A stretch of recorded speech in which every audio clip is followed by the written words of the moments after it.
Hello, everyone. Hello. We are back as promised, just a few seconds later. And I am delighted to introduce our runner for Celeste 64, seckswrecks. Hello, seckswrecks.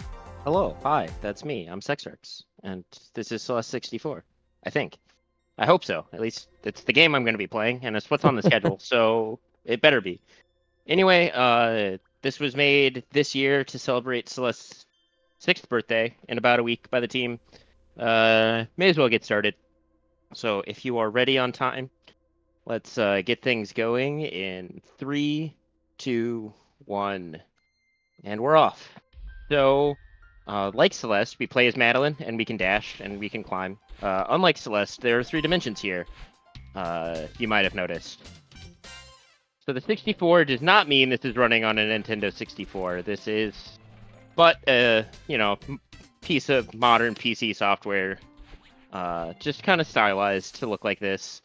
And cassettes work a little differently than Celeste. Instead of unlocking a different level, you just go straight to let's call them secrets. That sound good? That's Yeah, about right. yeah, secrets. A question that I get asked a lot that I'd love your expertise on, seckswrecks, is to play Celeste 64, should I have played Celeste's 1 through 63? Exactly, you should have. Okay, got it. So in that one, we had to collect. I think they're called touch switches by most of the community. I call them ding dongs. And if your dog was barking at the doorbell sound, don't worry, we're gonna skip the rest of them throughout the game.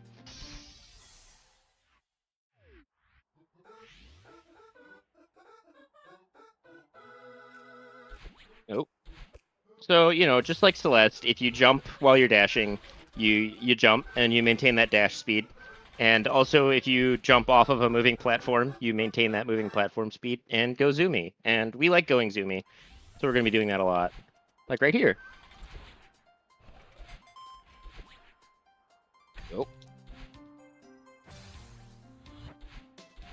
Let's refocus our efforts and try again.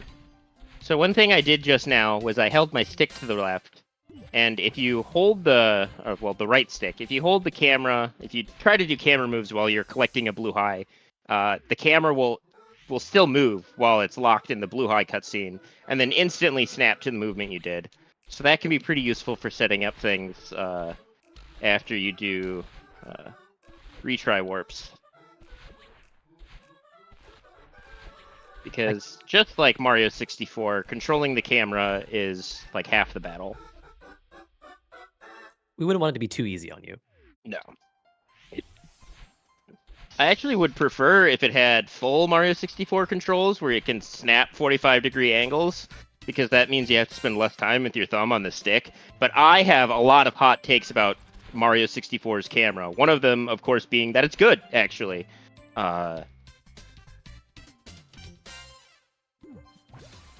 Now, if anyone thinks that that is too hot of a take, you have one excellent tool always available to you. If we have any hot takes, just let us know via donation, and we'll be forced to share your opinion with the world within reason. That is true. Oh. Alternately, if you want to tell us which of the Celestes is your favorite of the now 64, also let us know that.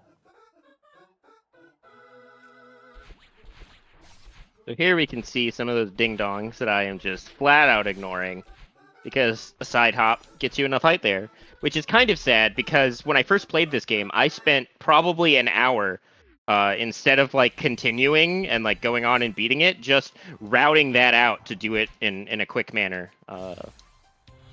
That feather did not get me the distance I was hoping for, so we're gonna have to go back and do more zoomies.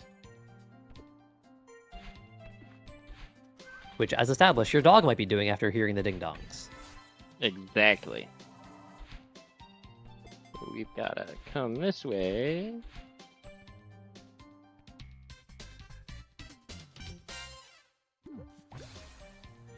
Grab this feather underneath, and dash to go over that spike wall instead of having to go around the long way.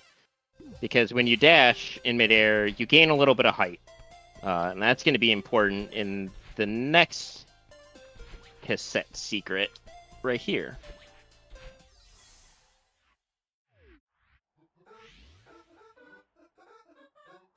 there's of course the feather secret. Let's get this feather with a nice extended dash.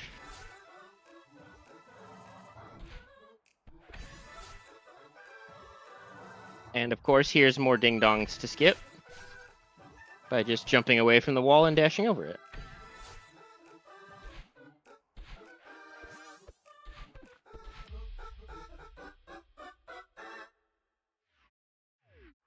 I have to say, this game is very effective in invoking that deep, deep primal fear of a 3D platformer and just having spikes absolutely everywhere.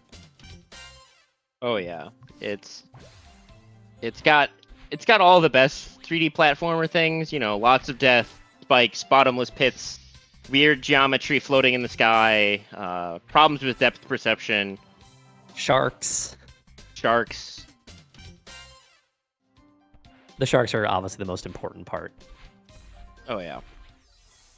And now, if you go and download this game yourself, and you might be confused as to why the sharks have been replaced with strawberries, you can actually just go look this game up on Game Banana and find the mods that I am using to make it look as it does. There are also like a few custom levels. There's not a lot of them, but they are out there. You can play as the intro car because everybody loves Celeste intro car. Okay, so egg on my face, having not watched this game before, I legitimately did not know that you're not supposed to get sharks in this version of the game. I was like, oh yeah, everyone talks about, you know, Celeste and trans themes. Of course they're gonna be blahas. Yeah, I don't think they got the IKEA license to use. You're right. So here, we have to carry double dash status over to this platform to collect one more blue eye. And you can either go around the long way or get zoomies off of this platform, which I am struggling with. There we go.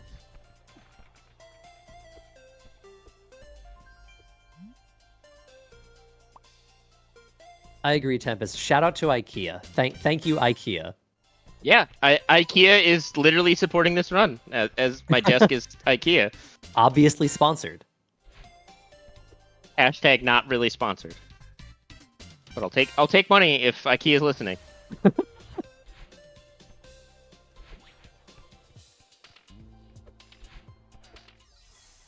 Or a blue high. I actually only have I can't remember his name, but I only have the octopus plushie, not any sharks. Oh, that is something that we'll have to remedy, I'm sure. Yeah. That's something else I'd love to hear from chat and donos if folks have other favorite IKEA plushies, because I understand there are actually quite a few good ones, not just Blue High.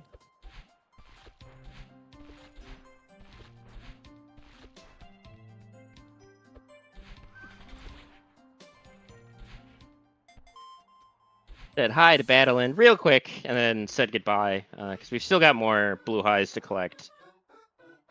This is not an 80% run. That would have been over a very long time ago because 80% is like 15 seconds long.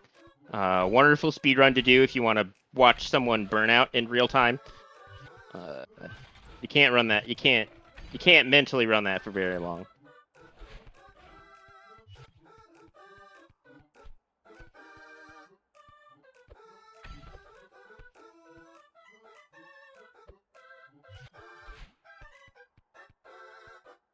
Oh, and now would be a great time to remind folks that we do have that bid war. We actually have a couple bid wars going on.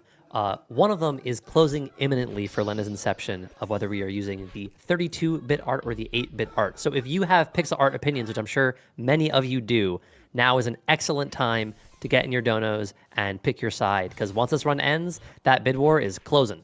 It'll be gone forever. Why did I retry there? That was not what I was supposed to do. Sure, why not?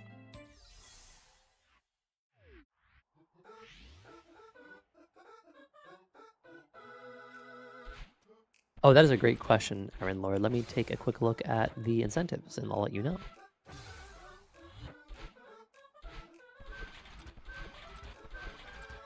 Right now, it looks like I pressed the wrong button. There we go. Right now, it looks like the 8-bit style has a slight lead over the 32-bit style. So if you are a 32-bit fan, now is your time to take on the fight. It's not a very large difference. It's a $2 difference between those two options. So any donation can really tip the scales here. Seize Oh, the yeah. opportunity. You know, I when I was playing Lena's Inception, I would flip flop back and forth between which one I liked more at the time. They're both really good art styles. And we're coming up on the very last secret to collect the 30th blue high, and then we'll be done with this run. So you really don't have a lot of time. Oh, unless I continue to play at this level and make mistakes. You heard it now, folks. Get your donations in. Time is short. And by short, I mean when I hit retry here, that will be time. Excellent work. I did not want to talk to you, Battlein. I'm sorry. I have someone else important to talk to. So I am seckswrecks. This has been Celeste 64. If you're looking to watch me play more video games, I've got bad news. I don't really stream anymore. So just keep your eyes tuned for marathons where I show up. And I know this is supposed to be a dream, but you know, Madeline and Theo's sister confirmed gay. So there's that. Anyway, like I said, I've been seckswrecks. I'll continue to be seckswrecks for as long as I can make, as long as within my power. This is still Power Up with Pride, and you should still be donating to the charity. True Colors, that's the name of the charity. Thank you. You're doing my job for me.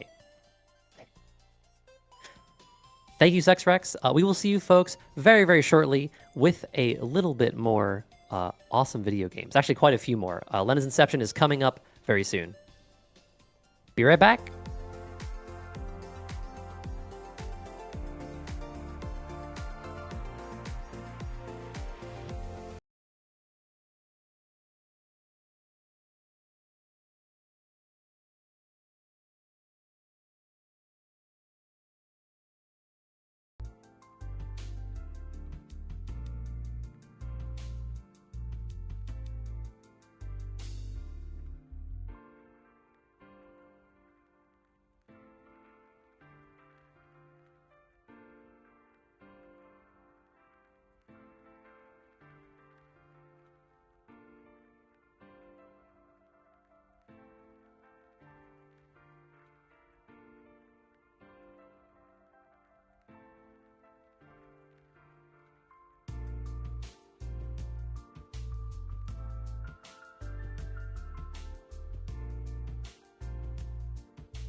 Hello, everyone. It is I, Fletcher, and we are back with more Power Up with Pride.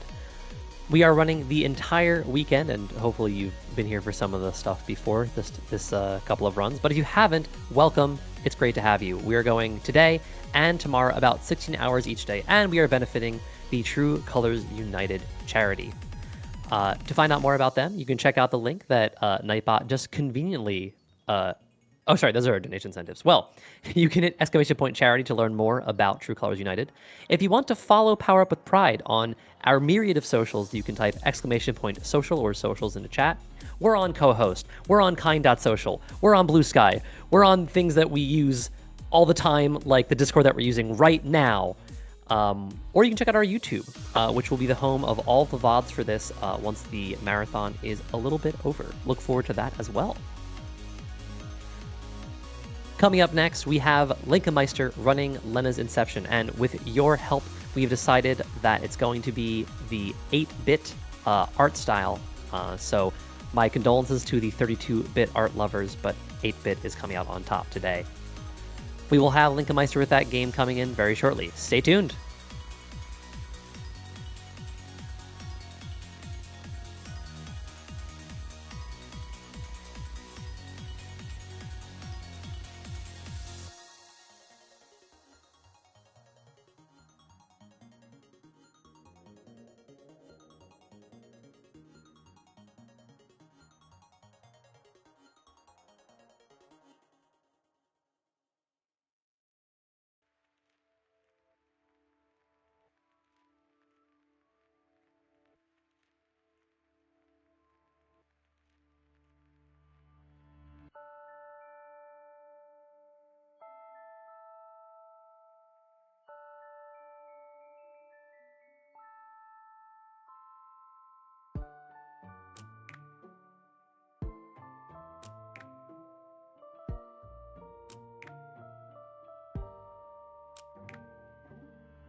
Hello, everyone. I am excited to be here with Linkenmeister, none other than Linkenmeister with Lena's Inception. Hello, Linkenmeister.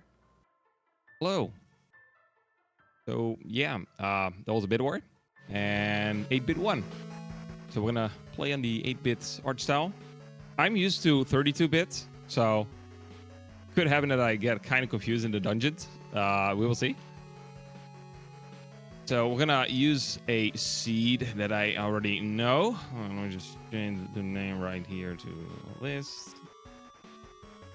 And the seed is not that, obviously. This is gonna be the seed, so I know where to go. I'm gonna do the sacrifice ending, which is the ending where you basically kill everyone. Without further ado, I will be counting down from 3, and we're gonna start the run. So we're gonna go 3, 2, 1, go. So right away, we're gonna pick up a weapon. Piece of wood. Oh yeah, the music is also in 8-bit. There's Pardon me Henrietta the one chicken. second, Linka. It seems like we have having a moment of technical difficulties. We'll be right back with more Power with Pride in just a moment.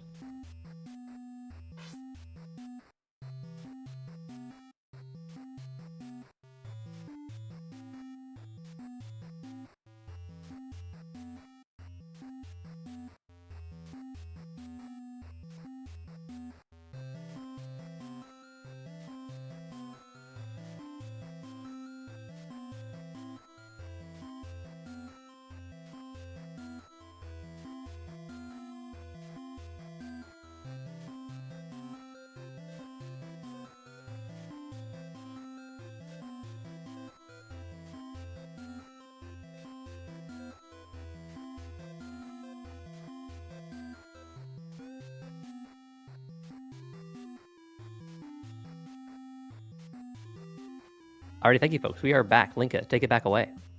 All right. So we just saw Henrietta the chicken. We're gonna follow her towards the cave. Nice. There's an NPC in my way. Nice. It's always great to have just random NPCs be in my way and blocking me. Cool. Oh yeah, here is a reference. It's an easy reference.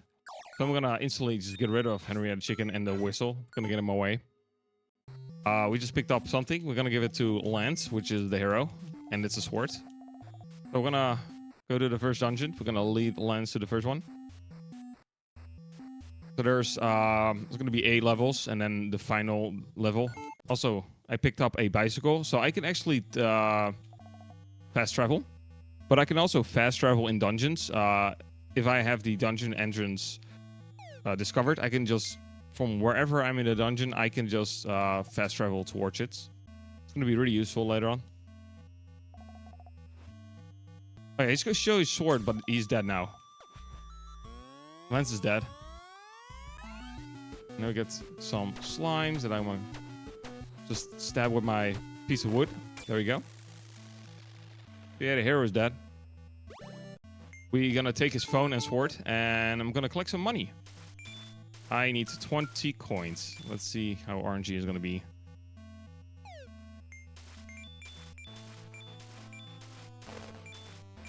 March 13. Yeah, that's enough. So I'm going to get out of here. We're not going to kill the boss at all. Also, the Elder is calling, but he's technically dead. So, it's kind of weird. We're going to go inside the library. We're going to go to Paige. We're going to give our phone to her, and she's going to put in the locations of the next dungeons. Or, well, in this game, it's called levels. So we know where to go. And I'm going to do some shopping. Yep, this is the 8-bit graphics. So I'm going to do some shopping right here. I'm going to buy the green silk, which... Oh, wrong button. Which is the speed tunic, and now I'm going to go fast. So I'm just gonna ignore the boss. That's what I'm gonna do until I get to level 8. Just gonna ignore all the bosses. They're not necessary for now. Gonna make sense later on. Ooh, that crap. Is now an okay time to talk about some of our new polls that have opened up? Yeah, sure, go ahead. Excellent, thank you. So we have an Earthbound run coming up, and we have a lot of bid wars available to dictate the names of many, many things. You can help us pick who saves the world from between trans rights and Power Up with Pride 2024. You can pick Ness's name from Ness, Lucas, Mario, or Luigi. Paula's name from Paula, Zelda, Samus, or Peach. Jeff's name from Jeff,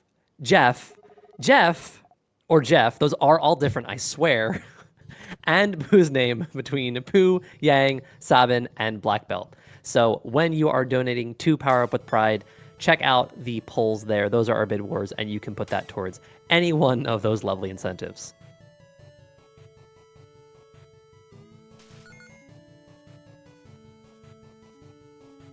On to the next level. I just got the bow. Level 3. Most of them are pretty straightforward. Some are just go straight up and that's it.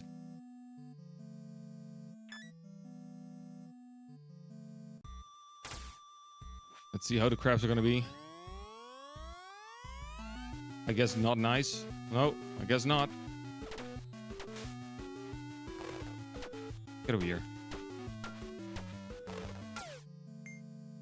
I want the crabs just to go towards the water and then see me and then just run into the water and kill themselves. That's the fastest way of doing it. They just run into the water and they die. It's the fastest way. And now we can actually swim. So we're gonna go for a swim. On to the next level. And most enemies you can either just push them in the water or they just run in the water and die. So now we're at the guild. A bunch of skeletons in suits. They don't attack me. The ones with the bows. Well, you don't see the bows really like on the sprite. On the 32-bit, you can actually see them holding the bows. Also, there's a chairman. He has lots and lots of money.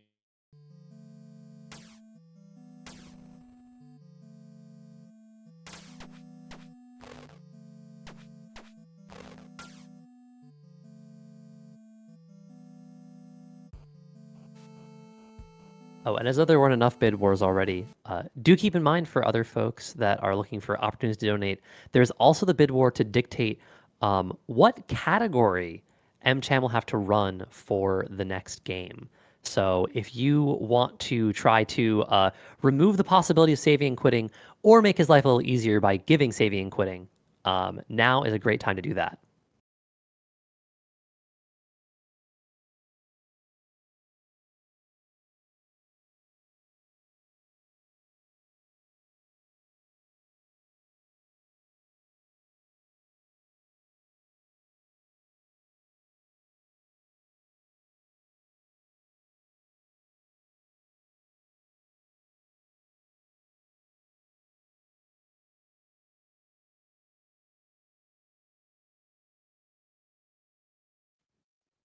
We'll have your game back in just a moment, folks.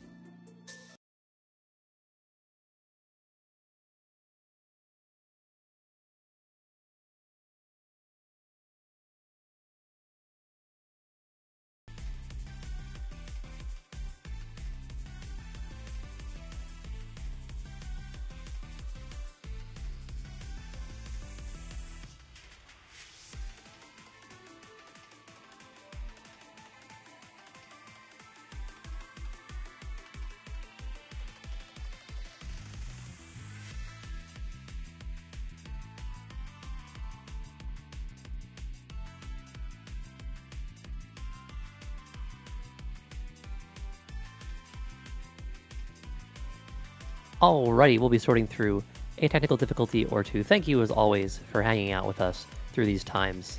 And now is a fantastic time to get in any donations that you might have been worried about running out of time on. Again, it is only going to be a few minutes before we have to close that bid war for the Link's Awakening DX category. Again, that is whether you do or do not have save and quits. Currently, the no save and quits run is winning by a pretty steep margin. So if you want to try to throw some money into that hat and make MChan's life a little bit easier, do go donate on Tiltify with !donate and make sure to select that bid war, aka polls. Also an important reminder that you can always put your money towards both a bid war and an incentive. Incentives are those one-off things, polls are those, back and forth bid wars. So always a great time to donate. And thank you for everyone who's been donating so far.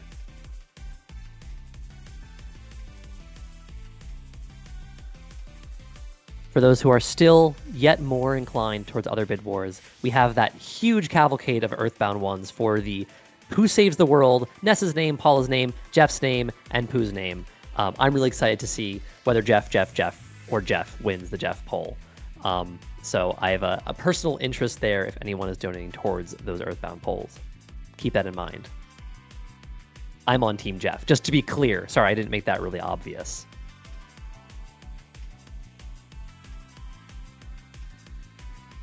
If you want more Power Up with Pride in your life, we are running basically the entire weekend for about 16 hours a day. That's through to this evening, and then yet more tomorrow, leading in to our big finale on Hollow Knight. And if you want to follow us, we have all manner of socials that you can find us on with !social. We're on YouTube, we're on Co-host, we're on Kind.social, we're on Blue Sky, and yet more places. And if you want to get involved, the Discord is a great spot to find us and stay apprised of upcoming events.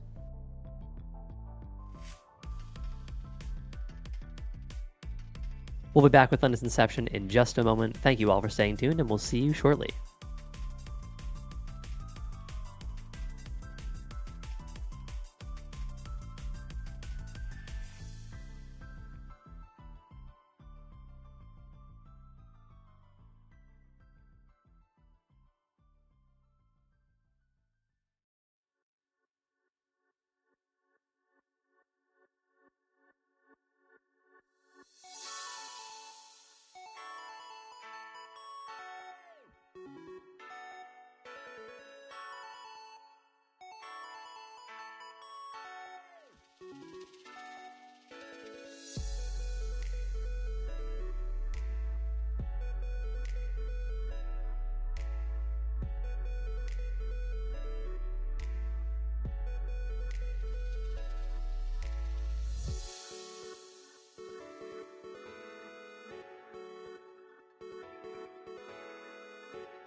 Hello again, folks. One more incentive that I really should make sure that folks are aware of is for the upcoming game Mini Ghost. That's a little bit away.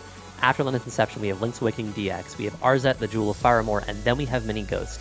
If we hit that incentive, which we're only, I think, a little over $100 away from, then that run is going to be upgraded from any percent to 100%.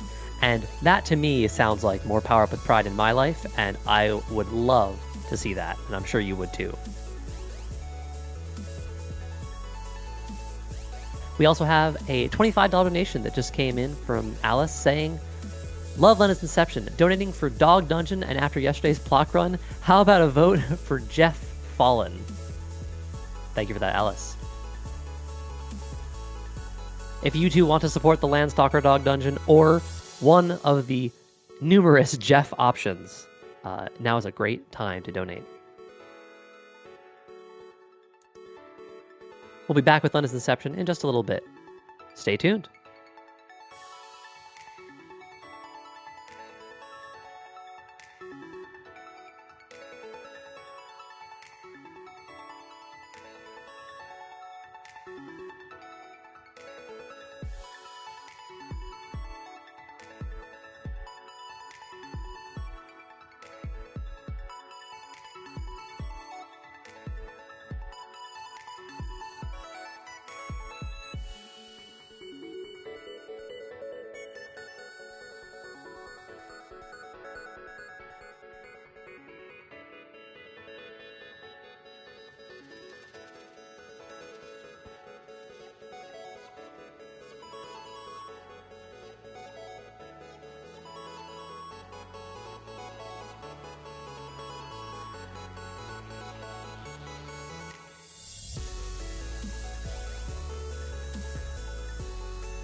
Hello, folks. We're back with Lena's Inception on the way. We're actually going to give this run a restart, and we once more have Linkameister here. Hello, Linkameister.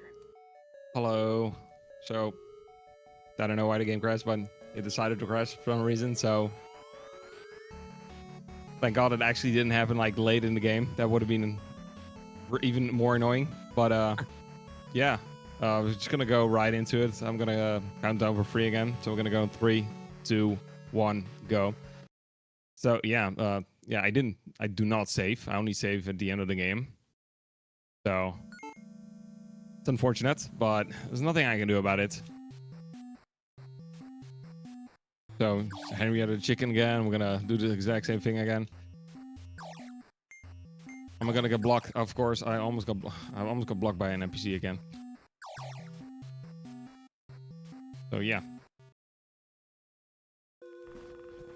Don't think it has ever crashed on me before. I think this is the first time it ever crashed. So that's never happened before. There we go. I was obliged to ask if this is one of those moments, one of those fabled moments. Yep, it is. It actually is. I'm so honored to have been here for it. So we're just gonna go to the first level again. Do the exact same thing as earlier. Oh yeah, one of the buttons that I mash is the attack button. There's 2 buttons I mash. One of them is attack, so you will see me swing my piece of wood or sword.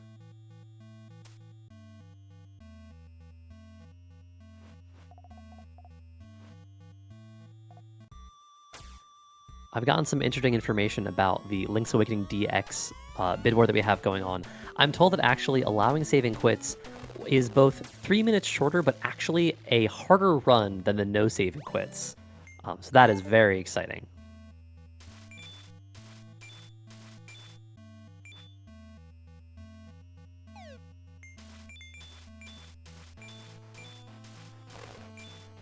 And taking a quick look, it looks like the no saving quits remains in the lead. So if you want to adjust that, if you want a longer run here for Link's Awakening DX, now is your time to donate to that bid war.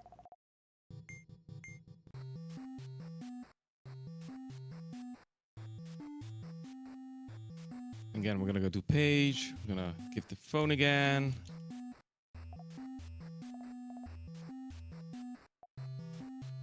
I'm gonna buy the tunic again. And we're gonna go fast. And now hopefully everything is gonna be all right. We've already had that's ever happened before, so nothing can go wrong after that. It's all right. Yep. It's gonna be all fine. It's gonna be perfectly fine.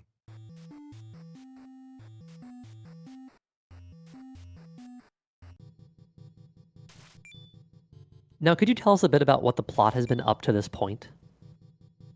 The plot, yeah. I'm not sure. And I already really looked into the plot. Totally fine, not the focus. We're going fast here. Yep. Something about a hero, and then has to defeat the boss in the dungeon, but we have to do it. It makes more sense if you actually read the text boxes and get the endings. You get way more stuff about what is going on. We don't have time for that, though. Yeah. I'm gonna go fast. Yeah, there's 3 endings. I'm gonna get like the worst ending. There's sacrifice ending, which I'm doing. There's catastrophe ending. For that one, you do not kill all the bosses. I think it doesn't matter if you kill only a few or something, but don't kill all of them. And you have the perfect ending, which you have to do a bunch of stuff for. This gives you the best ending. There was no reading of all. There's no reading indeed. Oh, I got bad RNG on the birds. And is the sacrifice ending the fastest of the 3 options? Nope. Okay. Well, there are... For this one, you need to kill all the bosses. And... Or... Nice. That's perfectly fine. For the catastrophe ending, that's like, I don't know, 8 minutes long or something. You just skip all the bosses, you just go straight to the end or something. It's really short. Also, I died. That's a bad thing.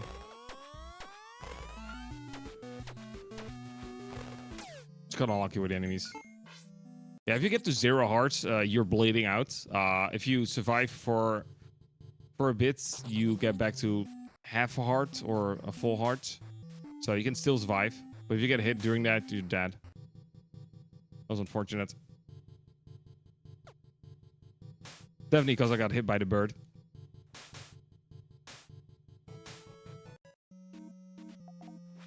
We're almost where we were before.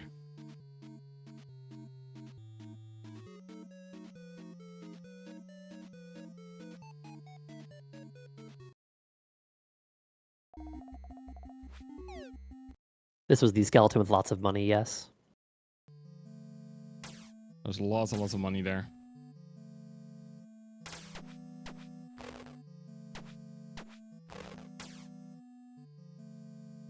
There, we're at the spot I was earlier, so better not something happen right now. Hold your breath, everyone. Well, at least I got further now, so... Okay, good. I can't hold my breath very long. That's unfortunate. So the enemy bumped into the ice blocks. And since they are on fire, they melt the blocks. And an enemy spawns. And if an enemy spawns, I have to kill that enemy too before the item spawns. So that's unfortunate. Also, I just got a call from Prince Daniel. We don't really care about him. But he sent us a attachment. You can either choose yes or yes, so it doesn't matter. So we're gonna chase down the chairman. So you can actually pick up the money. Also, I'm dashing just to go faster. So when you use the lighter, you shoot a little fireball. If that fireball hits the chairman, he gets pushed towards the right. It is fast if you get it. So, but yeah, I already get it. So now we're on the other side. Grab the heart. Alright, I'm gonna get rid of this item. It's annoying. It's gonna get in my way when I mesh through text. Alright, me not killing all the bosses, it's gonna make sense later on why I'm not doing it right now. I'm gonna kill some spooters.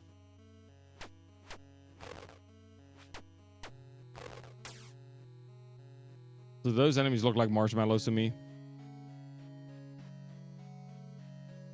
I'm gonna use the lighter again to go a bit faster through the room. Do not hit me. Oh yeah, easy fight. Just push it off and it's dead. It's that easy. And now we're able to jump onto the next level.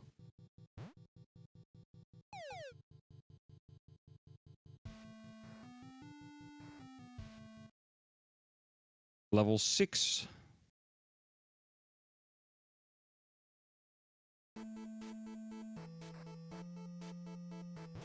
Seeing some interesting similarities between this and maybe a certain game involving someone else in a green tunic, which we'll probably get to see very soon.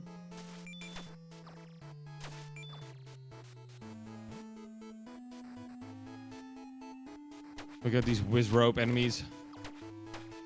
So when they teleport away, you can still hit them. They can actually teleport right next to you, and you basically hit them, and they get pushed. You push the enemy into yourself. That can happen. Oh, that was it almost happened right there. Oh, nice. The enemy got burned by the other one. Cool. They just want to help the speed run along.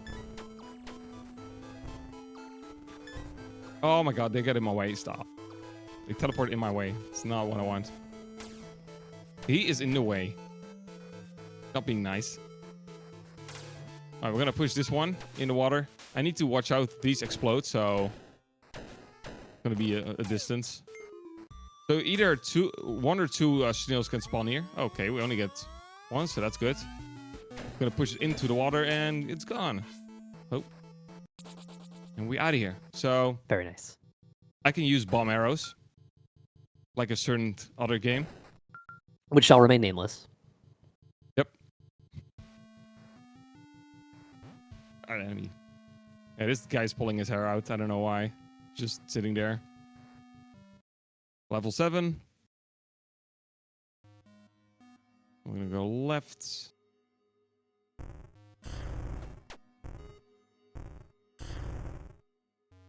I'm gonna use the bomb arrows to kill these enemies fast. Give me those bombs. They're really useful. Ooh.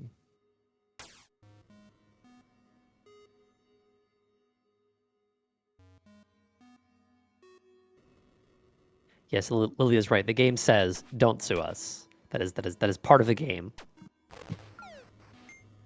I got some good RNG on the crab.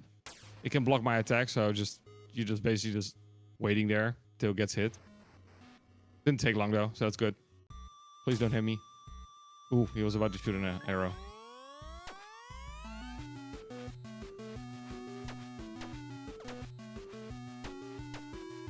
Now again, we're just waiting. Come on. And out of here. Now we can pick up stuff. Like these skulls.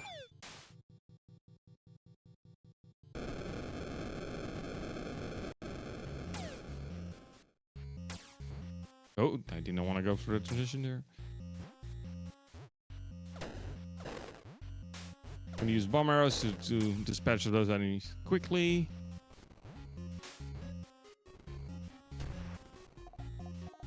There's Professor Maxwell. He's just going to jump over the block. I actually have to push it. The enemy is in my way. Okay, thank God. We got a bomb. So I'm going to jump through this transition. This is happening. If you jump through it, you're just going to spin in the air.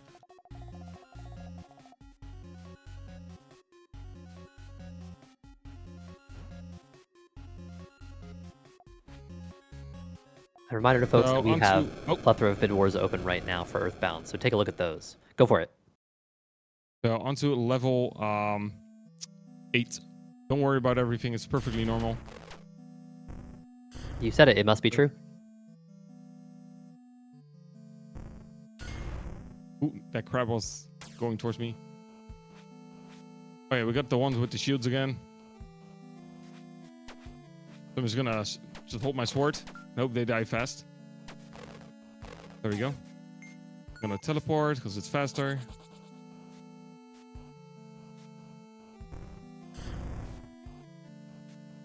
I get some bombs. 2 bombs.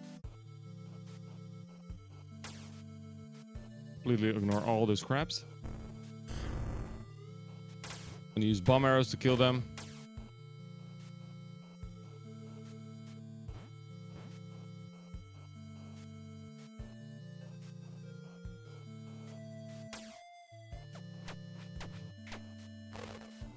I want to push you down. No, just fall down. There we go.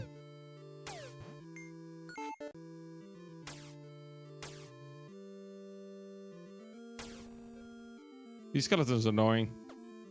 They use swords too. I'm gonna use my bomb arrows.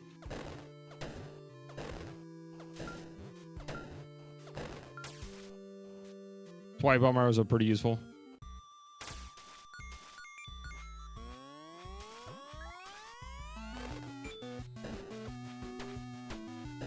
They explode, they're on fire, they can do much damage. So now we get these weird glasses. It's gonna be more interesting right now. So what I'm gonna do is I'm gonna just warp around my way through the dungeon. And that's what I'm gonna do for every single dungeon. Yeah, there we go. We don't need the red key. We don't need any key. We can just go to the boss. So this is why I don't kill bosses yet. Now I can just go down really quick. This is the first boss I'm fighting, which is like the last boss. This is always this boss.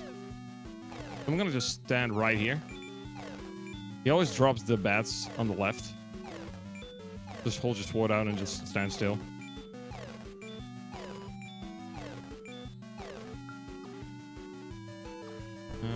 Here.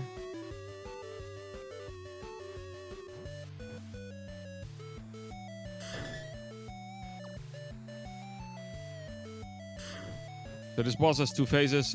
From level 4 and onwards, the bosses have 2 phases. And the level one boss is always the same one too. All the other ones are random. Well, depending on what seed you have.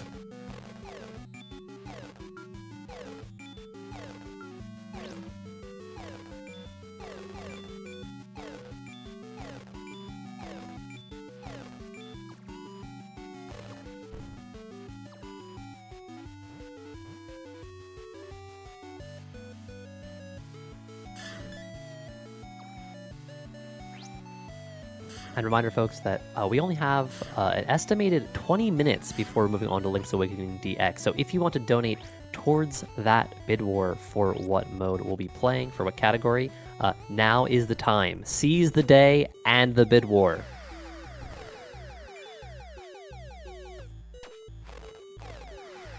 There he goes. Some nice bats. Get over here. Spawns a ton of bats. Like it can either go bad or good, but it went good, so I didn't die. So there's supposed to be a cutscene. Should be a cutscene playing, but I could just go into my map and just teleport to the entrance of the dungeon and completely skip the cutscene. Oh yeah, the elder that was on the phone is Delvin all along. What a surprise. So now I'm gonna go to every single dungeon. We're gonna go right to the boss and kill them. This one was right up.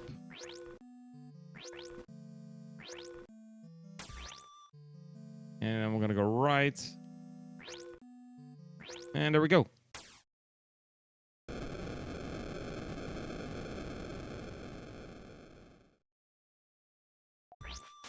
Let's see how RNG is gonna be.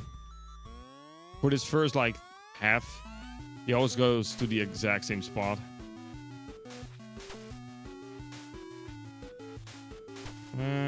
Now he's gonna be RNG. I want him to be close to the wall and the platform to spawn close to the wall. Not like that. Spawn on the other side. Not what I want. Or is he gonna be? Oh, he's in the middle. That's okay, I guess.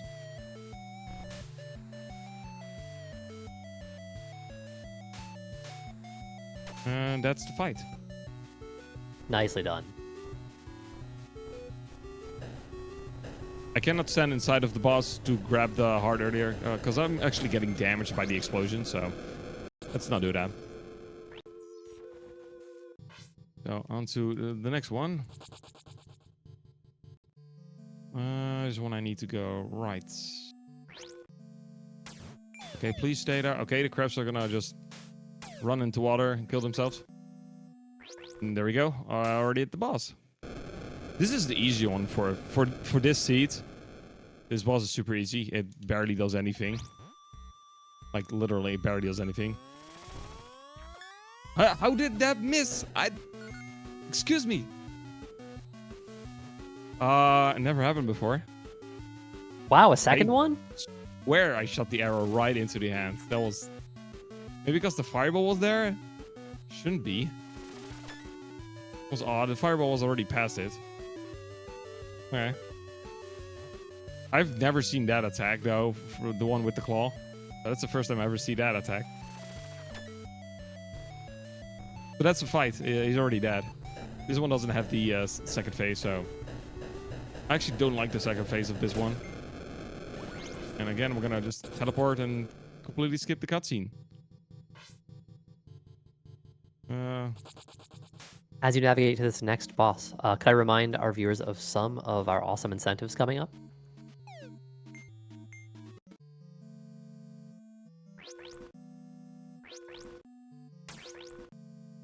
I'll jump in with these real quick. In addition to the dog dungeon, which of course we do need because dogs are adorable. As a dog myself, I support seeing more dogs. We need that. Well, we also need to make sure that we get that mini ghost run upgraded from any percent to 100%. The Landstalker Complete the Dog Dungeon is only about 140 away from completion. And the mini ghost is only itself a little under 120. So I think we can really get there. Make sure to get your donations in as soon as you can. Already the boss. Also, I picked up a weapon earlier. It's going to be really useful for the final boss. It is the handgun. You get one bullet, and it kills everything within a single shot. also the final boss. If you fight the final boss, normally it takes a long time to kill him. It takes so many hits just to kill the boss. So with the handgun, you just shoot him and he's dead. If you hit him, of course.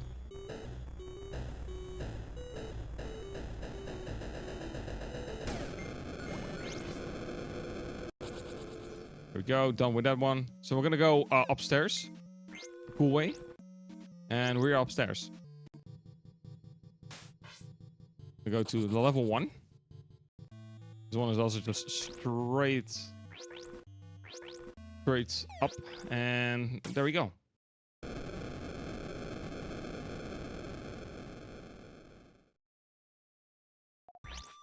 one is pretty easy. He's gonna throw his spike ball. I'm just gonna hit the little rope to make it so he just drops it, and then can hit him. And now he's gonna just give up and just throw.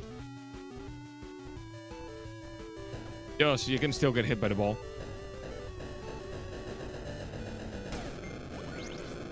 There we go.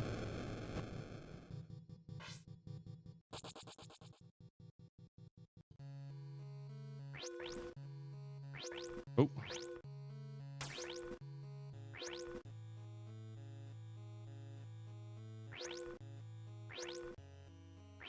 And at the boss.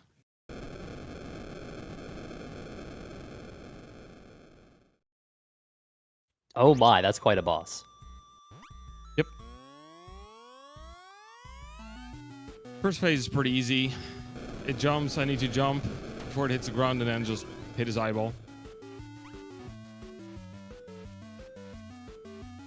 Second phase has a reference to something. It's a well-known reference.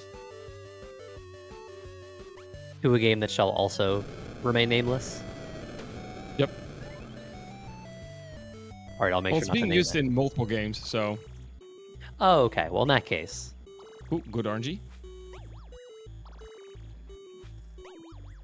Oh wow, really good RNG so far. Oh, okay. Okay, literally the last one he spawns all the way there. All the other ones were literally like next to me, and then the last one was like, nah, I'm gonna spawn at the other side. That was almost perfect. It was almost like perfect. Just the last one was like, nah. Have you ever had perfect RNG in that part of the encounter? Nope. I never had it this good. All right.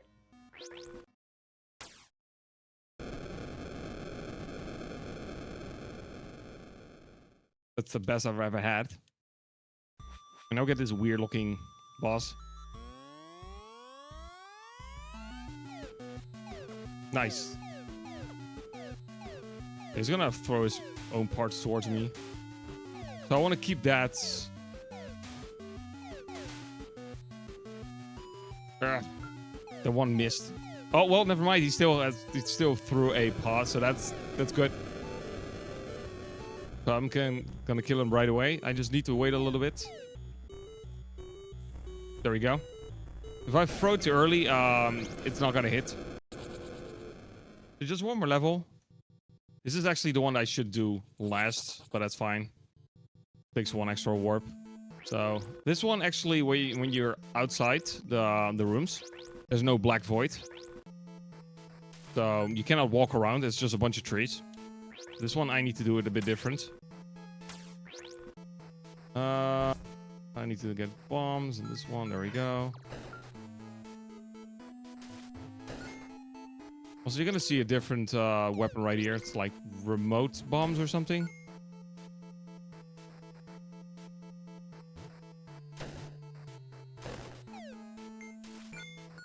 This one's pretty easy too. Already at the boss. So this one has a little thing. If I'm perfectly in the middle, he is gonna do a thing. Let me just. This should be perfectly in the middle.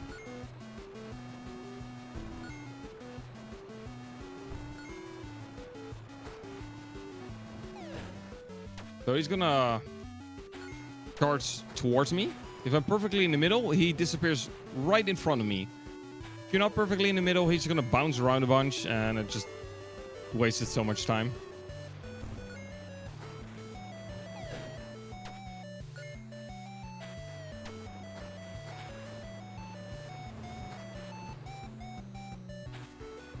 Easy first phase. The second phase is pretty easy too.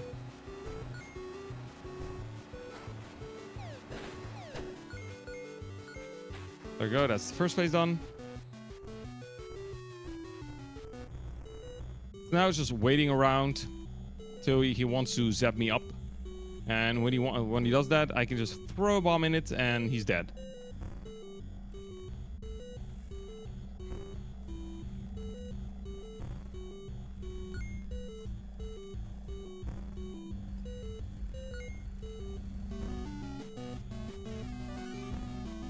Is the eventual zapping up also based on RNG? Which ones? When it tries to abduct you, is that also RNG? No, it always does it after a like certain amount of times, like throwing the little things on the ground. Ah, great. Not RNG. It's always fixed. And there we go. We're gonna orb right over here. We're gonna just get around. Just go straight right, and there it is. Oh, this randomness NPC just almost got on my way. Cool. And we're at the palace. One is for first time. Can be tricky to know where you need to go, but I already know where I need to go, so it's pretty easy. It's actually pretty fast if you know where to go. So there's those blue tiles. They're supposed to warp you somewhere. For some reason, these right there don't do that. You can just walk over those.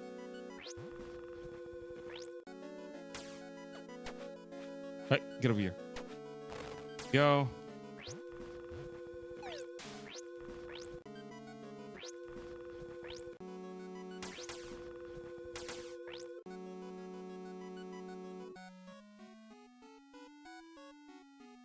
And that's basically the dungeon. We're now getting close to the boss. We got these skeletons first. We're gonna kill them with bomb arrows. There we go. Quick work. Oh. I'm gonna save here. Just to be safe. If I somehow miss the gunshot for the final boss. Oh, here's the chairman. We're gonna fight him.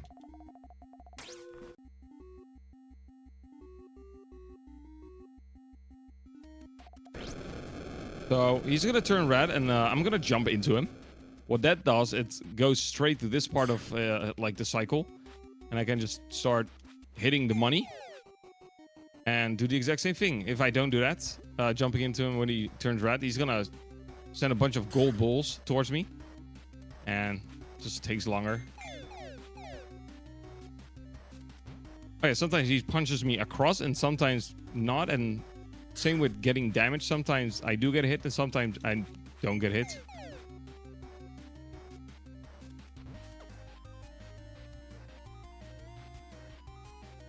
Yeah, this is always the fixed dungeon. It's always the same. Okay, one more hit.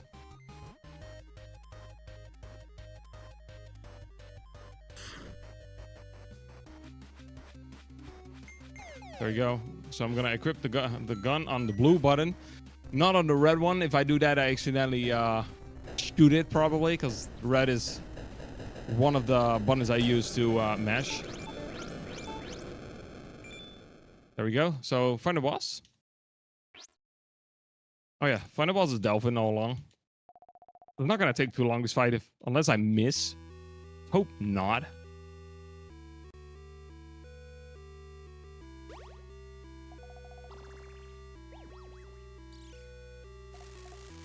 Okay, he's dead. So as soon as I blow into the cartridge, that's when time is. So it's coming up pretty soon.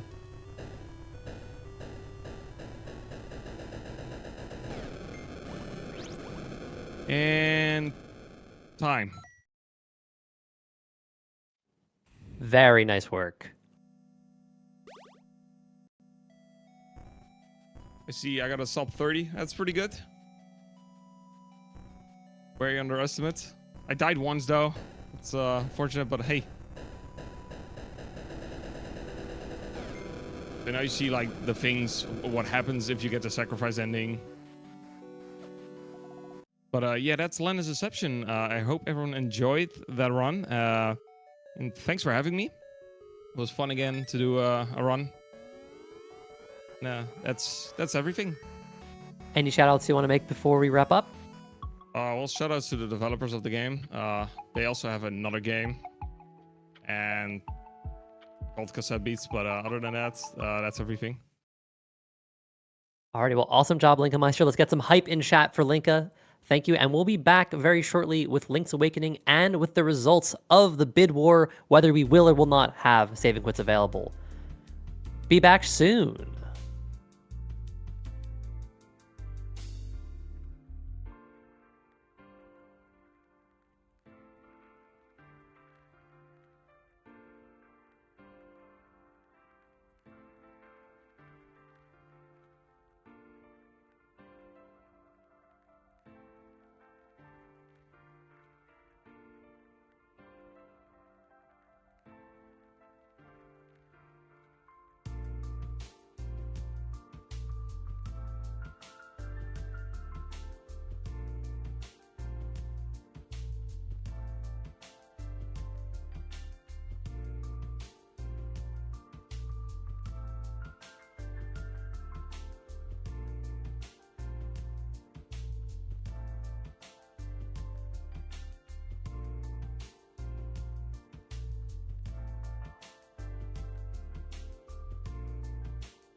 Hello, folks. I am delighted to report that we have closed the bid war for what category we'll be playing in Link's Awakening.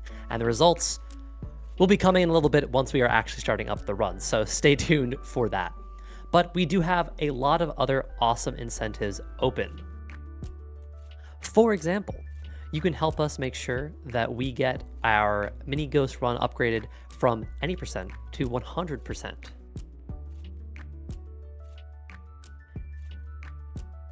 In fact, that is a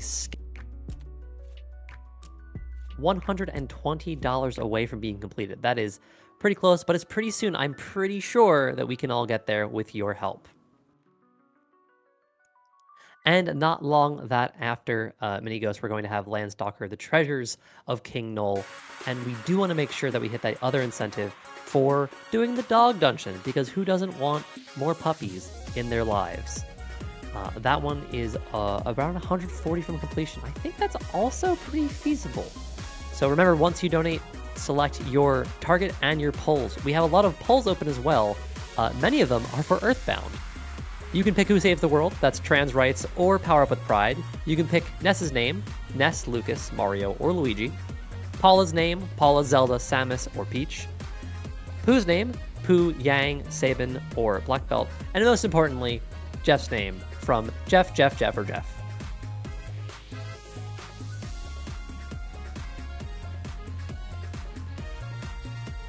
At any time, you can drop an exclamation point donate in chat to get the link and help us to benefit True Colors United, who seeks to solve youth homelessness among LGBTQ plus folks with innovative solutions. We'll be back in just a short moment with Link's Awakening DX and the results of that bid war. Stay tuned to Twitch.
If you find that you need more Power Up with Pride in your life, you have a lot of options. One is to follow us on all manner of our social media accounts. You can find those by typing an exclamation point social into the Twitch chat. Or you can stick with us for the rest of the weekend. We have a number of awesome games that are coming up for you.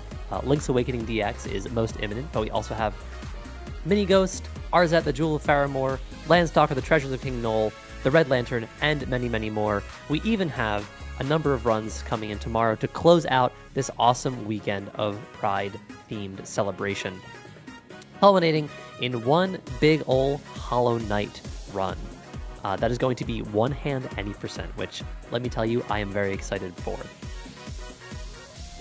And if we can hit our goal of $10,000 raised for True Colors United, I'm told that we're going to unlock a very special milestone where Sawayoshi will have to do the Path of Pain one-handed. The Path of Pain is the hardest platforming challenge in Hollow Knight, in one of the most controller-breaking worthy levels in the game. And I would personally love to see what that is like. So help us hit that, and any donation you put is going towards that goal by getting us that little bit closer to 10,000. And you can put your money towards our numerous polls, and you can put money towards all of our incentives. Really, it's a win-win-win for everyone.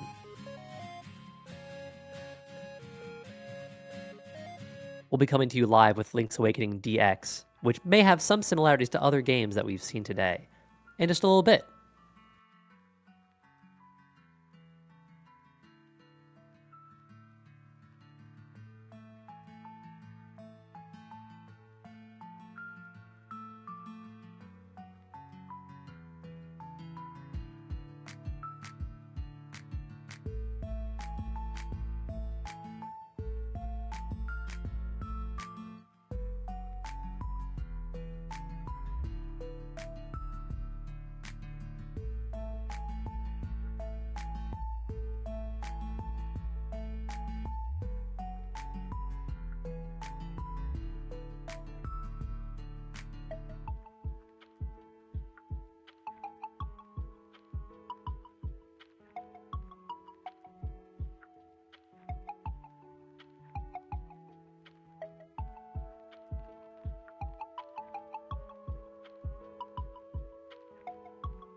Hello, folks. Fletcher here, and I am delighted to introduce to you our runner and commentators. M-Chan, could you start us off? All right, what's up, everybody? Welcome back to Power Up with Pride. My name is M2 the Great, and would you guys like to introduce yourself? You go ahead first, Matt. Yeah, sure. Hello, I'm Phantomet. And I'm Rhythmical, also known as Zentropy. Okay. Yeah, I'm very excited to be back here again. For those who have followed with Power Up with Pride lore, might recognize that I did a run of this game back in 2018. Back then, I was only a 6-month-old runner, and now here we are 6 years later. A lot has changed. Last time I ran 100%. This time we're doing a slightly lower percentage of the game. And there was a bid war as to which category I am running. So, which category won the bid war? You will be running No Save and Quits. All right, thank you guys so much. Woo. That was we have a no save and quit here.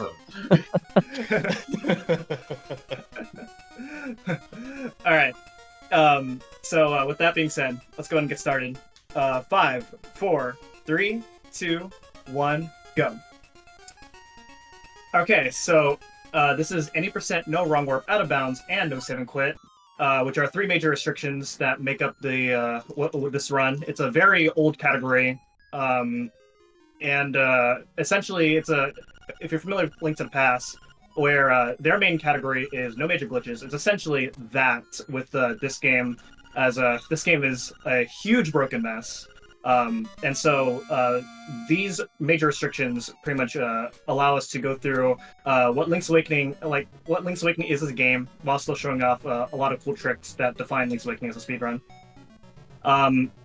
Now, this game is a very technical game, and I will preface that it is very hard for me to talk while playing this game.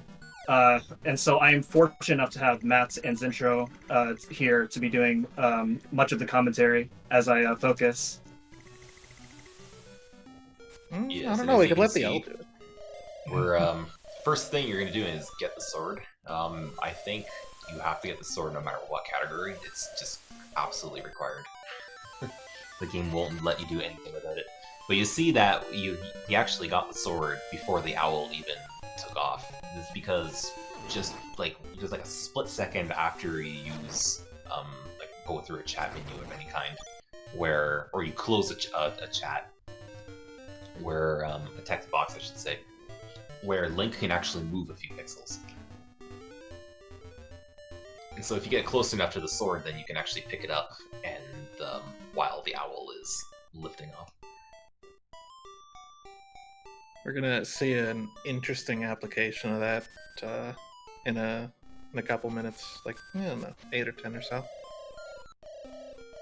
But we're gonna head up here to the Mysterious Forest, grab, I think, some rupees, a Yes. mushroom, and then... I'm not going to be doing that round this run. Alright. It's been a while. It's been a while since I've had to commentate Squoob. Yeah, I'm not the most familiar with this category myself, but the thing I'm least familiar with still is like exactly how many enemies you need to get and where, but that's just because I've never actually played this category. Yeah. You Okay, so we count should to just probably 30, explain this trick now. and then it stops mattering after you have to not count to 30. Yeah. So we're gonna line up this this moblin in a good way. So he's Nice, looking first try. up, and he shoots an arrow in our back and we get across. Okay, Skipping. hopefully I What get was this. that? Nope, that's not it. No, but you should have pressed down right there, and then you should have pressed A. It is possible. It's very precise, but it is possible to get just completely skip that owl. As soon as the owl lands, again, you have like a few, you can move a few pixels, and then just transition down the screen. But there's a specific pattern you have to do with your menu, stuff like that, and it's really tight. It's like frame perfect, I think. Yeah, you have to open the save menu one frame after open the chest, and then you'll have that just enough time to leave the screen before the owl talks. So this is Trendy Game. And Trendy Game is 1. Yeah, much You better can- than the remake. You can time it so that way you position the claw after you enter in order to just get the magic powder very quickly. I learned the hard way once in a race that it's possible to kind of make the game get stuck. Where if you hold B and then press A while still holding B, then like you can't do anything. You can't pick up anything. It just soft locks you. That's unfortunate. Yeah, you don't Did want that that to in a happen. race But once. oh my gosh, I died! The run's over. Yay! Oh, no. You can play a better Yup. category. You also have one of the pictures. Yeah. So, what happened there was M-Chen stole, which is something that you can do in this game. Promptly was murdered by our shopkeeper here, is now named Thief. And stole again because, morals. Who needs Like, them? well, I mean, who's gonna pay 980 rupees for a bow? Kid Matt, Kid anyone else who played this game. Oh, not me. I always stole it. Mm, can't believe it. You were a criminal at heart, even from the start. Oh my god, yeah. Okay, so from this point onwards, I am counting the number of enemies that I kill. So why don't one of you guys explain what that entails? It's the pizza power. Yeah, so after a certain number of kills, that changes depending on how many heart containers you have, the game will drop pieces of power and guardian acorns, although I think the guardian acorn has a different... Yeah, Guardian Acorn's Criteria. 12 kills. And I think it actually uses one of the kills that contributes towards piece of power. So, like, if you get an acorn drop, then you still have to get an extra kill. Yeah, that's correct. And what these do is piece of power increases your attack power, like double damage, right? Yeah, double and damage increases and your increases move speed. The movement And speed is increase- the main reason why we want it. Okay. The damage is actually almost a detriment sometimes because it launches enemies to the other side of the room. And if you need to kill everything to open a door, you have to wait for the enemy to get hurled to the other side of the room before it dies. And that's slow. Oh yeah. But the movement speed is pretty substantial. And it really adds up over the course of dungeon. But it's mostly only beneficial if you get it during like the first quarter of a dungeon. Because it's not that much of a benefit. But it's Oh. enough to be faster overall. Oh yeah. Then hopefully we won't see the guardian acorn, so we won't have to explain it.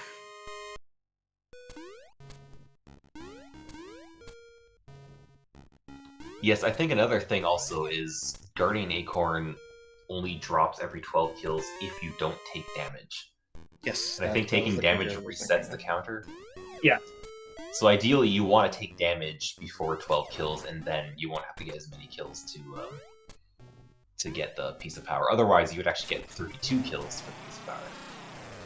So while M-Chan is here murdering bosses, we should explain the heresy that just went on. So walls in dungeons are made out of ledges, and if you clip into the wall and jump away from it while doing certain things, you will fall off the wall and do a trick what's known as a super jump, which gives us a lot of air and gets us to places where we shouldn't go, like over key blocks. Or just over entire walls. Mhm.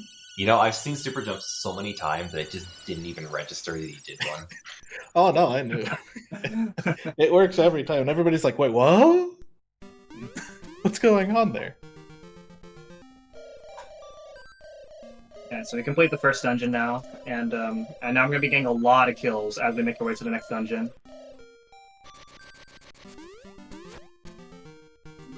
Yep, and as long as it does it right, you should get piece of power right at the start of D2. Yep. 2 or so rooms into it. And then I'll have it for the entire dungeon.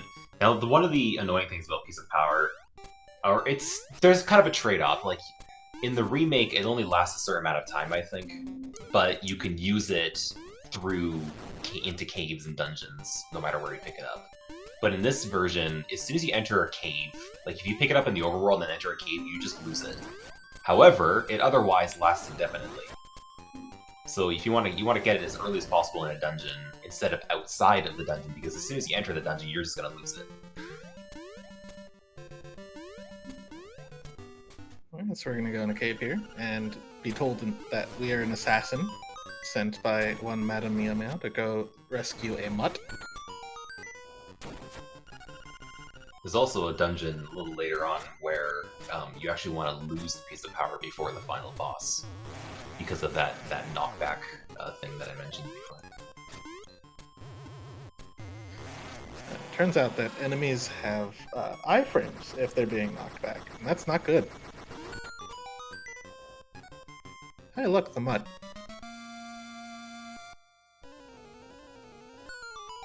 In Perfectly in friend-shaped glitchless, dog. in glitchless, we actually try to get a piece of power before in the Moblin Cave here, so that you can one cycle the Moblin. Well, you can one cycle them like that? That's You interesting. can. It saves like 3 seconds or something. It's not much. Alright, so here's the text box thing. So you see how he moved slightly as the text box, or as he pushed into the rock, and then as the text box disappeared, he moved again. That actually allowed Link to shift in between the rock and the wall. Alright, here we are, Dungeon 2. This is the Because- only required use of powder. Yeah. We did the trendy game specifically for that. And there you go. That's the pizza power. Congratulations, call it. Ken, you can count. And you can see how much faster I'm moving. That's something interesting also about piece of power is if you jump with it, you actually go your normal speed without it. Yeah, so in other words, you Ideally, move you slower don't- when you jump. Normally, you actually move faster when you're jumping diagonally, but if you have piece of power, you're moving slower. It's the only time you don't want to jump while moving diagonally. So, an important thing to note is piece of power only lasts for 3 hits. That was 1. Yeah, I said indefinitely earlier, but that's assuming you don't get hit. And Another as soon as boss. you lose it, the killer counter resets. So coming up is the booze room. We're going to be doing it a little bit different than usual. We didn't mention how Like overpowered that? the bow was. Oh yeah, the bow's broken. If you haven't seen already. I Also, like piece of the- power allows you to grab things quicker. So you can see how fast I'm grabbing these pots. Yeah, that's another fun little benefit. Okay, worst room of the game. Give me some good I mean, RNG. worst room of the That's game. good. This room is fine, man. Just learn the names of the enemies. Pretty good. I'd be happy with that room. Mhm. Sometimes that room can just be nightmarish run killer. Yeah, and it's especially a problem in here because if you get bad RNG and you have to reset the room, and that can affect your kill count.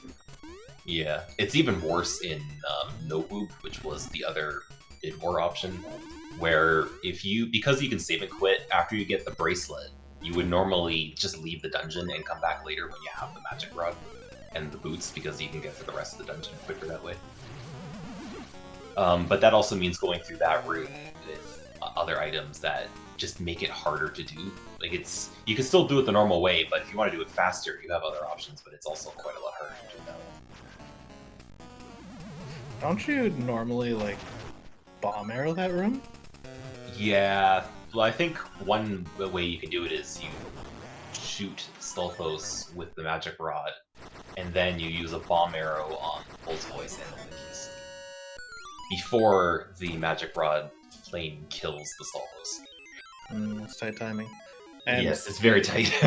the Yeah, second we should, boss of the game. yeah, dies. we should have talked about Genie there. That one had quite a lot going on there.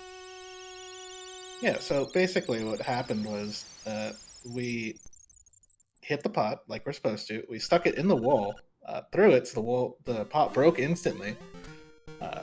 Bombed the genie once, and then shot it with a bomb arrow, which first appearance in Legend of Zelda here, to kill it. Indeed. Yeah, the genie dies in 2 bomb arrows, and what you do is you or sorry, 2 bombs. So you place a bomb in a spot where the genie gets knocked into where the door is, and then you bomb her out from there. And then you're just right in front of the door. You get the heart piece of the container. Clipping in this game can be pretty broken. There's a reason why we restrict it so much. Yeah. All right. So then come up is one of the largest sequence breaks in the game, which is called Villa Skip. The super jump we mentioned earlier requires clipping. Okay, there we go. So we want to talk about that. Well, we'll talk about how it took 4 tries. I'm sorry. So, well, you're supposed to go to Candlelit Castle, go collect all these golden leaves for Richard, and he'll give you access to the back of the villa here, but we can just sort of pause buffer onto a pit until we land on the tile in the menu bar down there, and then transition down. And you have to do it as you hear the sound of Link falling. So it's like you transition at the moment that you fall, but it seems to prioritize the transition, and then you just skip the entirety of Candlelit Castle. You never even look at it in this category. Doesn't exist, it's just a hole in the middle of the map.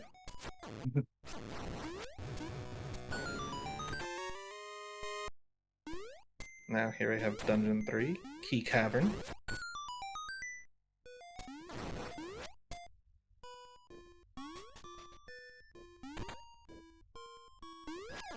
Now an okay time to hop in for a moment. In a moment, there's a couple things to talk about, like right now. As coming up, we have a trick called the Dongo Skip. So the Dongo Skip uses a super jump. What you do is you hold the sword outward. What you need to do for a super jump is you need to basically slash in the direction that you're going. So if you already hold your sword out, you're already facing that direction. And then, and while you're in the air in your super jump, you release your spin slash, and that will clink off the Dodongo and push you to the right over the block. And if you do it a little bit wrong, you can actually get stuck in the block and then use soft block. Yeah, and that's especially a bad thing in this category since no 7 quit is not allowed.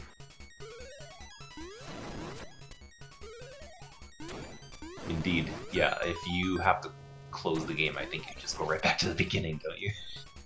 You go back to the shop. I mean, assuming you saved after dying in the shop, yeah. Yeah. So it's pretty detrimental to the soft block in that room. Yeah, and then now coming up is Slime Eye, and Piece of Power saves 10 seconds in this fight. I prefer the other name for this guy.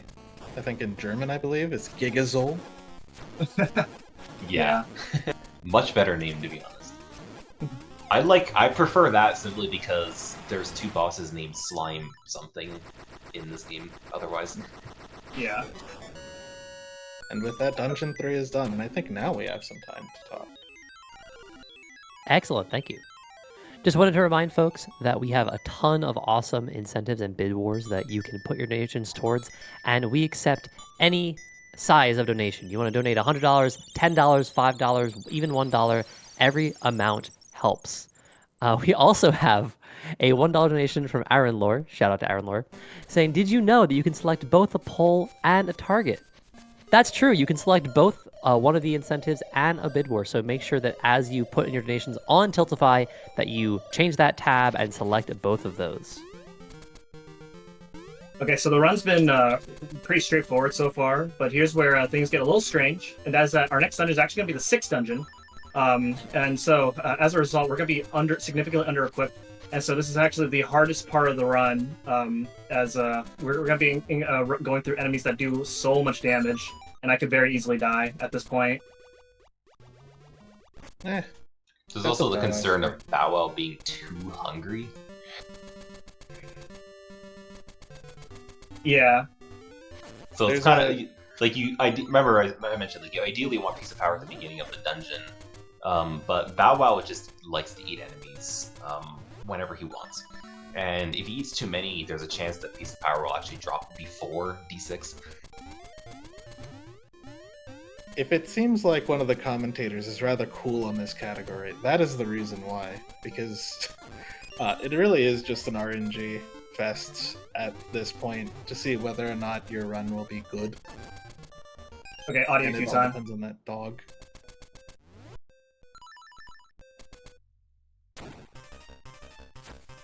Uh-oh. Hold on.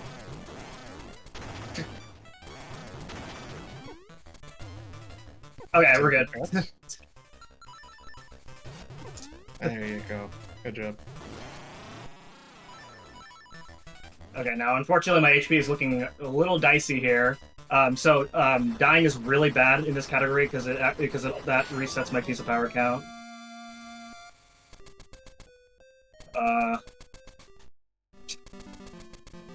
That's not good. Yeah, this is not good. If maybe one of the enemies here will drop hearts. Oh wait, they don't.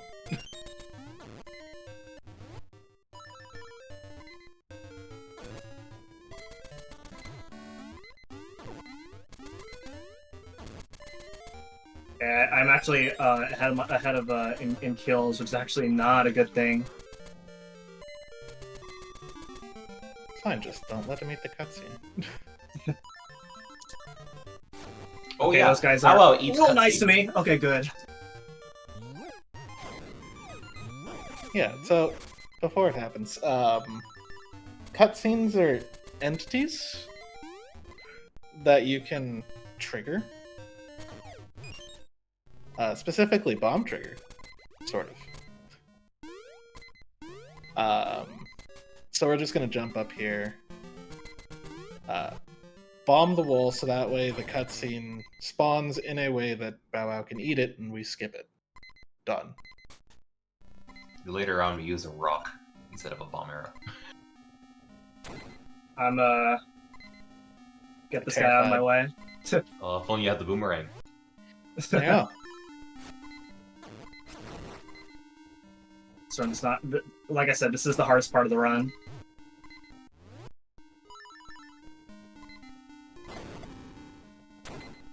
Okay, at least we got piece of power. Hopefully I don't die though.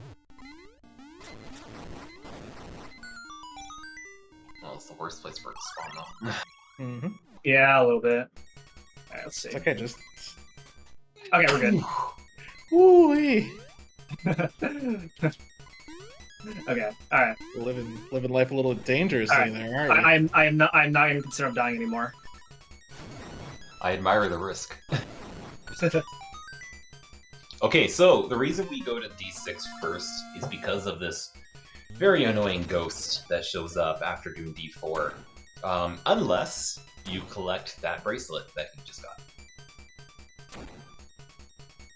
There is a flag in the game that prevents the ghost from spawning after D4 if you have collected that bracelet. For some reason, it's that bracelet. I don't know why. It couldn't have been anything else. Well, I mean, it makes sense to me. It's a flag saying that you're past that part of the game.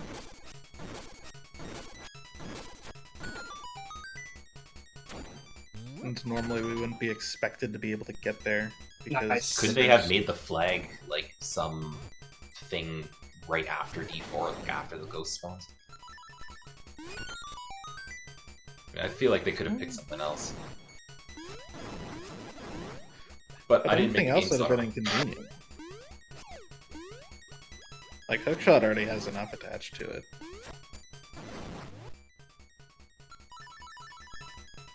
Really, this is to say that level 2 bracelet doesn't have much. All it does is let us pick up things very slightly faster and pick up those elephant statues. It has nothing else going for it. Just let it have this one. Yeah, Alright, they any could've horse done head guessers in chat? Oh, 1. 1. Oh, okay, bold Oh move. yeah. 17. 17. Alright. 5th try. Let's go. 1, 2, 3, 4, 5. Oh my gosh, how did I know? Rigged. Yep. Those are my favorite hearts in the entire game because it's in this dungeon where I'm usually very low in hearts by this point.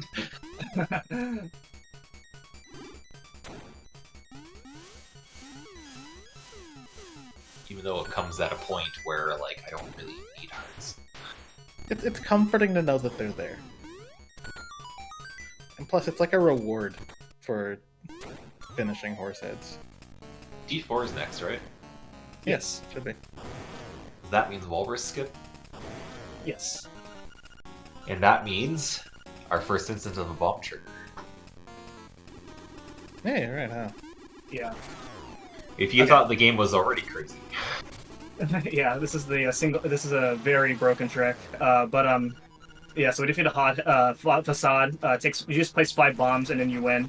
Coming up is probably the scariest part of the run. So I don't have flippers, so I still need to get out of D6. And so I'm going to be doing a series of lots of Jesus jumps. It's all frame perfect, all in a row.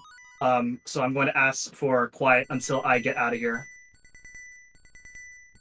And then I'll explain just.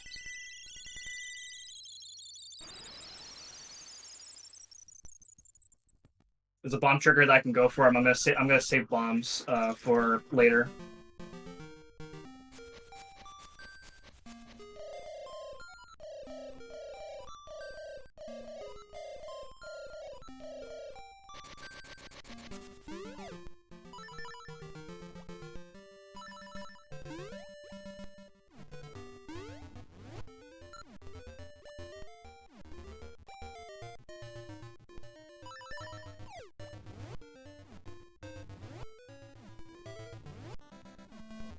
Nice. That was Yeah, solid. good. Okay, so those were Jesus jumps. I'm sure you can figure out why they're called that. And the idea is when you don't have flippers, there's a small window where Link can just jump off of the water. As long as you see that splash, then you can jump. And it's pretty simple from there. And also you have to buffer it. You can't just like jump from as soon as you see a splash in real time. You have to jump out of a pause buffer. Alright, so bomb And that- triggers. Yeah, that's a bomb trigger. And this is a very specific bomb trigger because this is soft lock potential. So hopefully we did everything correctly, and we did. So the run continues.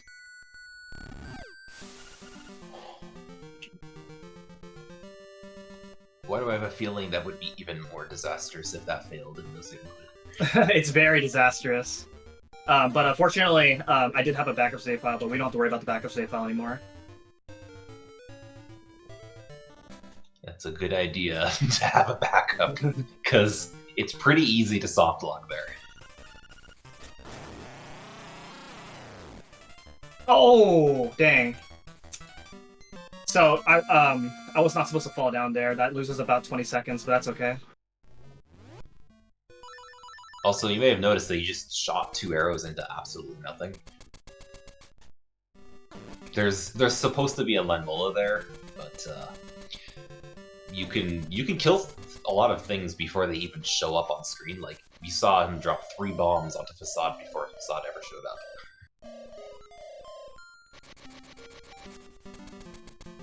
Okay. So we now are going to go to the 4th dungeon, and it's a pretty long way up to the next dungeon. So if you have anything you want to say before we get to the next dungeon, then this would be a good time. Great, thank you. Well, I would love to read off this $5 donation from Anonymous. Thank you, Anonymous. Saying, in honor of one of the best boys, Chain Chomp, I'd like to see more pups.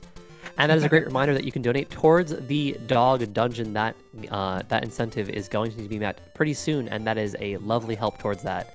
We also have all those Earthbound polls for various names, including what will save the world, like trans rights. Those are pretty wide open, so just about any donation to one of those bid wars will make a huge difference. You can !donate into chat to get the link to donate to True Colors.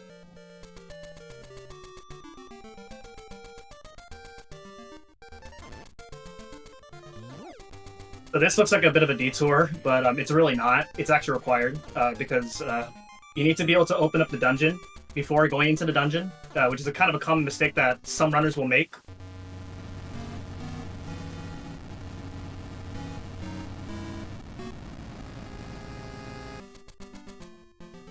Well, the one time I was doing a no stew run and I forgot to open D4 and I was just stuck in the water.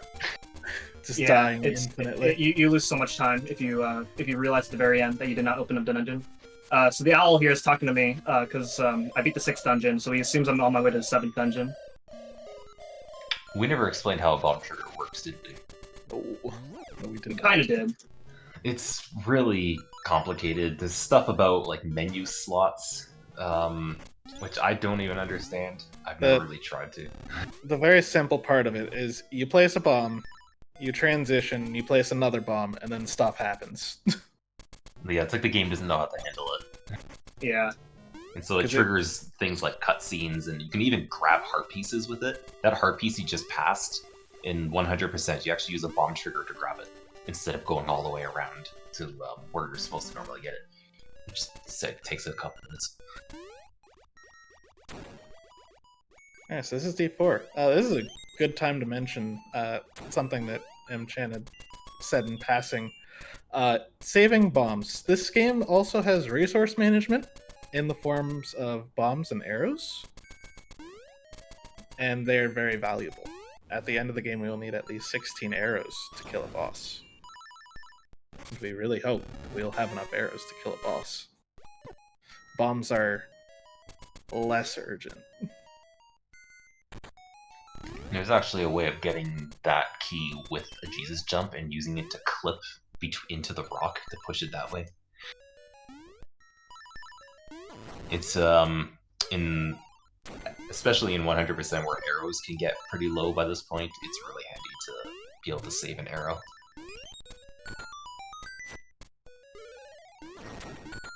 So coming up is a really cool super jump. Hopefully I can get it. Now you're gonna do the cool way or the other way? Sorry.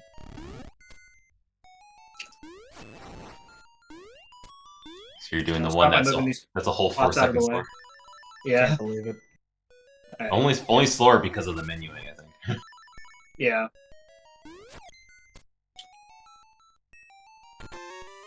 Nice. I'm gonna kill that enemy because I still need some kills, as I do want piece of power for the next dungeon that we're gonna be doing, and hardest boss in the game. Okay, let's go.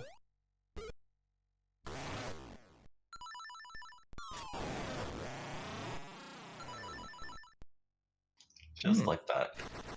Simple. Yeah, so when you're doing that casually, when you don't have bombs and arrows, you just simply swim at a certain spot and just mash sword. So it's a really easy fight.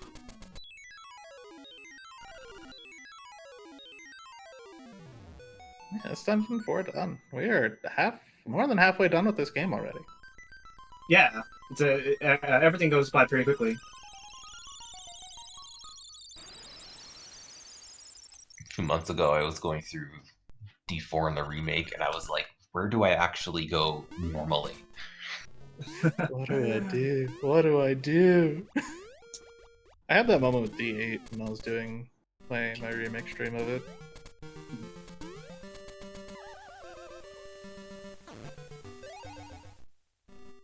Yeah, after I did so many speedruns of this game, I decided to go through it casually, or do it like a few dungeons casually. I was like, I have no idea how to do this. That's a mistake. You don't want to do that. That's what speedrun does for you. You just become so ingrained in doing things the fast way. So here is, I think, the longest dungeon in the game. Yes, that's And correct. this is also the one where you don't want piece of power for the final boss because of the iframes thing that happens with it. Well, we can explain when we get to the boss. Yeah, it'll be a bit. But the main conceit of this dungeon, Catfish's Maw, is it'd be really easy to get the dungeon item if it wasn't stolen. by the mini boss. Or if we had the boomerang. No. Yeah, you that's don't for wanna another do that. category. But yeah, so Piece of Power is really good for this dungeon because it's a very long dungeon. There's a lot of walking around, so you save like 20 seconds in this dungeon with Piece of Power if you can keep it throughout the whole dungeon. Yeah, the other problem with D5 though is it's so okay. easy to take damage. It's so long, and these enemies are so easy to take damage against. Yeah. So who wants to explain this upcoming trick that I'm about to do on Master Salthos? It's easy. We're gonna kill him. Specifically, it's gonna overkill him. So normally he only takes 3 hits to kill, or to actually make him flee rather than kill. But if you shoot an extra bomb arrow at him, he just dies and he drops a key. And you can use that key to skip a little section of the game later. For some reason, they programmed a key into that boss. Well, it's like a placeholder for the boomerang's trigger, isn't it? I'm not sure. Because he drops an item, he drops a key, but in the last room where you fight him, it's scripted so that way any key turns into the hook shot, which is why it works when we pull it in using early hook shots. Boomerang. Yeah, and that's only done 100% because it's the only category where it's actually worth getting the hook shot or the boomerang. Because you have to get it. Required by laws. Whose laws? Well, we made them a long time ago. When the Earth was young. All the way back in like 2015. Ugh. What were you doing in 2015, chat?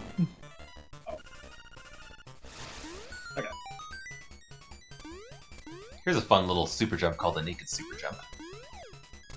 Yeah, and then coming up is a really precise dash jump in order to get to the Nightmare Key earlier than intended. And I think the damage you Oh, take dang. from falling does contribute toward the 3 hits to lose piece of power, isn't it? No, Oh, It doesn't? Oh, it doesn't. huh. Yeah, oh so that's two- really good then. Those Thank two goodness. fails didn't count. Otherwise, I would have lost it by now because I took an intentional damage earlier in this section. So I'm still at 1 hit. But yeah, Okay. so that dash jump is much easier with Piece of Power because you jump farther with the increased movement speed. And you have a larger frame window to make it. Otherwise, normally in the save and quit version, there's actually a somewhat consistent setup that you have to set yourself up on in order to make that jump. Now, I gotta be honest, when you were describing these categories in chat before the run started, you confused me utterly. Because you referred to no wrong warp or out of bounds as the save and quit category, when this one is the only one that has save and quit in the name.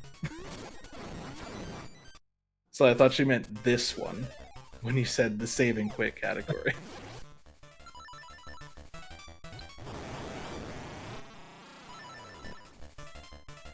Yeah, so we finally got the hook shot, and now it's time to beat the rest of the dungeon, as we already got the Nightmare Key in order to complete the dungeon.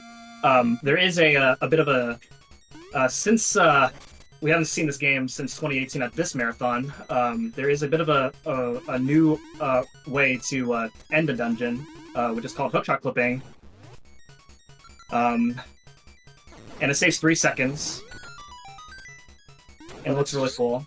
Yeah, it's a lot cooler.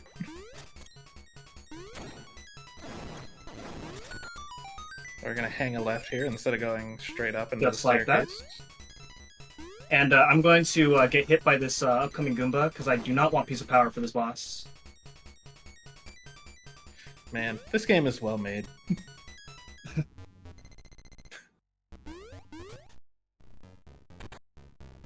And that is the last time we'll be routing in Piece of Power. It gets untenable from this point. Yeah, I think once you hit a certain number of card containers, now you need 35 kills. And then as you get 40 even more... actually at this point. Oh, is that 40 already? Oh man. Yeah, because I need 35 in order to get this piece of power that I kept throughout the dungeon. I think it goes to Every 3 heart containers that you get increases the kill count for the piece of power. Yeah. Okay, so you see how quickly he was able to slash the boss. If you had Piece of Power, there's a slightly longer amount of time you need to before you can actually damage the boss with a slash.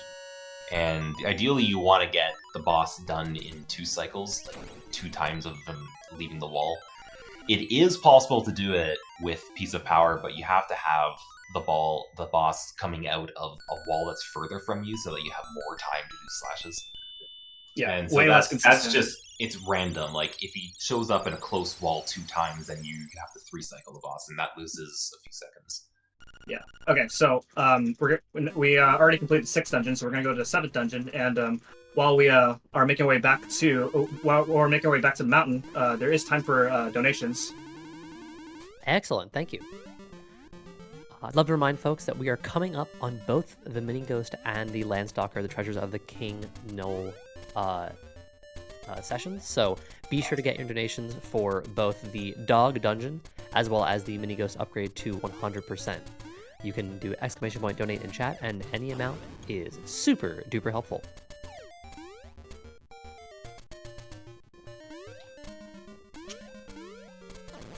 So taking this warp portal here, it'll take us to the mountain quicker. As we make our way to the mountain, there is a kind of a trick that we didn't talk about the first time that we were in the mountain. It's called obstacle skip. People like to hype it up a lot. It barely saves any time, but people like to hype it up because it looks really cool if you can get it. So hopefully we'll get it. Oh, I already people got like one. to hype it up, and it's not worth much, right? Just like not saving and quitting. Huh. I thought. So round 2, hopefully. Hey, we got it. It's a Biggest valid half run. a second saved. All right, but coming up is Rooster Skip. So you guys better talk about that. Yes, there is a 1 frame window when the hookshot fully retracts while Link is over a pit.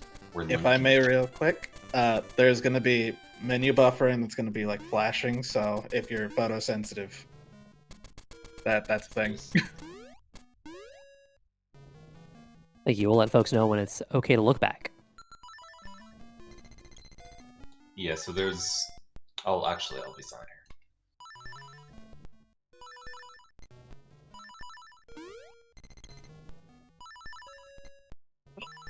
Wait.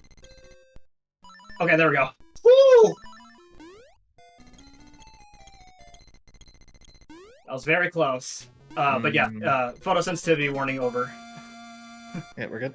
All right. So yeah, the point of the menu buffering is to help with the timing. So you just use the map. When you open the map, it advances the game 4 frames, and every pause buffer advances the game 1 frame. So you can use those kind of buffers to help with certain tricks. In this case, you use it to line up the hookshot in such a way that you could be on the exact right frame to actually do that jump. It is possible to do it without buffers, but it is way harder. And you have to do 2 frame perfect jumps. 2 frame perfect jumps in a row, back to back.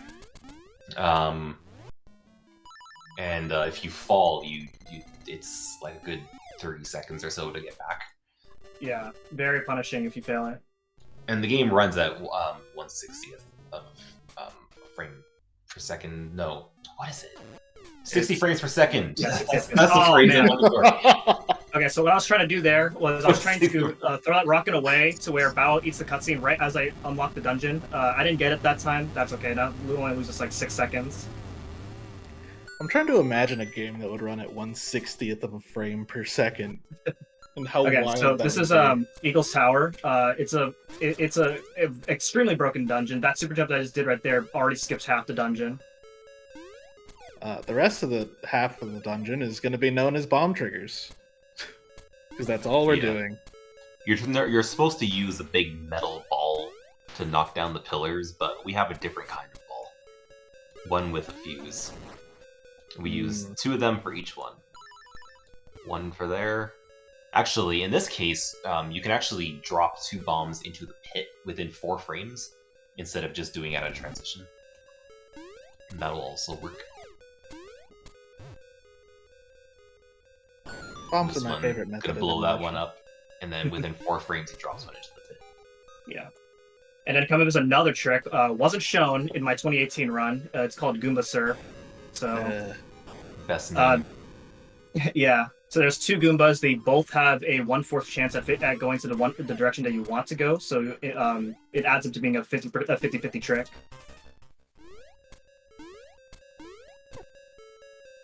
Pick up these bombs. I still need bombs.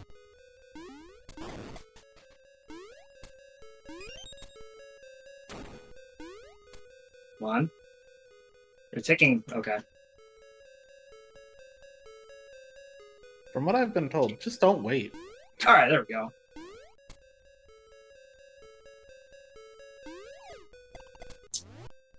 Yeah, so that saves I mean if you get perfect luck, then it can save 15 seconds over the other strat.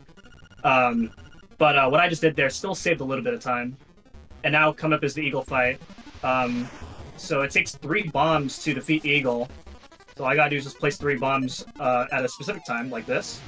And the Eagle will just run into the bomb.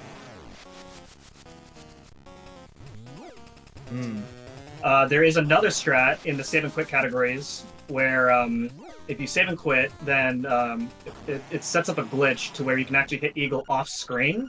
But this is no save and quit, so we don't actually which is why I had to fight Eagle this way. It's kind of a commonly asked question in my streams.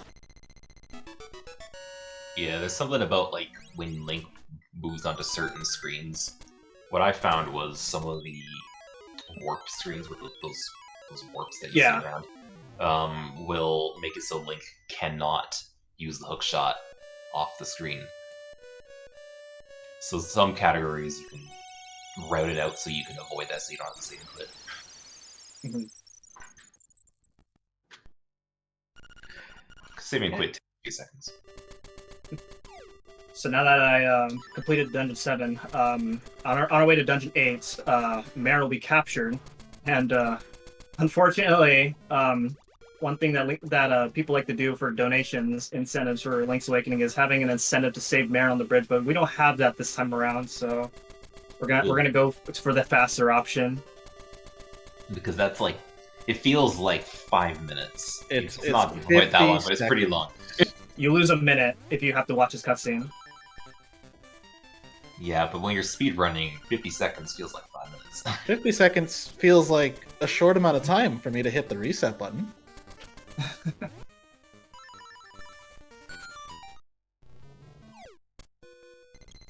Yeah, she's actually very easy to skip. You just stay at the very bottom. But if you go like, I think even 1 pixel higher, that will trigger the cutscene. Mm-hmm. Yeah, about a couple pixels up, then yeah, it's a very large hitbox. There's an even more fun way of getting across that bridge with using the boomerang, where you can... It's like you bonk on the wall as you use the boomerang, and it'll fling Link to the other side of the screen. It's... Called Zoomerang. Yeah, it's like a dash towards the block, but then you hold towards Marin, and that's what flings you. Yeah. So that was pretty Flame hard to Skip. Skip's needing the Mirror Shield. You might notice I didn't actually pick up the Mirror Shield in the 7th dungeon. And then coming up is another bomb trigger. I actually need to do this because you might notice I actually never picked up the ocarina, nor am I going to. And then coming up is a very hard fight. Let's see if I can survive this fight. Oh, okay, let's go. You just said some weird words. Mirror Shield? Ocarina? What are those things? Those belong on a Nintendo 64. No, never heard of them. Haha, never will. Yeah. And it means we don't get to hear the best songs. Oh, we can. They're just in the Switch version, because they're just better there. I disagree with that regarding the actual best song. You are entitled to your opinion, as anti-Woomy as it is. So I just did a hookshot clip. in order to clip that locked key block in order to skip needing a key in order to get to Blaine out here. Oh, Here's another really easy fight. By that I mean really hard. yeah. Took a little bit of damage there. Don't get punched by Blano, because he'll send you back to the start of the dungeon if he whirlwind punches you. Yeah, very bad. He's also got a stun jab. Also, for anyone familiar with Oracle of Seasons, you may recognize Blino. You may also be wondering why there are Goombas and a character who looks like Mario. There's also a character who looks like Luigi. Our response to that is, it's just a game, man. It's fine. Don't sweat the small stuff. Here's Lava Swim. Just like with Jesus Jumps, you can set up a specific moment where Link can kind of jump off of the water. In this case, you don't have flippers, so you can't just swim in the lava. Unless, for some reason, you slash your sword to the left as you're transitioning. Oh, what the heck? Uh-oh.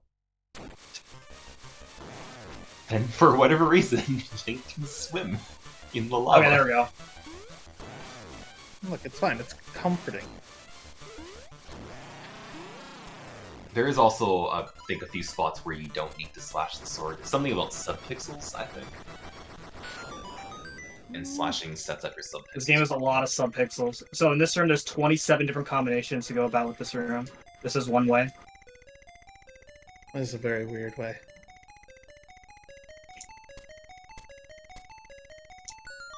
I think the number of times you need to pause buffer on Bill Escape is also subpixel based. Yeah.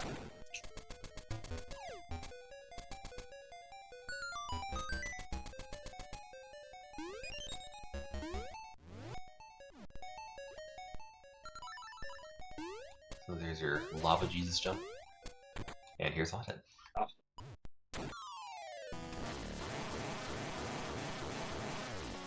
Hothead is an interesting boss. Indeed.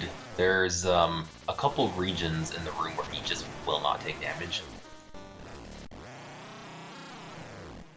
And he hurts a lot if you somehow get hit by him. He does 4 hearts of damage, so it can be a pretty scary fight. Yeah, but it's fine. He's dead.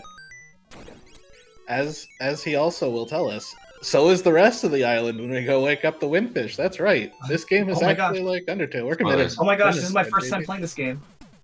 How could you spoil it for me? Look, it was already spoiled if we could read Japanese.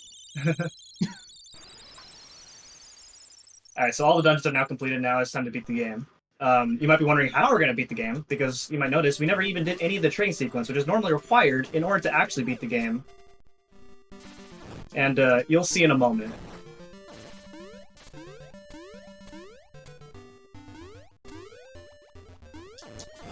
So if we were playing the save and quit version, as confusing as that is to Matt, then we'd normally go back into D2 at this point. But because we cannot save and quit, we have to do all the dungeons all the way through. Okay, so this is a kind of a customary thing in Link's Awakening and marathons. We are going to listen to the music, so here we go.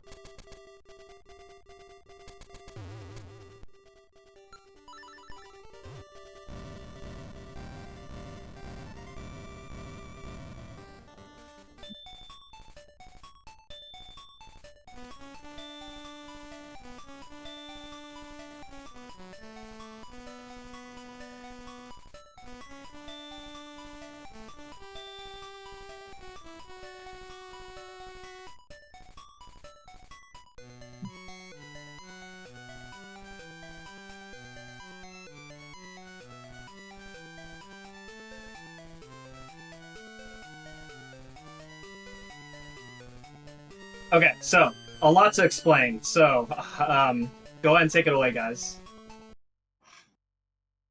Go ahead, Matt. So, because we never got the magnifying lens and we did not read the book in the library in Mud Village, there is a default path through the egg. It's left, left, up, right, right, up, left, up. And that is what we're going to follow to get to the final boss. Now we're going to do a bomb trigger going into the pit for the final boss to skip the long spiel going, oh, you're going to destroy everything. We want to live forever, or whatever.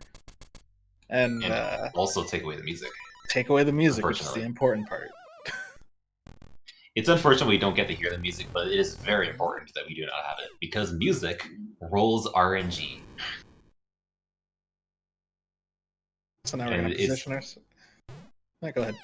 So, what M-Chan is going to do is manipulate Aghanim, or his movement, I guess. He's going to do specific movement and position himself properly so that Aghanim always shoots an energy ball instead of the non-reflectable blue balls, as we call them. And as a Link to the Past player would be familiar with as well. So sometimes he needs to be 1 pixel away from the wall. Mm. It looks like he didn't. Alright, Oh, so now you this got a is blue ball. RNG. 50-50, baby. Yep. Okay, 1 is fun. 1 got me the 113 in glitchless, where you cannot do them in it because it's a glitch. If it works, it works. So this boss is sort of like a greatest hits of bosses throughout this game and some other games. So you'll see stuff like Moldorm here from the first dungeon. You'll also see Ganon. Yeah, the only time we see Ganon. And he's not even the final form. He's No, the- superseded by a Landmola, of all things. Yeah. The Landmola that dies in 1 spin slash. If you blink, you'll miss it. Speaking of blinking, traditional for all Zelda games, you gotta stab something in the eye. With arrows 16 Oh, times. nice. Okay, time's Wow. coming up. That was a really good Death Eye. That's the kind of Death Eye that everybody wants. Don't like it. There are times where he can take. I think one time I counted Okay, 40 ready? seconds. Time. 55-51. All right. Good run. Aside from the D6 mishap, everything else went really well, so I'm really happy with that. What do you mean nothing happened in D6? Yeah, everything went according to plan. Yeah, so my PB is 5401, which I got earlier this Monday. If anyone wants to is interested, and if you like what you saw and you want to learn more about the game, I stream this game as well as the remake version of the game, as well as other Zelda games, quite often. So I'm live about a few days a week at twitch.tv/mchentrate. I'm also a YouTuber. I make Let's Plays on YouTube at youtube.com/itsmchentrate if you want to see some variety content out of me outside of speedrunning. I'm really grateful to be back once again. Power with Pride is an amazing event, and the cause that we're raising money for, True Colors, is a great cause. I also want to thank the Power with Pride staff for letting me run this game again. I ran this back in 2018, and I wasn't really happy with that run back then, so I'm glad I got to have another chance this time. So, would Matt and Zintra would like to say anything before we close off? Yeah, thanks I for don't having think I us. have anything to say. Been Yeah, fun. that was fun. If you guys want to learn how to play this game, we have a very well-written guide on our speedrun.com page. And if you join the Discord server, it's rather quiet, but people will answer your questions if you have them. Yeah, and also for the remake enthusiasts, we're potentially having a tournament for its anniversary on September. So if you are interested in learning the remake, that is, then feel free to join our server, and there's also tons of resources for that version as well.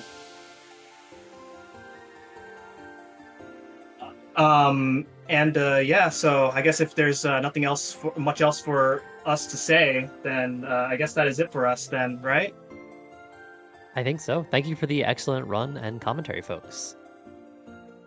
Thank you, everyone, and enjoy the rest of the marathon. Please donate for the good cause. We'll be coming right back to you with Arzette, the Jewel of Faramore, and I'll be passing off to Alice Rajasu. So stay hype and stay tuned for more.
Hello, everyone.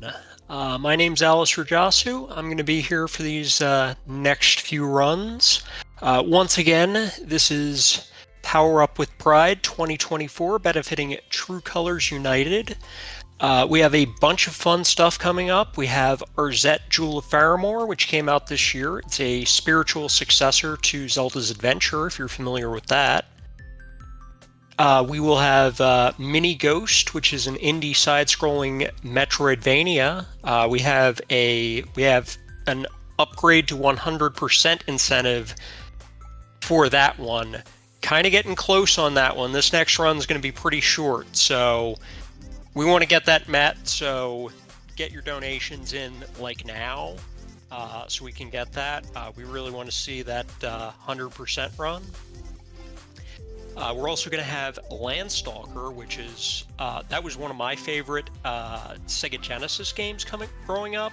It's like a classic action adventure game, and we have an incentive for that one as well for Dog Dungeon. So definitely check that out. And we're going to have a bunch more cool runs coming up tonight and tomorrow. So you can do an exclamation point schedule in chat if you would like the full list. This next run, Arzette, is going to be coming up shortly, so stick around for that, and we'll be back in just a minute.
All right.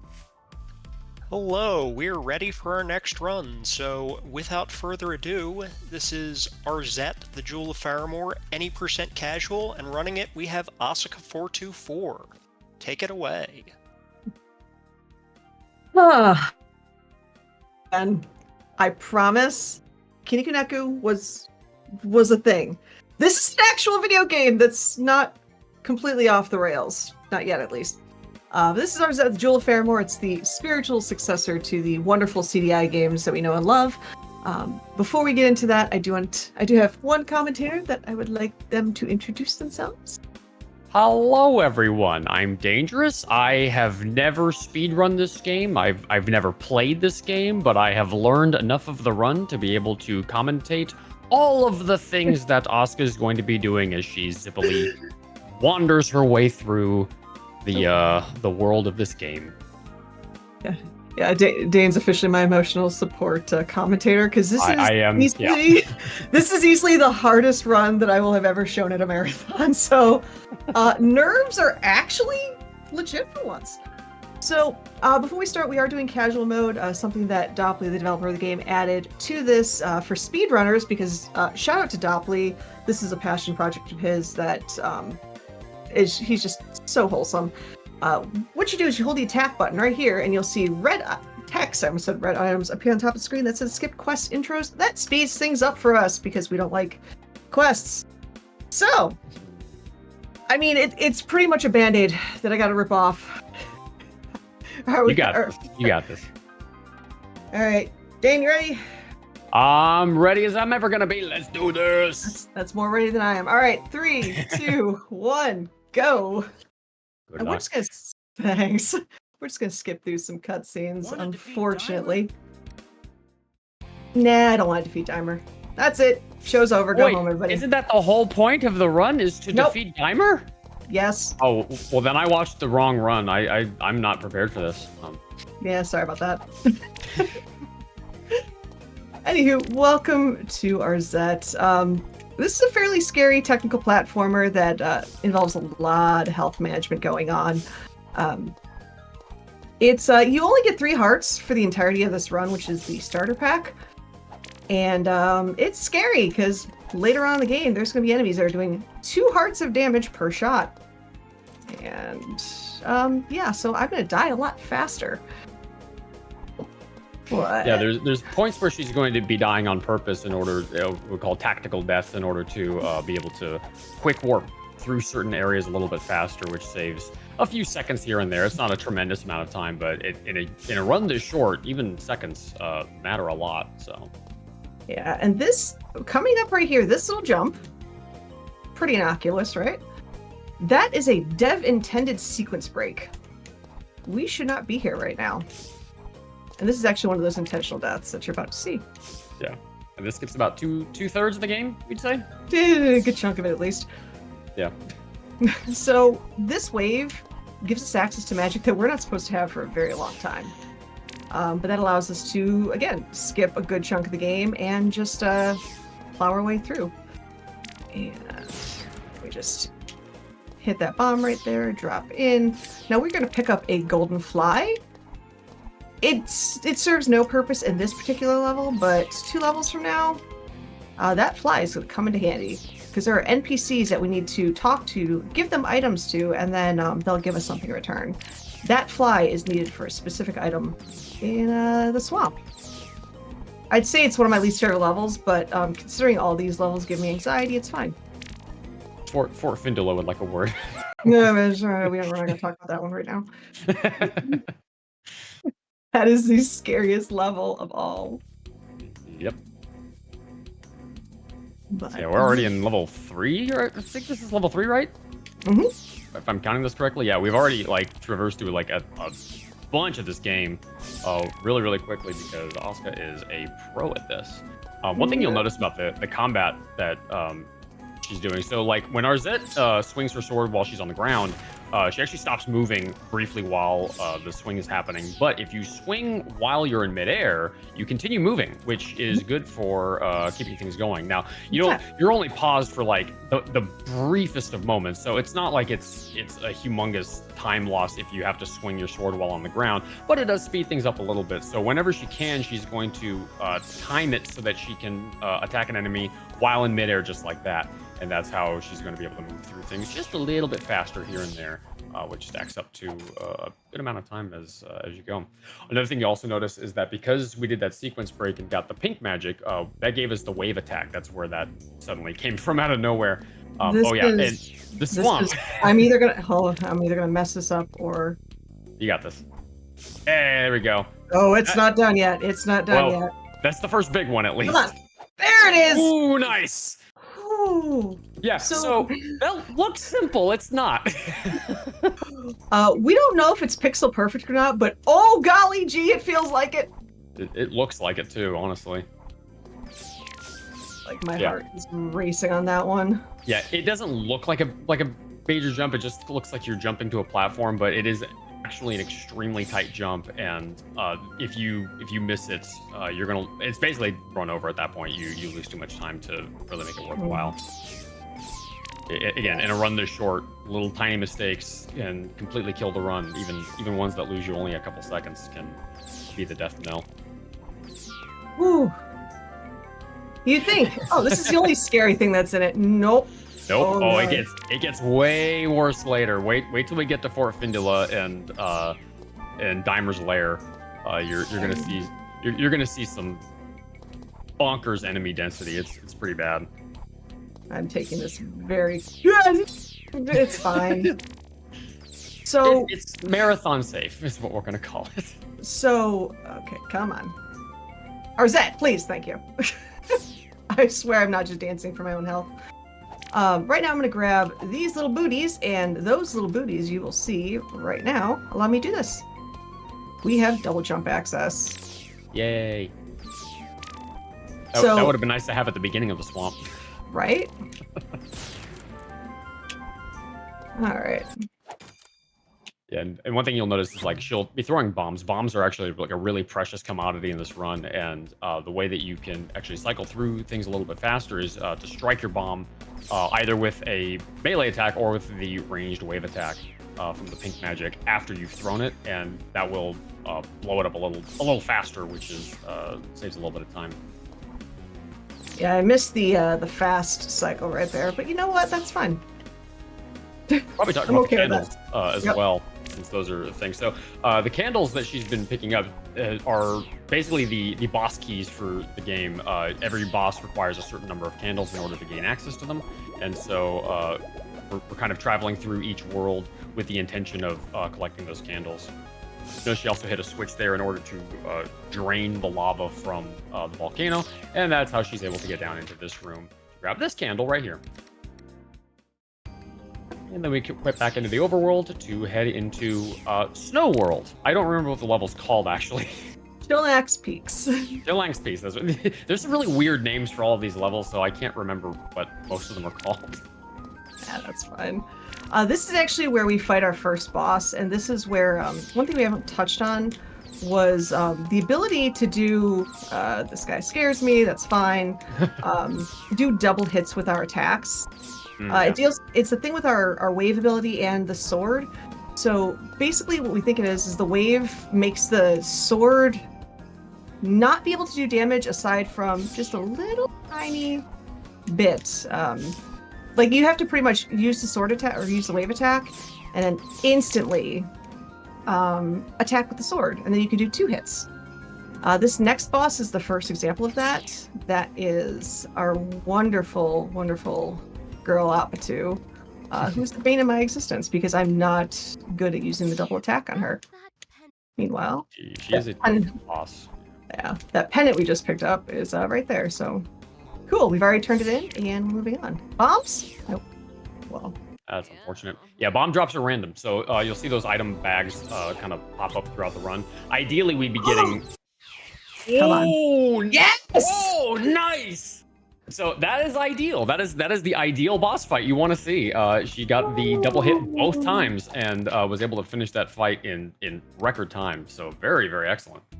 Oh, that feels so good. You have no idea. Yeah, the double hit attack is, if it's not frame perfect, it's nearly frame perfect. So yeah, that's one of those. are, oh, I missed that. Oh well, that's all right. We can. That's fine. We'll chill. Next cycle's the next cycle. Yeah.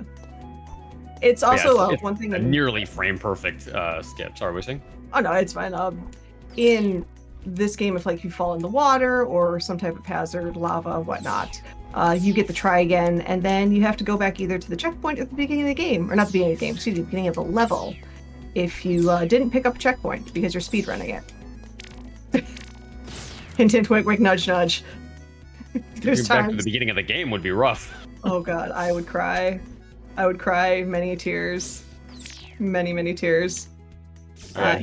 Here's a room that is kind of the reason why I didn't really want to play this game in the first place. Everything's dark, and the only things you can see are what are directly around you, and that's just that just makes things hard in a way that I'm not a fan of. But yeah, you'll see a few of those rooms kind of throughout the run.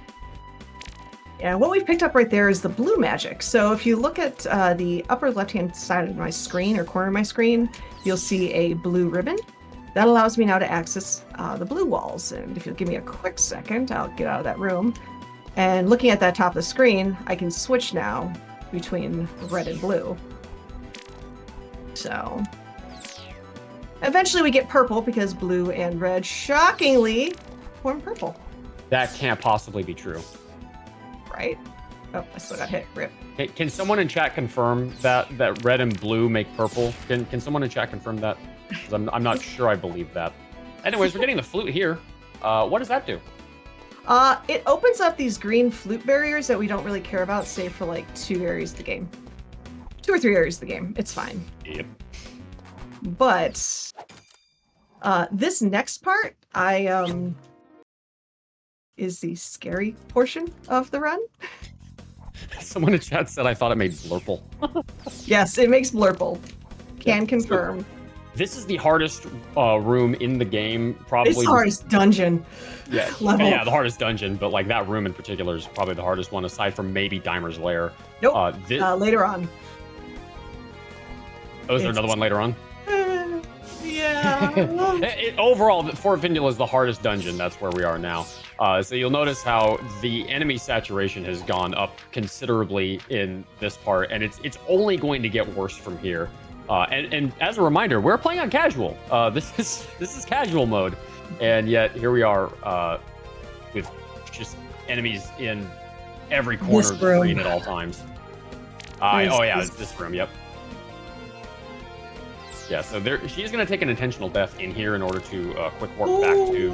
Ooh. Oh nope, I can't because they gave me. That's fine. Gave you heart, so yeah. Okay, so normally she would take an intentional death there in order to warp back here a little faster. Saves about 2 or 3 seconds, depending on how quick you can take that last hit to get the death. Bombs? Nope. Nope. Bummer. Oh, nice. Good cycle. Good cycle. That move is what makes that room so heckin' scary. She aced it. There well, staring casually at Nodelki. Yeah, we're coming up on the next boss fight shortly. No bombs again. That's alright. This is Beeves. Beeves is corporate dragon. just roll with it. Beeves is mean, but luckily Beeves is actually a pretty consistent fight. He is going to quick warp after every hit, and as long as Oscar charges up the wave attack and flings them one to each side after each hit, she can get through this fight pretty easily, actually. Yeah. Now you're probably asking yourself, we've been here, haven't we? Why, yes, we have. But that item we picked up in the last level, which. Okay, there we go. That's going to give us access to one of those NPCs, one that we just happened to walk past without really talking to. And you see how fast, slowly Tarzette moves. That's going to change. By comparison. Yeah. We now have Sonic shoes. We are now speed running. Yep. Up until this point, we were not speed running. Now we are speed running. Probably. Oh. Oh no! Okay. Rude. Dying there is actually not intended. Believe it. That was not one of the intentional deaths that we want. Luckily, things like switches and key pickups and things persist through death, so it's you get through here a little faster this time. But yeah, it's unfortunate, but Let me know when you'll have a minute. Go for it. Yeah, right now's good. Yeah, so I just want to let you all know, chat, we're in the final minutes for this mini ghost 100% incentive. It has to be met before the next run, so we only have a few minutes to get this one met.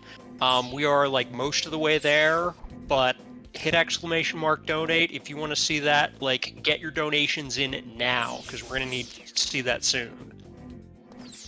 Yeah, we are more than halfway through this run at this point, so... Yeah, we're running out of time, chat. Alright, took a potential damage boost right there so I can get through that guy without taking damage from him. We are going to not get spit on. Thank you. Here, we're going to again take more damage. Hit this. I'm actually going to probably, since I'm running a little, well, significantly behind estimate, which is fine, I am going to probably at some point stop and get more bombs to deal with Nodelki, because it's Nodelki. Nodelki's a tough fight to do quickly, so definitely worthwhile. It's a shame we can't watch these cutscenes. Look. Actually, I'm looking. Heck it, let's go. Oh, okay. We're going gutsy with this one. So yeah, we're in Denny's castle. This is where the Nodelki fight is. This is another one of those extremely dense areas where the enemy saturation is like ridiculously high for seemingly no reason. And yeah, and dark rooms because of course there's more dark rooms. Mm-hmm. Yeah, so a lot of running these rooms like this is literally just memorizing the pattern of where you're supposed to be at on the screen at any given point, just so you can kind of jump across platforms quickly and whatnot. Yeah, this is a room that's very easy to die in, so House is going to be taking this kind of carefully just to get this key, then takes an intentional death there to warp down here, and then that gets her under this platform to grab this candle. We are doing bombless Nodelki. Yeah, we have no bombs. Unless 3 bombs drop right here. Nope. All right. Darn. Bombless Nodelki. Let's go. This I'm gonna need to focus on. I don't know how this exactly works, but while this fight's going on, this is actually a great time for our host to read out anything if you would like to do so now. Because I'm gonna take this one very slowly. Yeah, certainly. So we got a $25 donation from Anonymous that just says trans rights. And that one went toward naming, picking who saves the world in Earthbound and naming them trans rights. So thank you for that. Okay. That is the Nodelki fight. That's the fight over with. So Nodelki just does what Nodelki wants. There's no rhyme or reason to which way he goes, where he shoots off those spirit bombs, but they do 2 points of damage, and when you only have 3 health, yeah, that's not fun. Yep. Yeah, doing bombless Nodelki is significantly slower than doing it with the bomb strat. I've seen the bomb strat, and the bomb strat actually, that fight can be done in 15, 20 seconds. It feels like it. Faster than that, but yeah, it's significantly faster. But when you have no bombs, you're sort of confined to doing the slow strat, which is what Asuka had to do here. All right, this is another dark room. Kind of learning how to do the double hit. Oh yeah, this guy's name is Cornrad. Because he's a scarecrow, and his name is Cornrad. Certainly, there's no memes in this game or anything like that. There we go. All right. Now for the final boss that we have to deal with, which is the first boss. So, Oscar, I got a question for you. 42. Do you want to defeat Dimer? No. So yeah, Dimer's the final boss, in case that wasn't obvious. Yeah, this is so the five bosses are, think of it as his generals, and we have to take on the generals to get pieces of the Jewel of Faramore. And let's see if we can get the quick kill going for him. And once we take on the 5 generals, we can rebuild the jewel. Stop horsing around. I see what you made me do. That wasn't my fault. You're the one with the controller. Anywho. A good way of thinking about it is these are the 5 Lords of Cinder, and then Dimer is the Soul of Cinder, if you want to think of it that way. Now, time is going to be very quick when we get to Dimer. In the grand scheme of things, he's actually a pretty easy boss, but the level to get to him, kind of rough. It's funny, you're going to see this level, the fight with Dimer, and you're going to go, oh my god, that's the Bowser fight from SMB1. Because you can see the inspiration pretty clearly.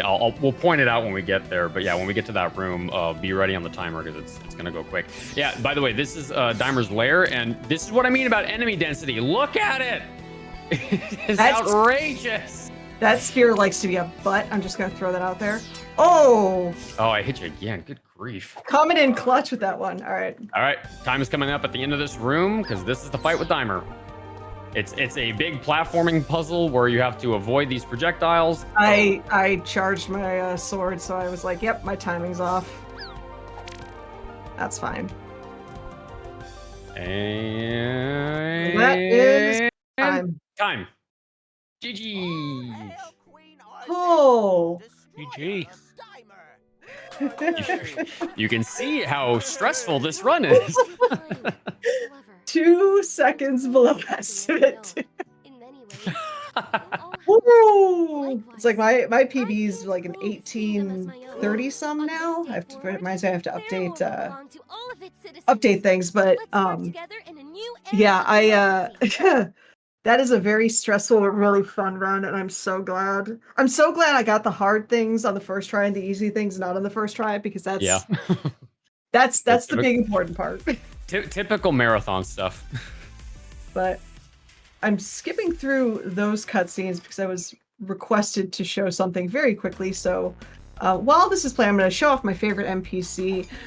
Dane, where can they find you?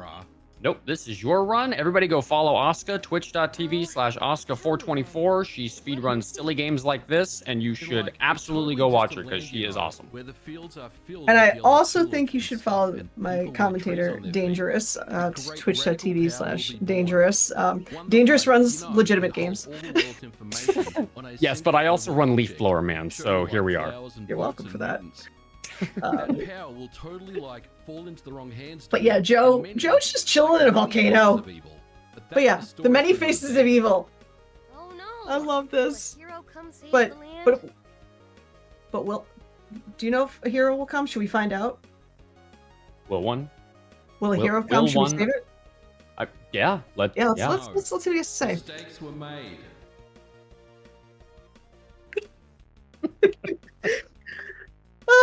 And with that, again, Asuka424, Dangerous is Dangerous. Thank you so much for all of you for being so generous. We're almost at $4,200 for such a fantastic cause. Yeah, thank you for having me, both Kinikaneko and Arzette. Y'all are super cute. All right, big thank you to both of you. Go follow both of these wonderful people. We're going to take a quick break here, and we're going to be back shortly with Mini Ghost and more Power Up with Bride, so stick around.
Alright, so once again, we're going to be coming back shortly with Mini Ghost, and we're going to find out whether it's going to be the any percent run or the 100% run. So if you all want to see 100%, you have like maybe 2 minutes left to get your donations in, so you gotta like slam that donate button if you want to see it. So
hello.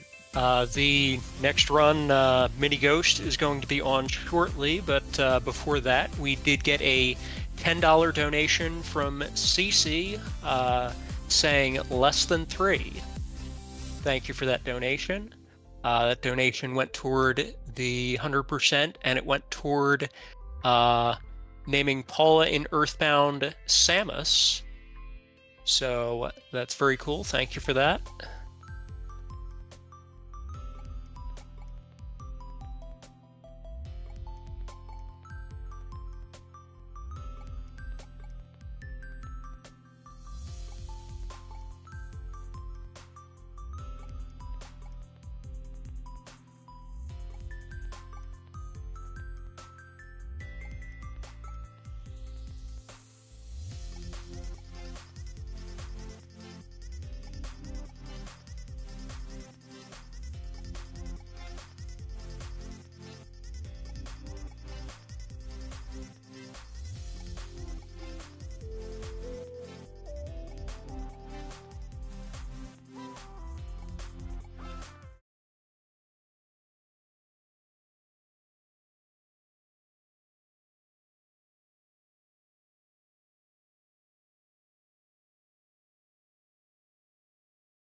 Hello, everyone. Welcome back.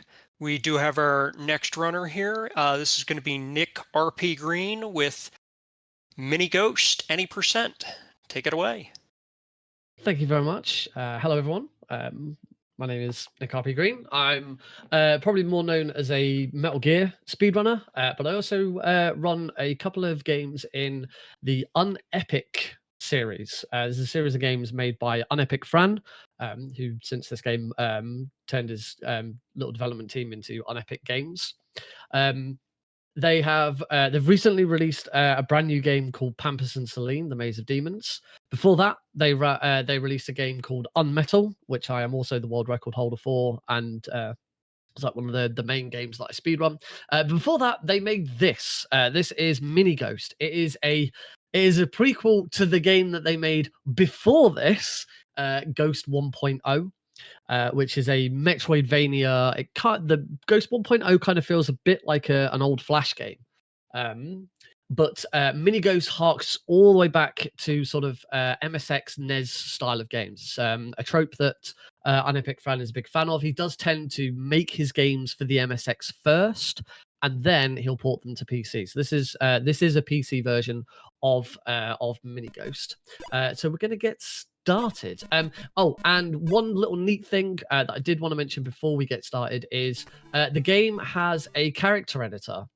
You can go in and you can make your own little characters. So this is Ghost, and you can go in and you can change them. And now I'm a black blob somewhere, but the reason I say this is because we are going to be using one of the characters that I've made during this run.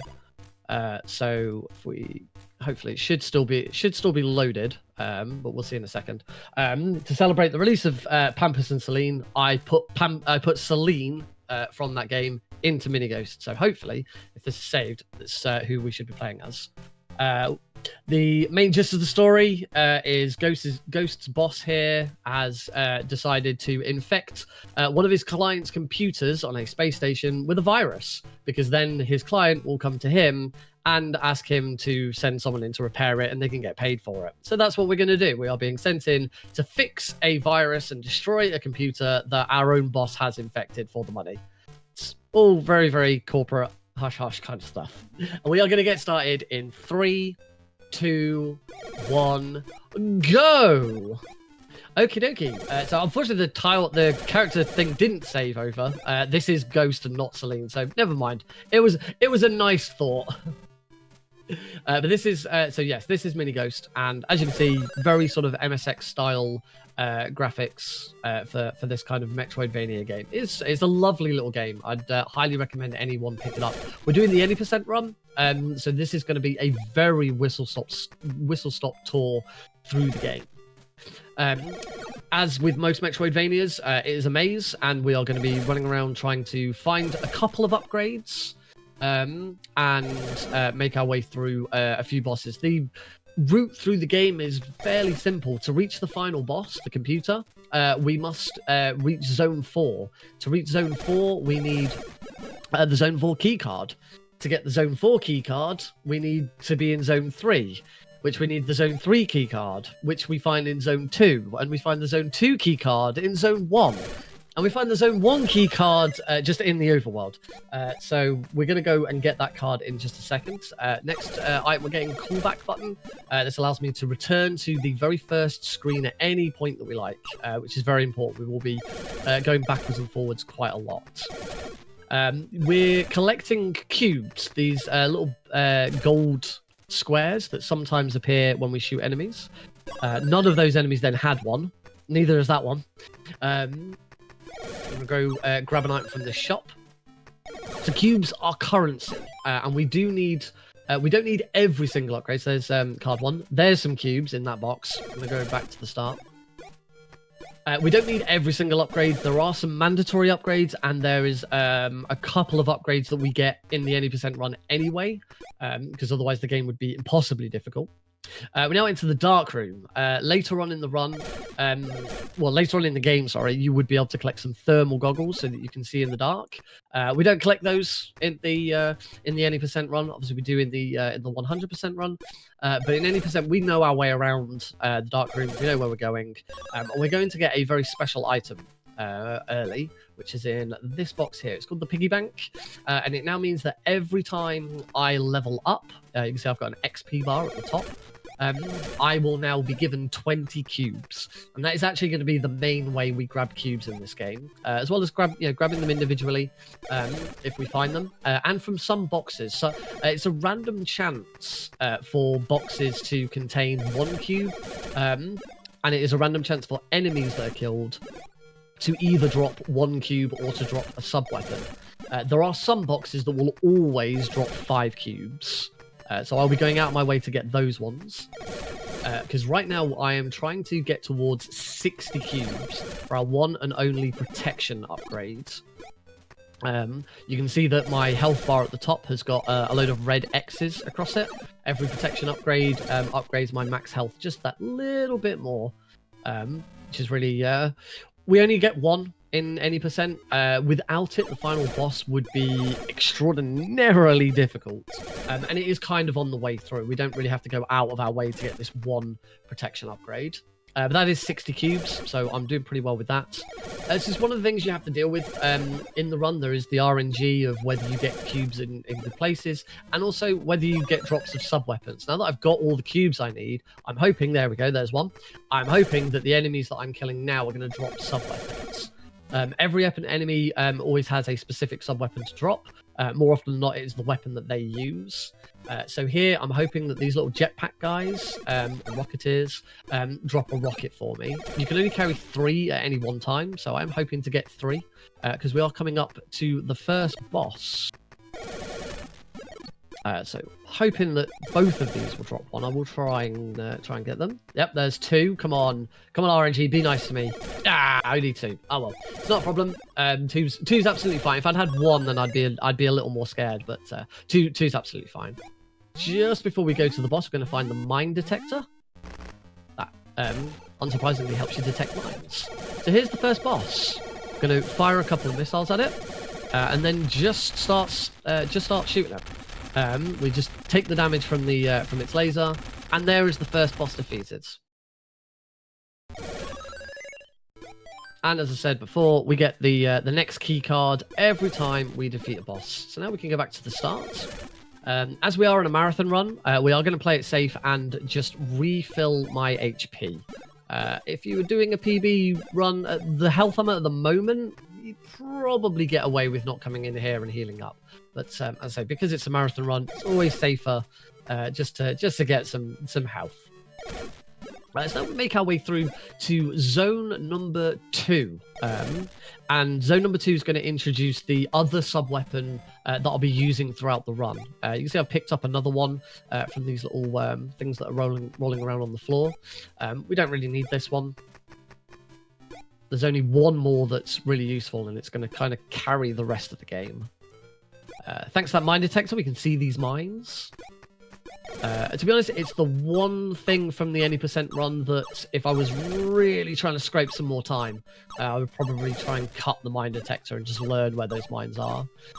There's not much RNG in the game except for flying enemies. So these enemies that are here on the floor, they are always on the same pattern. But these flying enemies are completely randomized.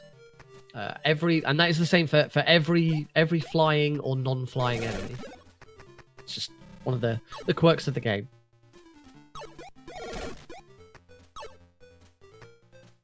So I'm gonna have to get past these two guys. Don't need to worry about him. Here's our next shop and our next upgrade. This is going to be a battery upgrade.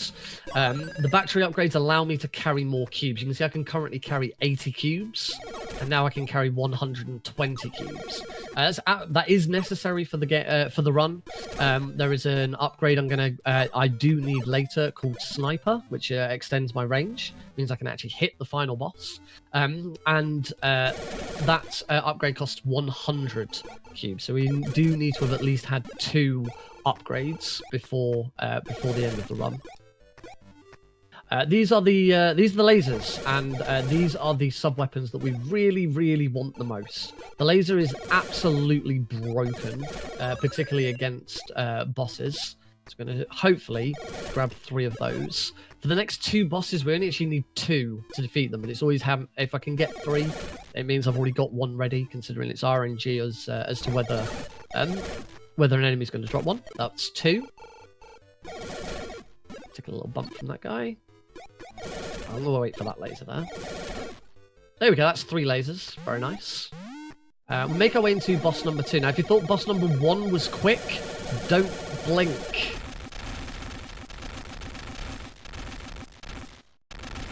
And that's boss number 2 defeated. As I say, the laser is absolutely broken for boss fights in this game, which is why we covet it so nicely.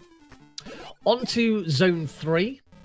We're going to go back through the dark room again. We're going to take a slightly different route to get through it, though. And as we're just going through the dark room here, I'll hand over in case there's any messages or anything you wanna hand over to our lovely audience.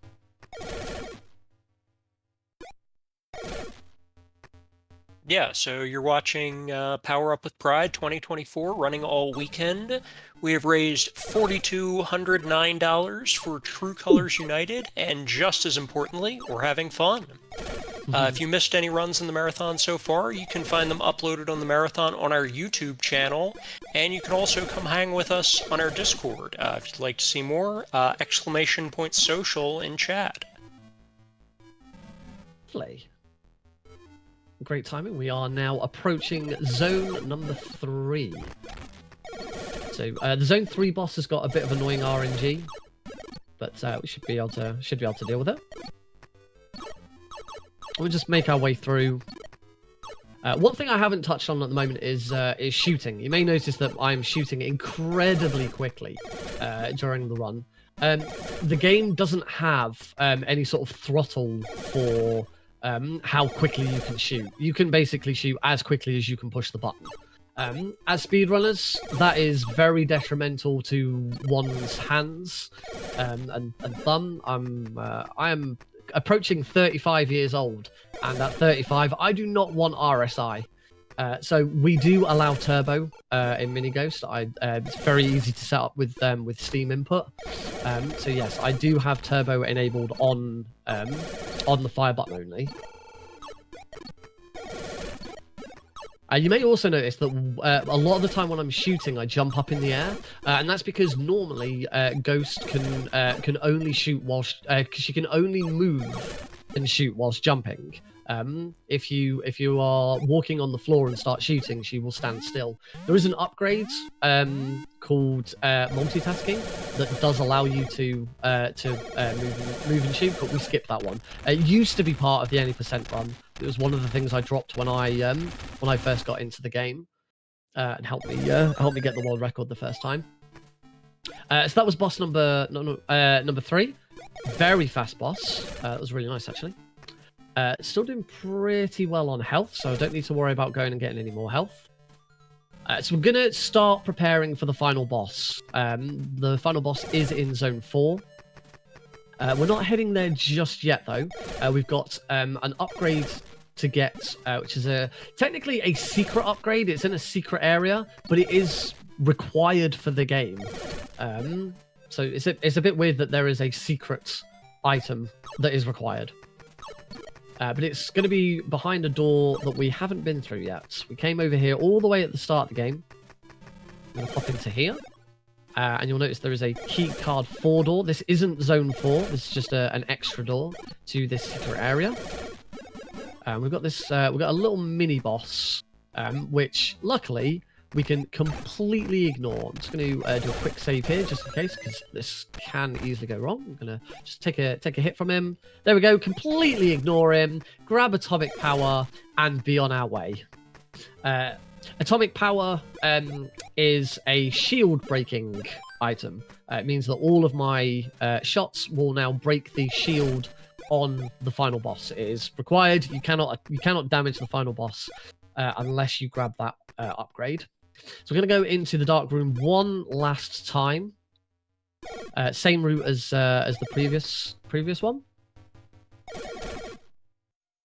You'll notice that the top right-hand corner of the game does have its own speedrun timer. An Epic Fran is a big supporter of speedrunning and always tries to incorporate speedrunning into his games. So that was nice.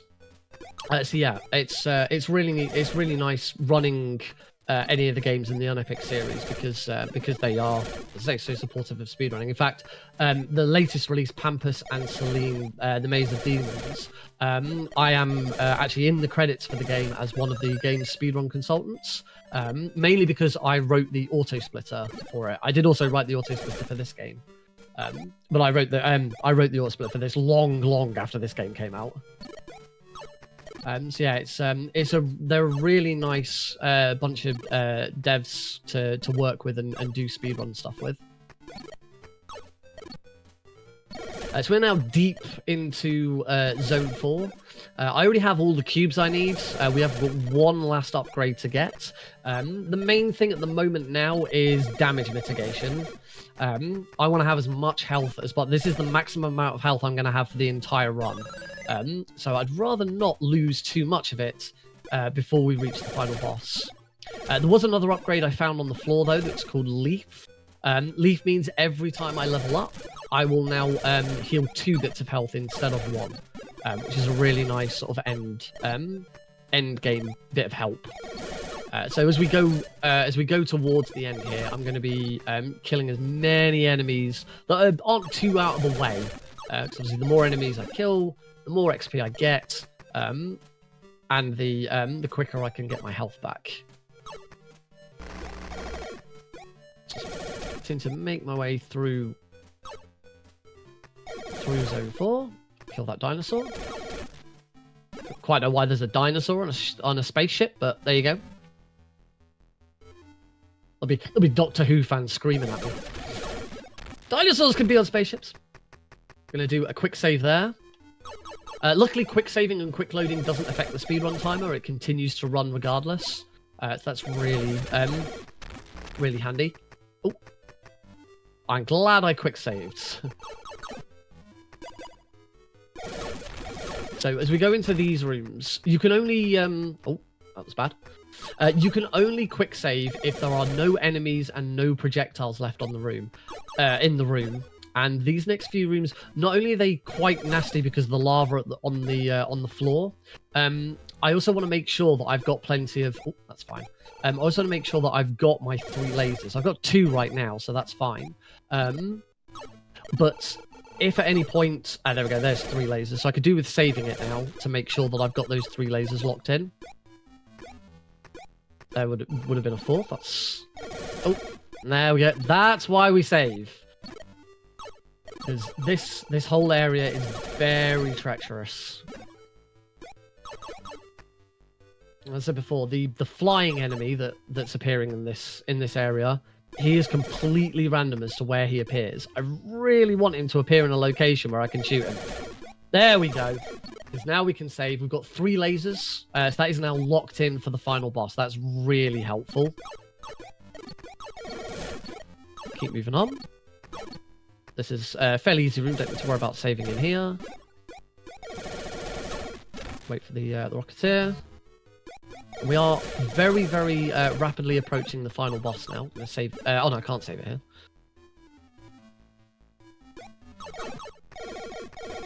Wait for that flying enemy. Oh, he's there again. Ow!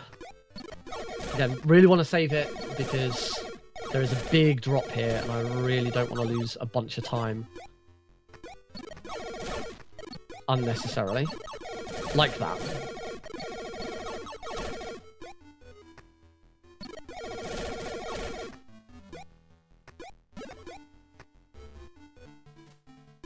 There we go, good. Because the next room is the final boss. There we go. So it's this big, massive computer, and time is coming up. The moment the boss's health hits 0, that will be time. It has a lots of different attacks. We have to be very careful not to get hit by the like little silver shurikens that it's firing out, because they will stop me from being able to shoot for a short time. I'm doing okay. I've got one laser left, and my health is okay. And that is time! That was a really nice final boss. GG. Yeah, that is a very, very quick whistle-stop tour of Mini Ghost. I can tell you that the that time 17:11:36 on screen. It's a little over a minute behind world record. So for a marathon, that's really, really nice to have. Really pleased. And we get our little epilogue. Ghost tells her boss that she's destroyed the computer. Everything's fantastic. The boss lets the space agent know that it's been destroyed. But they're like, "What? You weren't supposed to destroy it. You were supposed to just fix it. You owe us 200 million credits." And now he's really angry. And that sets up the story for Ghost 1.0. That is it. That is Mini Ghost. I hope you've enjoyed it. As I said, it's a very fun little Metroidvania. This was a very, very fast skip through it. There's so many rooms and so many items and things that we didn't look at. So if you are a fan of Metroidvanias, when this is on, I mean, it's cheap to begin with, but if it's ever on sale on Steam, it's like super cheap. So yeah, pick it up, give it a go, and have some fun with it. This isn't my only appearance for Power Up with Pride. I will be back tomorrow for Metal Gear Solid 3. So yeah, keep those donations coming in, and thank you for letting me showcase Mini Ghost. Yeah, great run, and thank you for showing off that game, Mini Ghost. Yeah, we'll see you tomorrow for Metal Gear Solid. We are going to take a quick break here before we come back with Landstalker, so stick around, don't go away. See you in just a minute.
Hello, everyone.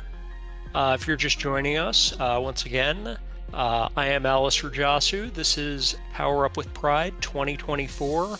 We're benefiting Crew Colors United. We've raised $4,234 for them. They are an awesome cause.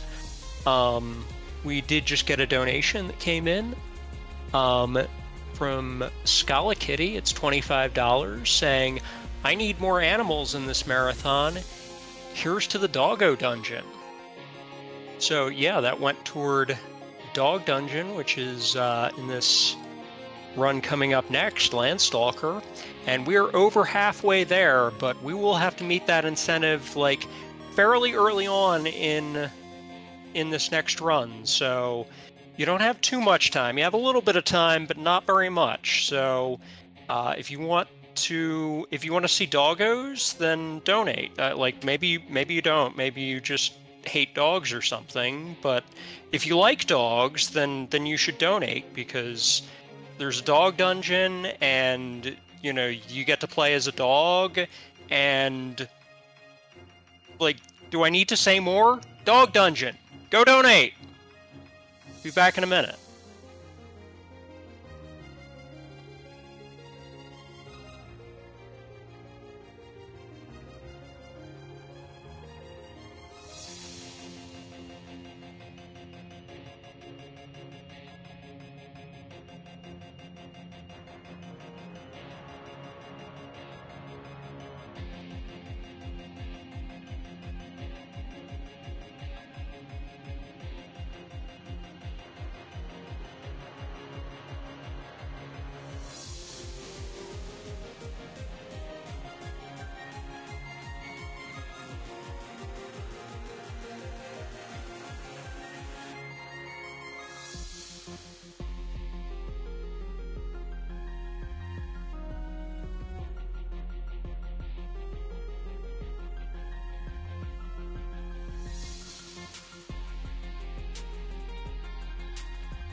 Hello, welcome back, everyone.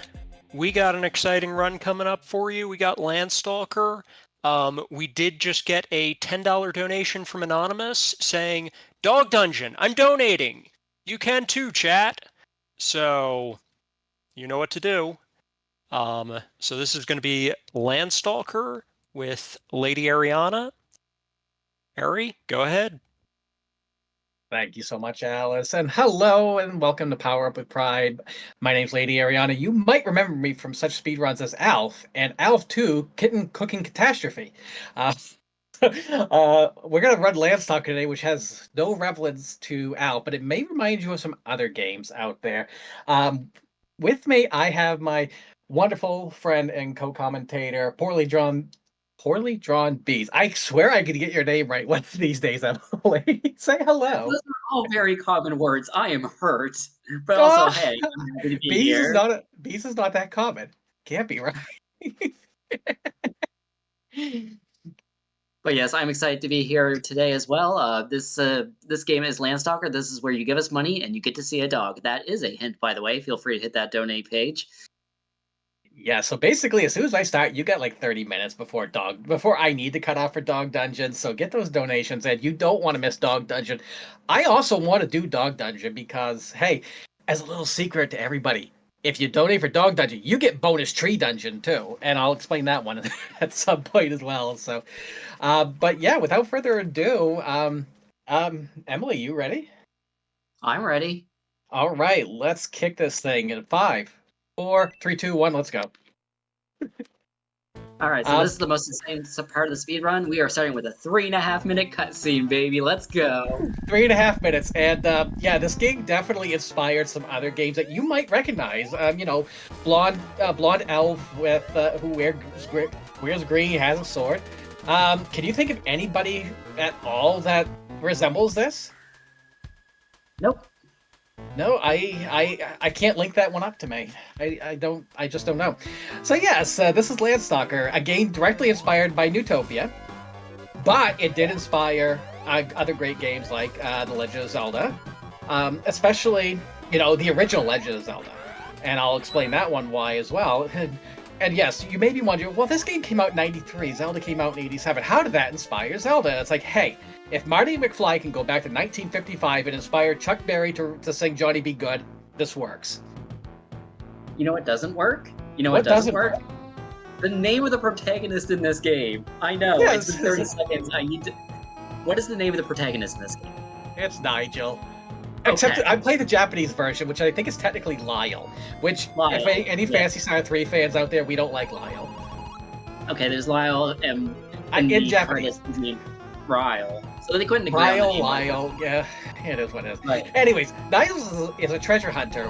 This whole cutscene is basically him getting a statue and giving it to this old man, getting 2,000 gold. And all of a sudden, we have Not Navi showing up and saying, "Hey, I'm being chased by these 3 goons, and because I've seen the treasures of King Noel." Yeah, basically, we are. Now we have the information of where the treasures of the King Noel are. This great treasure. It's huge, but So the most skill-based part of this game right now, are you mashing through the cutscene or is it playing automatically? This is playing automatically. I could give you this controller and you could basically get through the first 3.5 minutes. I am literally in another country. That's not possible. Hey, this brand new controller's got a pretty long cord. It might work. Also custom. All right. But anyway, okay. I guess I'm gonna have to get Taco Cat in here. Let's go back to this Nigel thing, okay? Nigel is a terrible name for a hero. Like, what famous characters can you think of named Nigel? Like, Thornberry? Nigel Thornberry, which, I don't know, I've never watched that show. Maybe he's a hero, maybe he's a villain, whatever. The second most famous fictional Nigel, like, the middle manager from the Drew Carey Show. Yes, entertainment before the internet was rough. Thank you for asking. I don't know. This is a terrible you're really dating yourself there. Also, shout outs to just standing on a giant bird with goggles on. That's the mode of transportation. That's the only way to get to the treasure. So Nigel had to pay his 2,000 gold to get this ride to the island where the treasure is. And Nigel, you're gonna find out he's the most confident man in the world. Can I just say, he's not even holding onto the feathers. That's so unsafe. I know, right? If there's one thing this game needs more of, it's that bird. Exactly. That's like, as a bird myself, this needs more bird. So at this point, I'm actually holding up and right because this will just start as soon as this dialogue's over. And there we go. We can actually move now. So not Navi. Her name is Friday, and she's basically Navi. So that's all you need to know. We're playing the Japanese version, so you're not going to know what I'm getting, but this is what's known as a life stock. So think of it like a heart container. Except it's better than a heart container because the more life stocks I have, the more damage I do. And we kind of want that, but we don't want too much because it takes too much time. It's also worth pointing out that unlike Navi, Friday is actually very useful in this game. Yeah, hopefully we don't... you and does other things too. Well, she revives. That's a very good thing. So you may see right up by my life count, there is like a little bag of it's something that says 0. Oh my God, there's a boulder. I better run. I better run. You know what? I gotta check my time. Oh, hi. Unlike Indiana Jones, Nigel can stop boulders. We do love a good cutscene boulder in this house. We do. And at the same time, there will be a lot of boulders that we will run into. However, that's the only one that does not hurt us. Oh, we are I had to gonna stop and tie my beat shoe there. We are gonna beat the crap out of Nigel during this run. Like, Oh he yes. deserves it. I'm gonna be taking as many safeties as possible, but anyways, back on that little bag icon with a 0, that is our e-geek count. E-geeks are basically herbs, and they heal me for about 50% of my max HP, and I can use them manually through the menu, or if my HP reaches 0, Friday will use it and revive me. So we're gonna take a few safeties. Yeah, we're so gonna now actually we grab can- one here. We're gonna come up to one of the hardest tricks of the run. This is one of those games that front loads one of the harder tricks. I'll let Ariana explain it, and then I can be All very right, upset. so in honor of Dog Dungeon, we have the hardest trick in the game right here, which we're just gonna stand up on you, and you're not cooperating today. There we go. We're picking up Dog, and we're. Oh my god! I knew that was gonna happen. Oh, it happened twice. Oh my god. So yeah, here we have to pick up the dog and throw it on top of the statue to get a treasure chest. And when Ariana was explaining this to me, she mentioned that picking up the dog is a frame perfect trick, which is one of my most hated sentences in the English language, because picking up a dog should never be a frame perfect trick. I can see picking up a cat being a frame perfect trick. Those things are skittish sometimes, but no, not dogs. The fact that I just threw that dog and gets a statue twice, that is like my worst fear when I'm actually speedrunning this game, is just bonking that dog. And the dog didn't care. It just still has that smiling face like, hee hee, we're gonna find out, especially if we get Dog Dungeon. Dogs are immortal, they're invincible, and they're just wonderful beings. So, Oh yes, that's another reason you need to donate, because the dog is the happiest dog you will ever see on the Sega Genesis. Oh, absolutely. Absolutely. So, hey, we actually have combat now. I like to think that when Nigel becomes a dog, he also changes his name to something cooler too. That's true. Also, So, hey, shoutouts to Bubbles making noises when you hit them. Yeah, this is a Trailer Park Boys, so Bubbles doesn't make noise when you hit him. Well, maybe he does, I don't know. Oh, he definitely does. Probably. I'm from the city, I know. Alright, so this is the Waterfall Shrine. First dungeon in the game. I did what's known as a bubble skip. And to basically what I did there, I took some damage. Anything that moves in this game has a hitbox and you can stand on it. So that's what I did. I took some damage from the bubble. I used my iframes to jump on it and to skip having to find a key, hit a button, and open up those golem statues to let me pass. So yes, we're going to be doing that a lot. Yeah, one of the things that makes this game extremely interesting speedrun to watch is that there is a lot of health management because it is damage boosting the game. So you have to constantly reevaluate your route on the run, determine if you have enough health to get through the next section, if you can afford to take the shortcut or not. Lots of like little micro decisions as you're running along here. And speaking of keys, we're actually going to pick up the key anyway because much like in the original Zelda, keys are universal and they can be used on any door. So we're picking up that key. We're actually going to have that key to use in the next dungeon, which will allow us a little bit of a sequence break. There's another E-Geek, so we got 10 coming out of here, and I took one extra hit, which I'm not happy with, but I always end up with 7 out of 10 coming out of here for some reason. But yeah, that's Waterfall Shrine. Wasn't your old route 6 out of 9 coming out of here? What was that? Well, didn't your old route have you at 6 out of 9 coming out of that dungeon? I always have 6 out of 9 coming out of that, but until I get the last, it's not even so much the last route, I just accidentally take one extra hit, because, I believe it or not, I'm not that great a player of this game.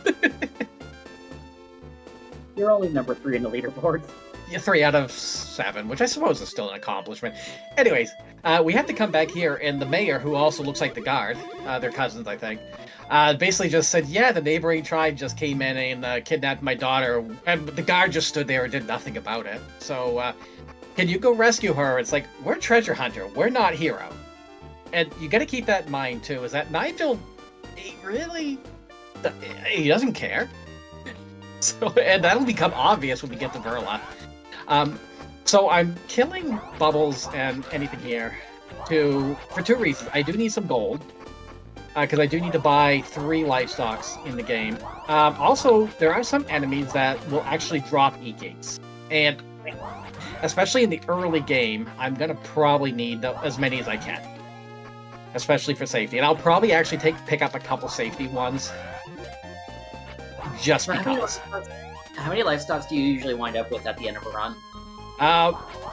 Lately I've been ending up with 58. The world record does 59. And there's a couple livestocks that are really difficult to get, which I may or may not attempt to get, but we'll figure it out. Anyways, we reached the neighboring village, and there's the princess, and they're going to sacrifice her to the Orc Kings. Shoutouts to any orcs out there. I know Queen Peels is listening to this, so...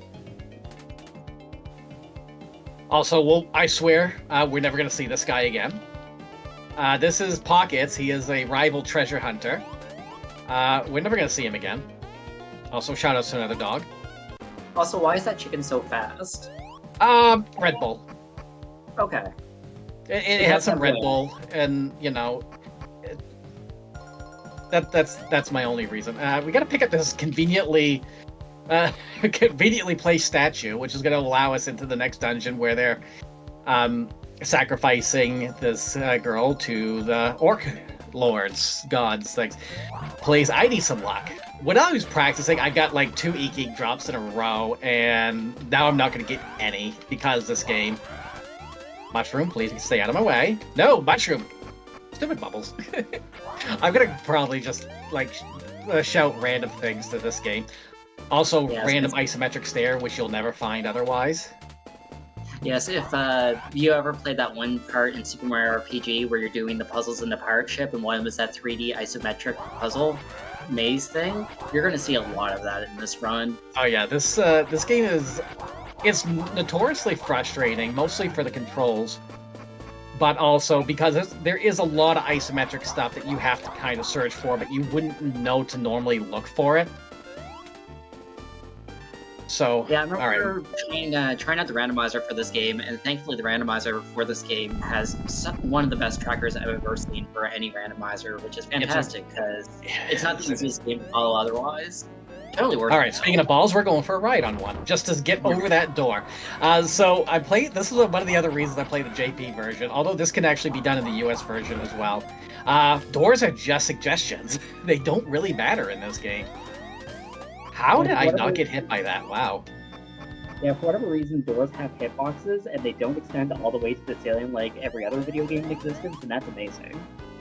Yes, and in this particular version, doors, you can phase through them, and I'll be showing that trick a time or two as well, especially at the end of this dungeon.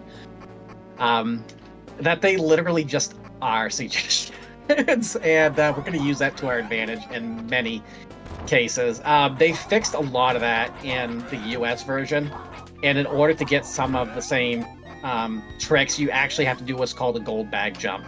I'm actually going to pop into here to grab this E-Geek. I never grabbed this in a PB attempt, but we want to finish this run today, so I'm using whatever safeties I can get. And I'm probably going to be grabbing more E-Geeks than I should. For every chest I get, it costs 3 seconds, so I definitely don't want to grab too many in the sake of time, but, you know, for the sake of finishing a run for a marathon, I'm going to probably be grabbing as many safeties as I can. Right, because you were saying earlier, usually you have 2 or 3 before you even enter this dungeon. And ideally, yes, especially if I can get some lucky drops. I don't know why I'm fighting you. This is a room I don't need to. So what you're seeing here is an excellent example of how the RNG from different item drops and stuff, and also managing your health, does affect the routing in a course of a run. Yeah, and the orcs and the bubbles have a 1 in 64 chance of dropping dropping an E-Geek.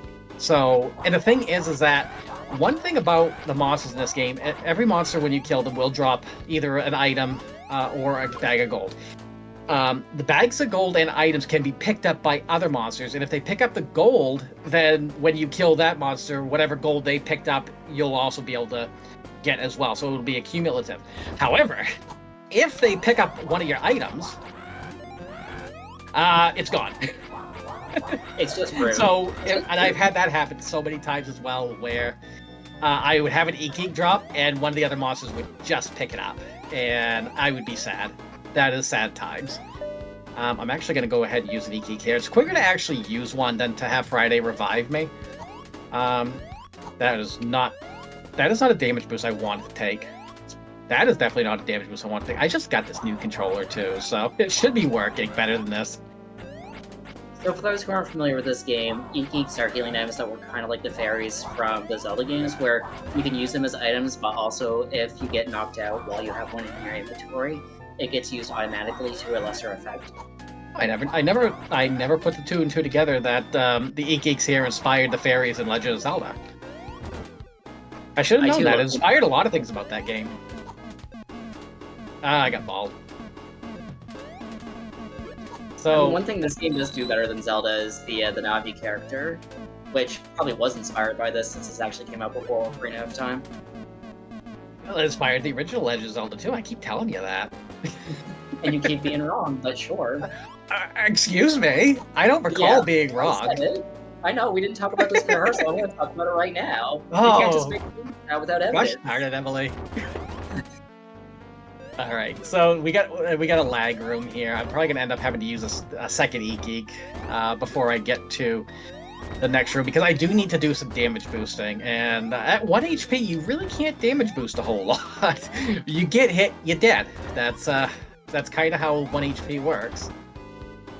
And then you get the E-Geek cutscene, which, if I remember correctly, that has flashing lights, doesn't it? Yes, it does. So you want to avoid that just for the sake of not, losing your eyesight. Yeah, there are a couple occasions where taking the death is actually more ideal, especially in the later parts of the game. I'm going to go ahead and use one right here. And we're going to come up on the first instance of door skip. So I'm going to line up right here, slash these two, and I'm going to get right in the hitbox of that orc. And of course, it's not going to work now. Please just knock me through. Oh my god, this is actually bad. I'm on the wrong pixel. Now you're just fucking. Oh, there we go. Okay. We'll get there. There. That was like 3 damage boosts for the price of Yeah, one. and now look at it though. Also, I see someone asking in the chat if we reached the incentive yet. We are over 75% of the way to the best dungeon in the game, so if you want to throw down some dollars to see some dogs, now is a fantastic time to do so. So I'm kind of sweating bullets right now because I have no E-Geeks and I have 4 health. And yeah, so I basically kind of had to brute force my way through that one. So I'm going to actually take this a little bit on the safer side and try to... there is a place I can get one more E-Geek, but I got to be really safe. Thankfully, there is one more livestock here. And that mushroom got up way too fast. I'm killing some extra orcs so they can possibly drop one, but I can probably take one more hit. But again, I'm going to play it safe because, again, if I game over, I don't have a save.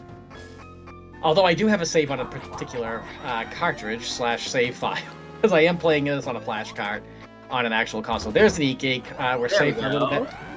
So the reason Not gonna lie, I was kind of rooting for the run to fail there for a second because I'm a friend. Oh. So the reason we actually come to this part, normally you actually come to this part first to get a key and move on, but we had a spare key, so we kind of just, skipped a section. We're at a livestock count now where we can actually kill white bubbles in 1 hit and blue bubbles in 2 hits. Whereas when we started the dungeon, if we had come in there, it would have taken us 3 and 2 to kill each of them. Mushrooms also get up at random times, and I don't like it. Also, can I get the swag kill? Swag kill. Heck yeah, let's go. All right, so I was gonna try and do another door skip in this room, but with 1 E-Geek, no. My money count's a little high though, so I think what I'm gonna end up doing is I'm gonna buy the livestock in Masan rather than Gummy. Gummy's the second village we went to, by the way. I'm kind of skipping lore because it's a speed run. Well, so you're kind of skipping lore because it's Japanese, and at least 95% of us can't read it, so... Yeah, basically. And so we're gonna... We rescued the princess, we're a hero, all that. And unlike another, blonde elf who wears a green tunic and everything, we actually did it at the beginning of the game. So our quest is over, right? No, of course not. It's not. I could tell you about a different quest that's over. Oh, what's another quest that's over? We have met Dog Dungeon. Oh, heck yes, let's go. Thank you everybody for making Dog Dungeon possible. I hope I won't disappoint with that, but it's you've made my day. I appreciate it so much. Thank you all. The good doggo never disappoints. Believe in yourself, Ari. Yes. Would you like me to read off some of these lovely donations that got us there? Absolutely, we got some time. All right, so we got $25 from Neon Gray saying, we have to pet the dogs with swords. Okay, thank you. That is one way to do it. We got $3.33 from Windbliss saying, wait, this isn't Alf, this is Elf? Close enough. Nico says trans rights. Trans rights, let's go. Trans rights. And we got $50, like just a minute ago, from Grace Horizon, saying, although I prefer cats, I'm a sucker for optional dungeons. You know what? Valid. Thank you all so much for those. Again, thank you all so very much. Thank you all. It warms my heart to know that incentive got met. And we're going to be doing Dog Dungeon, which, because we're doing Dog Dungeon, we're also going to be doing Bonus Tree Dungeon. And I'll explain that one in a little bit. We're going to do that after the next dungeon, though. By the way, I have still not had a Lucky E-Geek drop yet. Is that what Marathon luck is like? It definitely is. Also, going back to earlier donations for a second there, just a little bit of life advice for everyone watching. Please do not approach somebody's dog with a sword. It does not go over well. I also don't suggest tossing a dog either. Dogs are not meant to be tossed, only in this game where they are immortal and worshipped. And handled by trained professionals. Yes, like me, who ended up throwing it against the statue twice before I got the trick to work. Dog was unscathed. It's fine. Exactly. Dog was happy about it. So the town of Gubby's fine. This is normally where I would actually get the livestock, but it's a little bit more expensive. I end up getting it in Masan, which there's my Lucky E-Geek drop. There's one.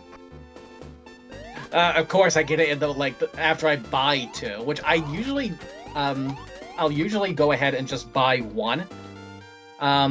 If I have to take the Masan livestock, my money count was actually really high for some reason. I don't know why, but we do love money grinding during a speed run. It's the best. We do. I wasn't even trying to money grind. I think I just took extra kills for safety, and I end up with some extra money.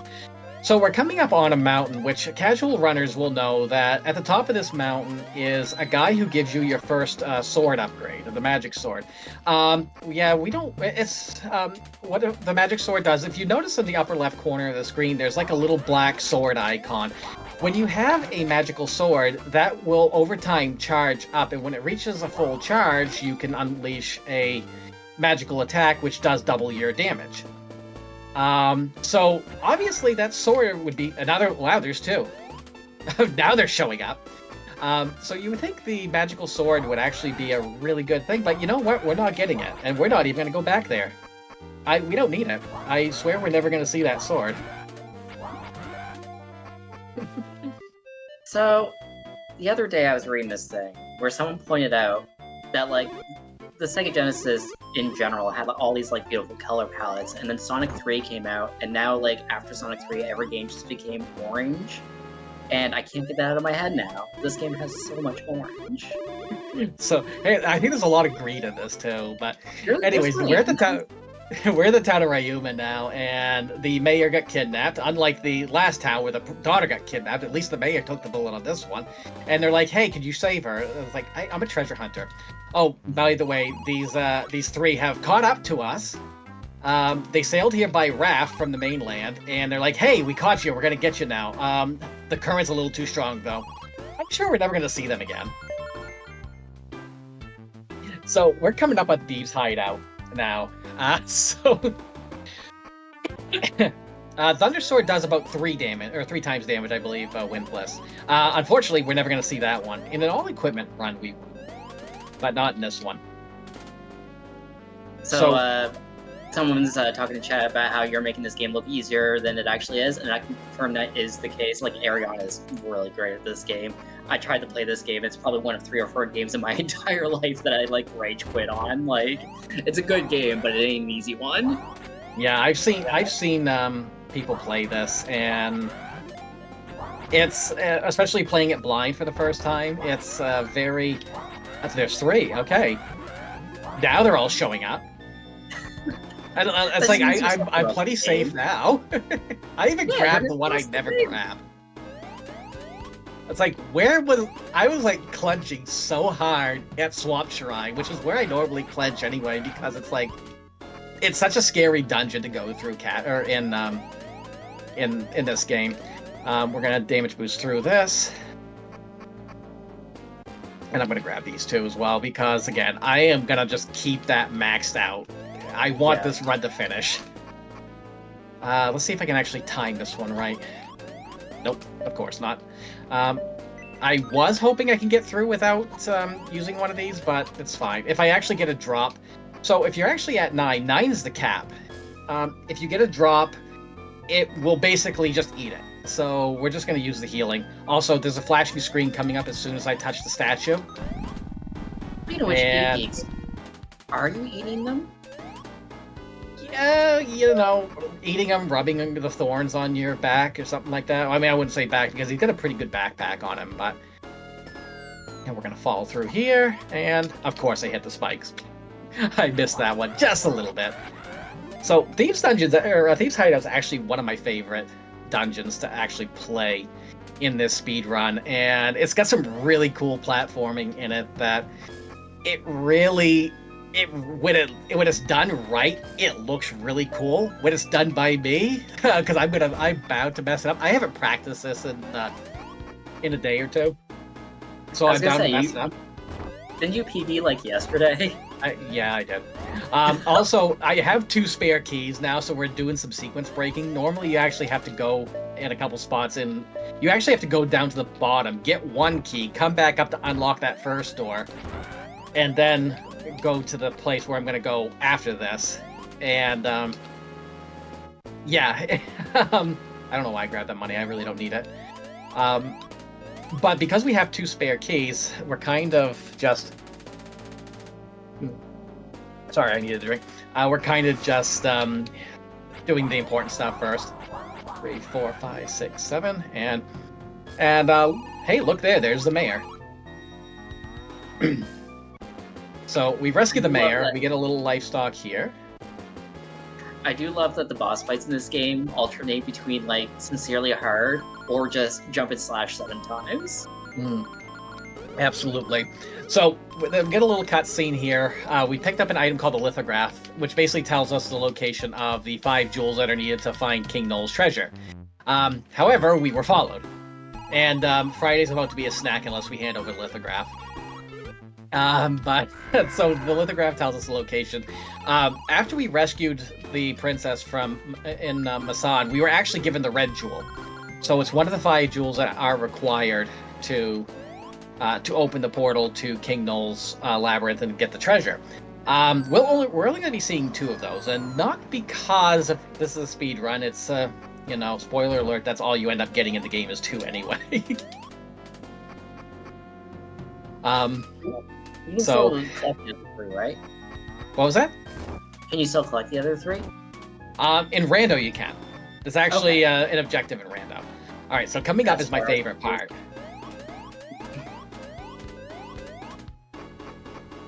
See, like that room there, like you just blitzed through it like it was nothing. It took me 7 tries to clear that room in my first time. Oh, I missed the other jump though.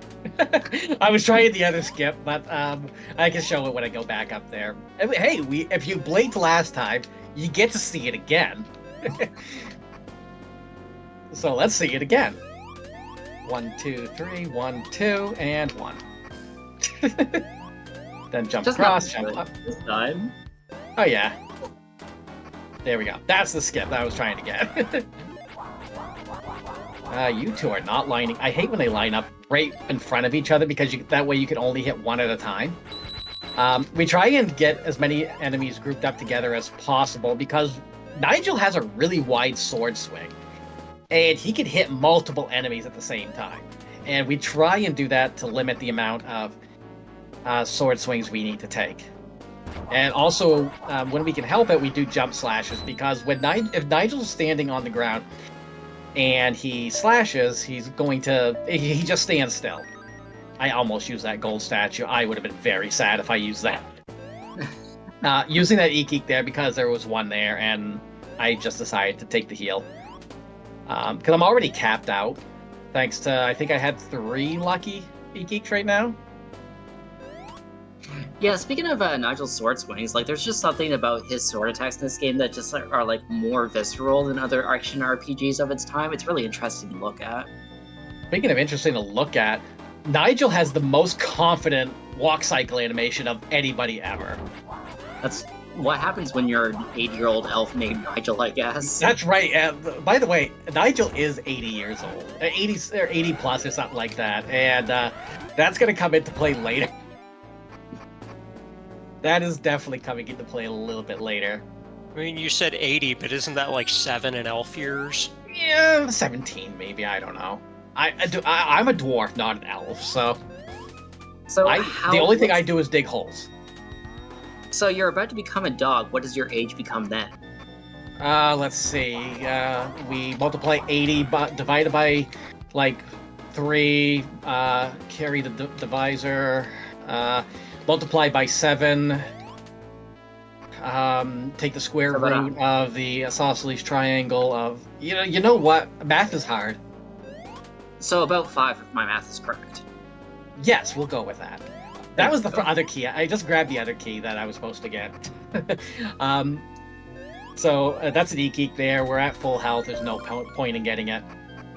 So regarding a question in chat that just came up, talking about picking up the rando without playing vanilla, the tracker that comes with this game is one of the most comprehensive trackers I've ever come with, to the point that if there's a key item location, there's actually links in the tracker that show you guides on how to get that particular check.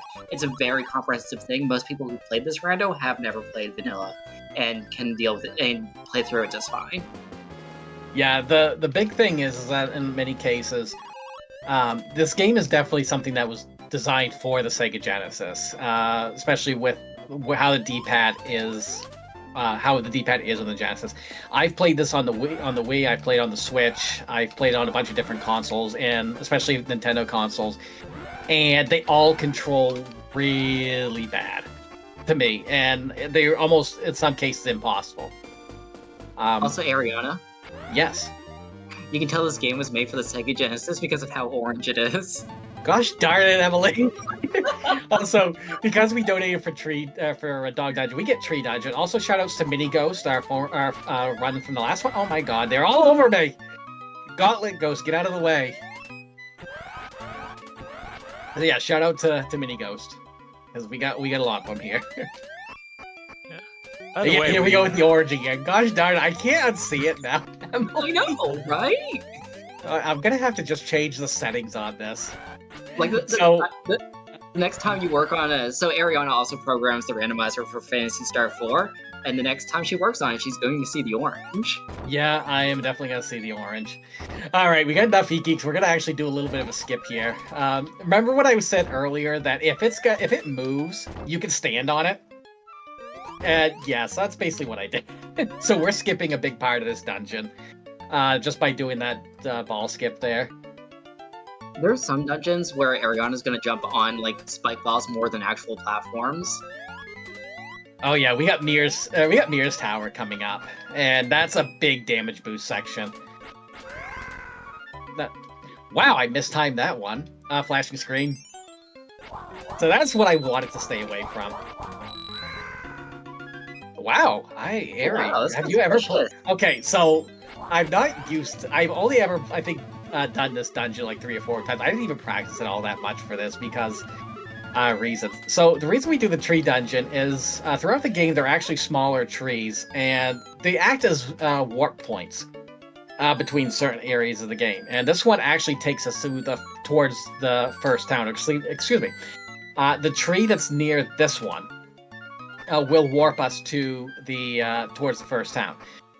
There are a few things you have to know. You actually have to beat the tree dungeon first, and you actually have to enter both sides of the tree. So we've only entered one side, so you notice that tree just was solid. It didn't have anything on it.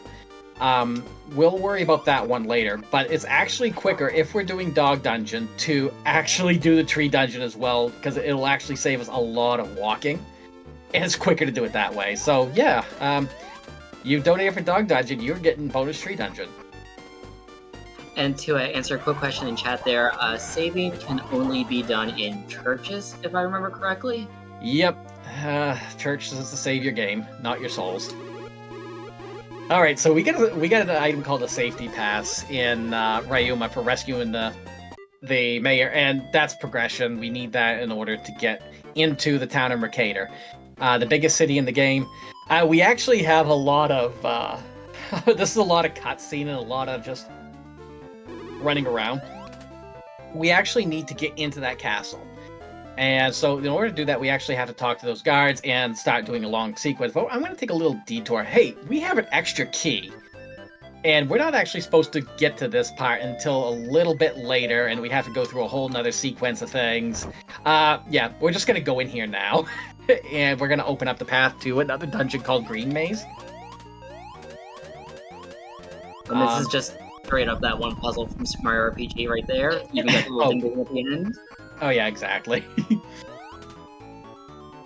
So we opened up the path to Green Maze, but we're not going to go there yet. So we're going to be entering. In order for us to get into the castle, we need to talk to somebody from the castle in order to get in. In order to do that, we have to find him in a dance studio. It's a dance studio in the US version. So that's what I'm going to call it. And you're going to have to disguise yourself as a younger person to get in, because that makes sense. But I suppose if someone came in and they said their name was Nigel, I'd assume they were lying too. This is true. So we talked to that woman there, and that triggers this this girl to show up. I believe she's actually the daughter of that knight in red. His name's Arthur. He's saying, yes, I'm going to the dance studio. Tell nobody about this, especially my daughter, who's just right across there. And daughter's like, I've never seen such dishonesty in all my life. So like, right. For some reason, we're gonna, follow this this knight into this dance studio. So we're gonna try to get in again. And we talked to this woman. She says, hey, go to the fortune teller. You're too young to get in. Go to the fortune teller. And I think you'll be pleasantly surprised. So we're going to go visit the fortune teller. And, much like once you hit 18, instant adult. And I told you we were never going to see Pockets again. For some reason, that's who we are now. So as we enter the brothel scene here, this is a good time for donations, if I recall correctly. I was about ready to say that if anyone's played Phantasy Star 3, they know that a mustache makes you an adult. But yes, so this is actually a good time. There's going to be some flashing screens, though, so because Friday's not happy with us for being at a dance studio. Yeah. So since we met the Dog Dungeon incentive, we have opened up a cool new incentive that I want to tell you all about. So this is one of the incentives that I am most excited about here. This is the Ultima 2 Lord's British Bounty. So if you look at this donation in Tiltify, you'll see that it's $450, but it's actually a 3-for-1 deal. So, up to 3 Lords British can be killed. We're gonna kill 1 for every $150 that gets met, that goes toward that target. So if that 450 is looking a little intimidating to you, if we just hit 150, we kill Lord British. If we hit just 300, we kill 2 Lords British. If we hit the whole thing, we get to kill 3 Lords British. That's going to be in the Ultima 2 run. That is the run after this. So, yeah. Very cool stuff. We love killing Lord British around here. So, if you want to do that, ! Donate. Poor guy made a video game. He just has to relive his death over and over. Yeesh. So we're basically the whole thing of that. We're actually going right to Mir's Tower right now. We're actually skipping the crypt, which is a really bad dungeon. What happened is we actually opened up Mercator Castle by talking to Arthur, who for some reason went to a dance studio wearing a shield. I'm guessing he was advised to have protection and went ahead, so went in with a shield. So we're going to go to Mir's Tower. And I need as many e-geeks as possible because Mir's Tower is damage boost central, and I need a lot of e-geeks for this. We're going to talk to our friend Papyrus. Of course, that's right. I got an extra an extra livestock. I hit 4 until they only have 1 health left, and we're going to come here. He's going to follow me, and I'm going to stand right here. And we just had an item drop. So we do what's called tree removal glitch, and it gave us the magic sword. It's one of those things that don't understand on that on their own. Right. It's like, yeah, this was totally intended by the original designers. Please stop killing me. Let's hope I can get the skip. Oh, wow, I actually got it first try. So it's actually very easy in the Japanese version to get that skip. It's called Armlet Skip. It means we just basically skip the entire crypt dungeon, because there's a whole cutscene involving going into Mercator Castle, meeting the Duke of Mercator, and him basically saying, yeah, we need you to stop this evil tyrant who lives in this tower called Mir. And he's basically taxing the people. He's very evil. And so we're supposed to go here to stop him. And we just skipped that entire cutscene. We also did a little bit of a stair skip there. Wow, these mummies are actually lining. Hey, you get back there. Thank you. So normally we have to go up those stairs, fall down a hole, and end up back there. But you can actually clip right. If you do a nice corner jump, you can actually get right around that. And we have to hit that button in order for a bridge to appear right here. It allows us to continue. If I'm processing this correctly, a minute ago you just said we're climbing this tower to fight an evil mayor because of taxation. Yep. Oh, shoot. World's hardest jump coming up. Making it look easy. That is actually a really tough jump. The speedrunners of this game call that the world's toughest jump, and they don't lie. It actually is a really tough jump. I'm going to grab this e-geek. It's one of those things you're running the game and you miss it 7 times and you just look silly, and then you get embarrassed and you miss it 7 more times. Yeah, I mean, I've done that. Sort of thing. I've done that. Okay, so this new controller has a start button that's kind of hard for me to hit, so I almost missed that. The item we got from the world's hardest jump was called Garlic, and we just ran into him ourselves. His name is Miro, and he hates garlic. All right, let's see if I can get this skip real quick. Nope. I'm going to clear them out, though. Get a little extra money. I do need about 600 gold by the time I get past Verla. I got enough e-geek, so we're going to try this again. There we go. Okay. So we just skipped having to hit a button, going through a few rooms. I'm going to use another e-geek. And this, I need a lot of them here, because, again, this is damage boost central. Once I get past here, it becomes a little safer, though. Excuse me. It is 1. So and there we go. I'm just reviewing my notes right quick. And so far, I have things that are frame perfect in this game: that 1 jump and picking up dogs. Yep, picking up dogs, always a frame perfect trick, including cats. All right, we're gonna try damage boost through that.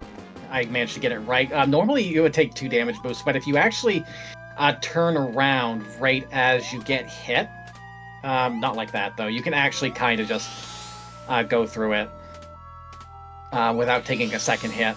Also, unlike in the US version, they've actually fixed the hitboxes on a lot of these spike balls, which is why in the US version, if you try doing that trick in the mummy room that I was just in,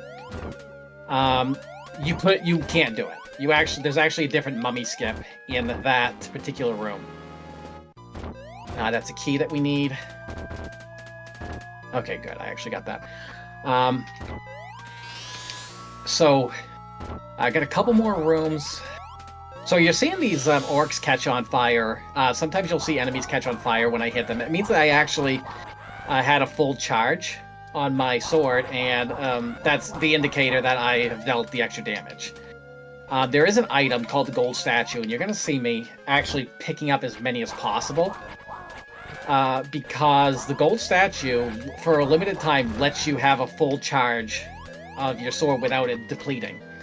And what that does is basically means that you can deal double damage as long as you have that sword charge. That'll come in handy very late in the game when we have some really tough bosses, and we are going in at a much... I'm scared of those unicorns. They're going to hit me. They always hit me. Gosh darn it. I've yet to figure out a way to get around them without them hitting me. Skeletons, away with you. Also my fan just fell over, so now I'm warm. I may have to take a second to adjust that. So when you use gold statue for a limited time only, as much fire as you can handle. Yep, and now here's Mir. We're just gonna do that to him. Excuse me, that's Miro, not Mir. That's one of the jump and slash 5-time mini fights here. Yep. So we actually come up on our kind of our first boss. This is Mir. Mir said, "Hey, welcome to my tower. How are you doing?" And Friday's like, "Stop taxing and being evil." So Mir's like, "Yeah, let's just fight." Yes, you're taxing your people. Time to fight to the death. Yep, and then you get him 5 times. That was actually a really good Mir fight. Mir says, "Yeah, I give up." And Friday makes her demands and to, give us the jewel and to stop taxing the people. And he says the jewel's yours, but it's actually the Duke that's doing the evil doings. And he knows because Mir is the Duke's brother. So a little plot twist there. We learn the truth from Mir. And he gives us, and here's the purple jewel, and as soon as we grab that, we are out of Mir's tower. And a full livestock count, or excuse me, a full geek count. I always get those two mixed up. And we're in actually pretty good shape, all things considered. With all these, heads in charge, not talking to each other about who's doing what, this seems like a terrible place to be a city councilor in. Yeah, basically. I mean, what do you expect when, when everybody's head can just be stood on? I kind of messed that one up. Let's do Also, shoutouts to the limitless palette swap enemies in this game. Oh yeah, the palette swaps. The key thing of the 90s was yeah, we're just gonna change the color and it's a completely different enemy. But the thing is, they did that even since the early days of video games. I mean, sometimes they still do it now, but that's a different story. This is true. This is very true. All right, so Nigel's mad. You can tell by his walk cycle animation. He is mad at the Duke. He's like, we're going to just march right up to this castle. And we're going to talk to this Duke and demand that he stop everything and ask why he lied to us and why did he send us on this quest that we actually never really found out about. And the butler here is like, hey, you got the jewel. Let's go talk to the Duke now. 4 minutes ago, it was a cool, chill, breezy walk cycle, and now it's an angry walk cycle. He's very angry. And so the Duke's like, you have done the job well done. And now you are surrounded by his guards. And Duke's like, hey, you don't look so good. Maybe a beautiful woman will cheer you up. And yeah, we get Kayla again. Kayla is the name of this person who has been chasing us. She says that the Duke and her are going to find Noel's treasure and split it 50-50. However, the Duke literally pulled out the rug from under her and sent her to the dungeon. And the Duke then takes the purple and red jewels from you and throws you into the dungeon. Also, unlike Link, Nigel takes no fall damage. That's probably important to know. There is no fall damage in this game. The knees of steel on this guy. I know. These feet. And I'm not even wearing the iron boots yet. All right. Oh, I'll do a little corner jump there to skip around this. I thought it was in the pot room for a second. So we got the pot room. And we're just going to stick these 1, 2. And we're supposed to put one in each corner. But, you know, if you just break it on that one and stay on the other one, then you're fine. And we're going to do... I'm going to actually heal up. Because spike balls can do up to 4 damage, I've noticed. And I don't want to do that. We got a little timer button here. And we're going to phase through that ball right there and just kind of skip right over it. Yeah, this dungeon, there's a couple of tricks that you can do to kind of to shorten the how long this dungeon is, but it's not really all that dangerous. There's actually 4 e-geeks you can grab. I missed that jump.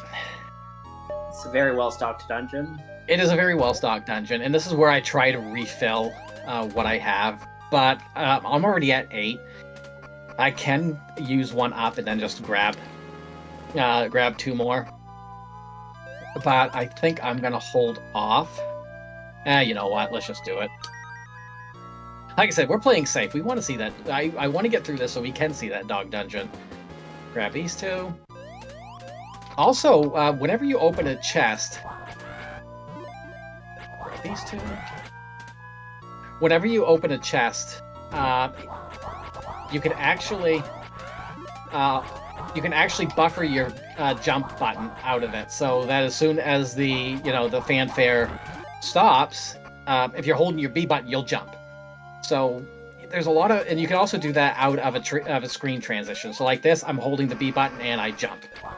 So as long as you know that, you can actually save yourself a little bit of effort. I'm actually pretty good on money right now. You said you need like what 600 for the rest of the run or something like that. What was that? You need 600 for the rest of your shopping for the rest of the run. Yeah, about 600. We'll have plenty of opportunity to get it. If I really need to, I'll grind a little, but I shouldn't need to.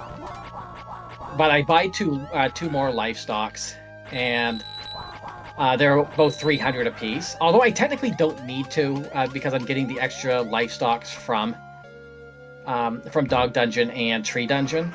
So I technically don't need to, but I may skip the Wizard's chest in Green Maze, and I'm definitely skipping the Spectre jump. But although I will try and show off Spectre skip a little bit later, but it's one that's like, it's RNG heavy, and I end up just skipping that chest anyway because it takes more time to try and get it right than it does to actually pick it up. But if you can get it like first try, then having that extra life stock is going to be very helpful. Also, that is Zach that we just ran into. He is kidnapping this princess, Princess Laura. Princess Laura is being taken off, grabbed by the head, and just flowed right off, and then she's just having the time of her life. And it's like, hey, are you registered with the FAA? Or something like that, and it's like, oh, she's kind of, so my cat Taco, I always say Taco has 1 brain cell. Princess Laura there has 1 less than that. That's basically how special she is. Everyone in this game is so happy. Everyone is. Even Nigel, when he's got his angry walk animation and confidence, he just seems happy. I mean, he's treasure hunting.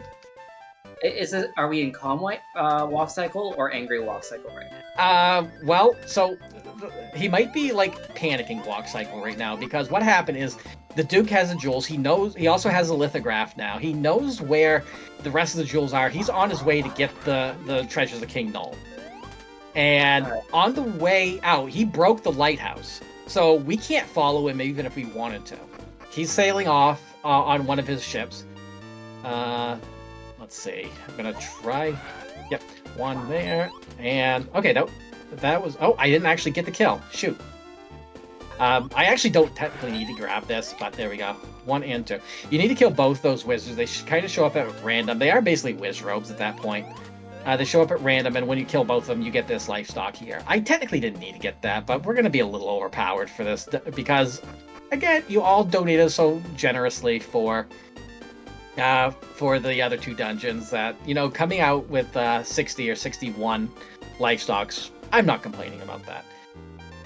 So we're in Green Maze now, and the reason we're here is because the lighthouse that the Duke broke can only be fixed by an item called the Sunstone, which is in the heart of Green Maze. And by the heart, I mean the end. So this is where the game really starts to ramp up with the confusion and the isometric crap that I like to call it at times. There we go. That's Einstein's Corner. Also, poor puppy. Friday says, this dog is hurt. Let me use one of your e-geeks to revive him. And we say, yes, we do, because happy dog is happy dog. We just saved the dog, everybody. Let him go! Yeah, unfortunately, we can't pet the dogs in this game, but we can throw dogs and we can revive them, and also we can be dog, and which we will all find out in Dog Dungeon. So, we rescued this dog. His name's Einstein, and the lumberjack here says, hey, your names are Nigel and Friday. And we're like, hey, do you work for the Duke? And they're like, no, the dog told me. So he hands us an item called the Einstein whistle, which allows us to talk to dogs. Actually allows us to talk to any animal, I believe. I think the chickens can also be talked to. I don't know, I don't try talking to chickens. I feel they're a little overconfident. I'm just raising my hands in anticipation for talking to dogs. Yes, talking to dogs. So that's going to come in handy. Especially since we need that item in order to even open Dog Dungeon. Alright, so we got a little bit of combat here. This is actually probably a decent time to have a quick donation. Sure. This is Power Up with Pride 2024 benefiting True Colors United. True Colors United implements innovative solutions to youth homelessness that focus on the unique experiences of LGBTQ+ young people. You can donate by using !donate in chat, and if you'd like to check out the schedule, you can use !schedule. Thank you so much, Alice. Yeah, so we got a really tight jump right here. Let's see if I can get it. Got it. That is frame perfect as well. That's a tough one. So good. If I miss it, it's a few seconds off. Also, for some reason, Kayla's in here now, and she's complaining because she's lost. I swear, this will be the last time we actually see her. Because if anyone's ever played this game, you get lost in Green Maze. I'm making this look easy because I know where to go. Oh boy, howdy, I hope those evil treasure hunters get their comeuppance. They're just gonna be stuck there forever. So, whenever I played this casually, when I saw this section here, there's also a hidden door back here, by the way. I'm just gonna grab the livestock. I don't need to grab the money. Also, I have a nice amount of gold right now. But I know, I had to. So we got one more combat section here. So I'm actually doing. I'm kind of a little off right now because I normally come in here with 34 livestock, so I'm actually killing things a little bit quicker because I have extra health. And also, who would think that there's actually a hidden stairwell right there? There's so much isometric stuff that you can't see. You just kind of have to blindly jump around for. It gets frustrating. So anyways, we've reached the end of Green Maze. There's the Sunstone. But however, there are trees there. And unfortunately, unlike before, we can't use tree removal glitch to get around it because there's no enemies for us to do. So we're going to actually use the Einstein's whistle. And also, the whistle says trans rights, everybody. And if you don't believe in trans rights, get out. That's all. I say that every time on my channel. If you're in my channel, why don't you support trans rights? So we use the whistle. The Einstein's like, I hear the whistle. Lumberjack's like, how do you know? Einstein says, I'm a dog. That's how I know. So he clears it out for us, and we get the Sunstone. Normally, this is where I'd go back through Green Maze, but because we actually met the incentive for Dog Dungeon, we're going this way. And this is an exit I normally don't take, and I actually haven't practiced all that much, but because you're all wonderful, we're going this direction instead. I see we got a bunch of people coming in time just for Dog Dungeon. Yes, Dog Dungeon. We're all hyped for that. I'm hyped for it, for sure. I'm actually going to try to kill Yellow Bubble. Yellow Bubbles actually drop... Gosh darn it, Orc. I was trying to get something out of it. Well, so much for that. Yellow Bubbles can drop gold statues, and so they do take a little extra effort to kill, but an extra gold statue is actually really nice to have. So we go through this way, and we come down here, and yeah, we're right back at the beginning of the game. So, in order to access Dog Dungeon, we have to go meet my dear friend, Belle the dog. You may remember Belle. I kind of rung her bell a couple times at the beginning of this. Now that we can actually talk to dogs, she says, yeah, there's a witch that turned me and my boyfriend into dogs, and she has him held up. Can you go save him? So... Wait, can we... Go ahead, sorry. Yeah, let's go save the dog. Can we talk about the day that person's having, like, a witch turned them into a dog, and then you picked up the dog and you threw them? They are not having a good day now, are they? So that is why we have to do Tree Dungeon, because otherwise I would have had to go, walk through Gummy and do that whole thing again, and it just takes up more time than what that dungeon's worth. So, so we got one more thing we have to do before we go to Dog Dungeon, and that is we actually have to restore the lighthouse. Again, I actually technically don't need to grab these lifestocks because I can still end up with 59, but, I'm force of habit. I'm just doing it now. I end up with 2 extra lifestocks if I do Dog and Tree Dungeon, so... So I will say that while I have said that if something moves, you can stand on it, there is one exception to that, and it's this man here. Oh, actually, I might have messed that up. We'll see in a minute. Sorry, I kind of blinked on that one myself. So, yep, so if you actually come up the stairs and you stand... If you actually come up at the right spot and you stand up here, you can actually jump right through the old man. However, I was in the wrong spot. I'm like, I was hyping that up and I missed up the trick. Gosh darn it, Aerie. So we got... Oh, good. That was a livestock there, so we're at 37. Again, we're at a +1 right now compared to my normal speed run, which my PB right now, as of yesterday, day before. I don't think I played yesterday. Did I play yesterday? I don't remember. Every day's just running together now. No, I don't think I did because I went to get stuff to work on my TV stand. I do some woodworking in my spare time. I am dull. Yeah, so, you only have like 73 hobbies, whatever. You know what, meh. No, Quagmire, get out of my way, please. So, I got enough money to get through the rest of the game. We're gonna go to do Dog Dungeon now. So, naturally, the witch lives in this swamp here. Shoutouts to Mini Ghost again. There we go. Damage boosting through. And we're picking up this pot here, because we just have that over our head, and we don't even have any issues walking. We don't have any cumbrance or anything. Nigel's just insanely strong. So yes, the good old day before weight limits were introduced or invented. Yep.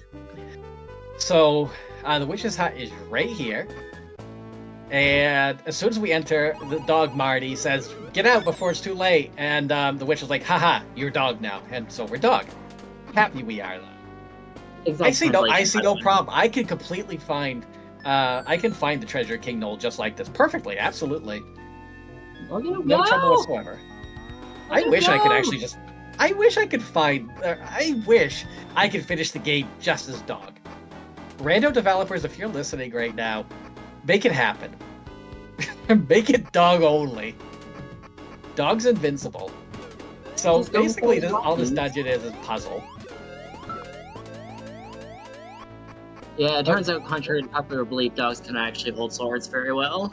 Yeah, I mean, I've heard people play Pokemon Sword. Dogs can hold swords. He's barely holding the sword. Let's be honest. I don't play Pokemon, so I've only seen pictures of him holding the sword. All right, so we're coming up on probably the hardest room in Dog Dungeon, the ballroom. And you can see we got to hit these buttons, and then we need to ride on these balls. And you can see they get a little bit faster. And I'm making it look easy, though. So I actually could do that like really well at this point. Even the world record of all dungeons pushes the balls together to make it a little bit easier. It takes up a little bit of time, but it's like, hey, I got an advantage right there. Not that I'll ever get world record because Sagaz is like a god at this game. His time is still 5 minutes better than mine, and I'm third place. So yeah, that is a very tough room to get through. And we got a bunch of corner jumps here. Nothing too difficult. I just jinxed myself there. Nothing too difficult, and I jump right over the button. Good lord. I get the ballroom down very easily, and then what happens? I mess up the button room. The timer's really tight on it, so you have to forgive me. There we go. You are forgiven. Okay, I'm glad I'm forgiven. It's like, the ballroom's the hardest one. We have the platform room coming up, which is also a bit tricky, but it's not nearly as bad. I'm probably going to mess it up a time or two. Out of all the ones to mess up, I've never messed that one up, though. Alright, so we got one more puzzle, quote-unquote, to do in Dog Dungeon before we find the witch and, make her pay for what she's done. And in the meantime, we're still just happy dog. I mean, have you ever seen a happier dog in video games? Right. But can you pet the dog? Nope, you can't pet the dog in these games. You can only talk to them, you can only throw them, and revive them, and be them. That is it.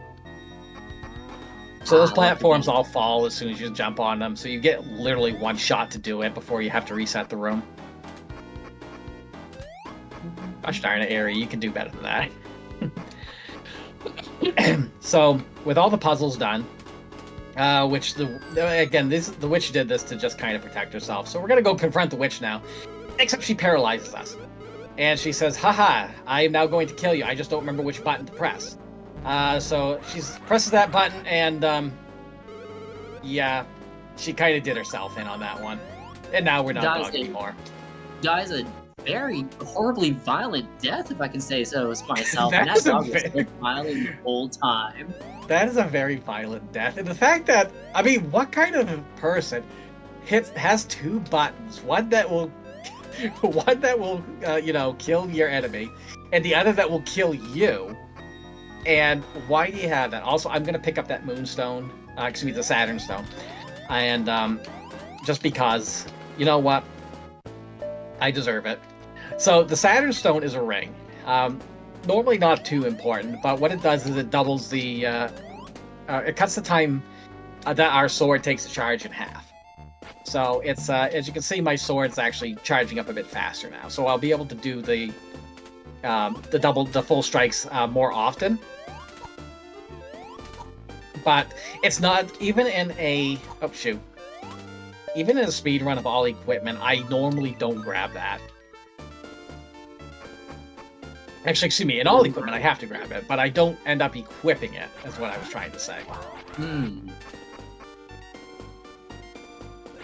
But anyways, we're back on track of where this particular run goes. We restored the lighthouse, we're gonna go chase the Duke. And, we're gonna go find it, we're gonna get to the treasures before him. I'm sure nothing bad's gonna happen. Yeah, there is one more ring later that we're not going to pick up, called the Venus Stone, and it cuts the time by a third.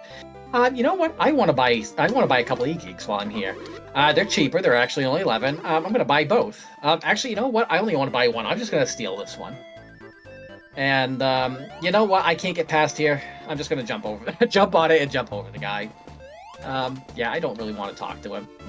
So we're going to talk to the captain here. And we're gonna be sailing to the new place. Also, a change in overworld music. We're jamming now. Oh yeah, this song slaps. Yes, it does. Get your jam emotes out. Yes, jam emotes. Also, Nigel just randomly standing on the captain's head now. It's like, yeah, that was a really good boat trip. They're like, why are you standing on my head? Get off. And they kind of kick us off the boat. So this is the town of Verla. We're not even going to go visit it. The town of Verla has been overrun by the Duke's men. The people have been kidnapped and forced to work in Verla's mine. So naturally, we got to go save all those people, right? Is the Duke also taxing these people? No, he's just kidnapping them and making them work in the mine. You know, slave wages, which is right. So they're working in the mines that we're going to right now. I'm going to actually go ahead and use another e-geek right now. And basically, we're... Go ahead, sorry. I was going to say, basically, we're kind of tasked normally to rescue these people. Slash there. And here's a little bit of a skip that probably not a lot of people know about. We're going to just do that and get up over there. Totally the intended solution. So, yeah, let's go rescue people. I'm filling out my Nigel emotion sheet. Which walk cycle is this one? I'm gonna say confused, no, the zero apathy. I'm gonna take a little bit of damage, and yeah, that's we're just gonna skip right through that. And we're leaving the mines. It's like, oh, good luck, people. Take care of yourself. I'm sure they're gonna be fine. So yeah, use the Japanese version. We can actually skip doing that. You can do it in the US version too, but you can't phase through the golem statues like that. You actually need to do what's called a gold bag jump, which is a really tight trick. And I can't do it, which is why I play Japanese version. Swag jump, by the way.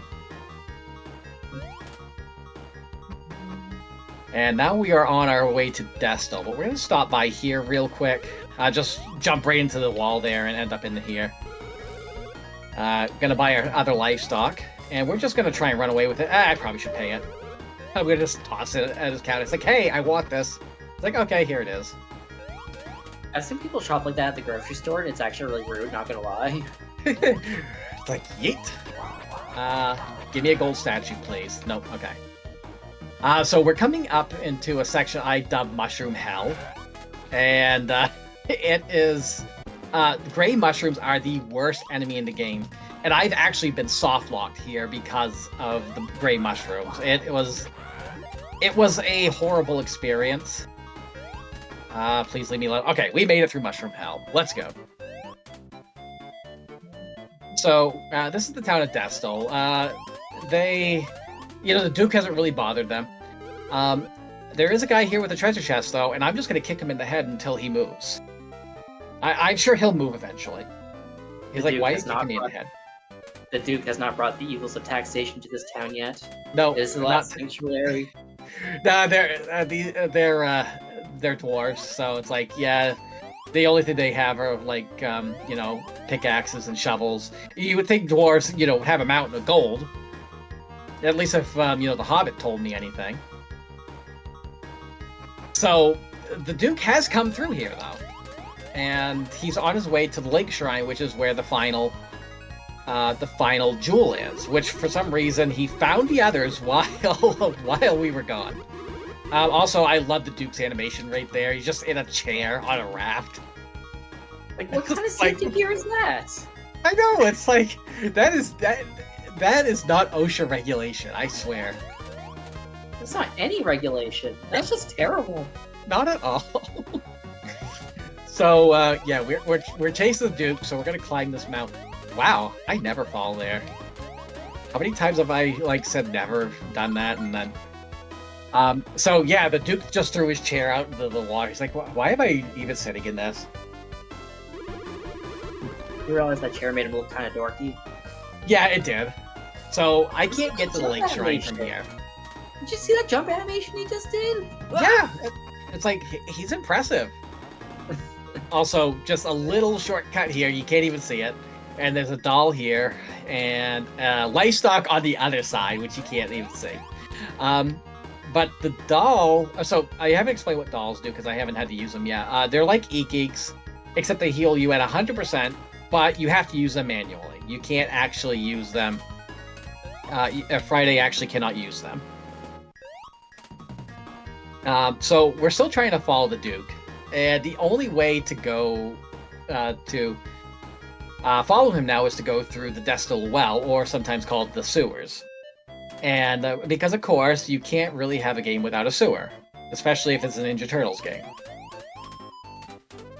Always an obligatory sewer level somewhere, and this is no exception. So this is where I have lost minutes, because this is a very dangerous level as far as my platforming is concerned. My PB that I got actually had a fall here, and I lost a good 45 seconds just trying to get back. So I know I could actually do a minute better. So we got to get a bunch of keys in order to get through here. So we get those two. We're going to do this little box room. Those little holes, we actually need to put these boxes in. And they're actually really tough to get into. So we're going to do that. And we are just going to be like Kobe Bryant for a little bit and just throw stuff. And, sink it. And there's a key for us. So with any luck, I am not going to fall. Any bless RNGs right now, which this has nothing to do with RNG. This has everything to do with Ari playing well. Also, some of these jumps may look scary, and just don't be fooled. I think I know what I'm doing.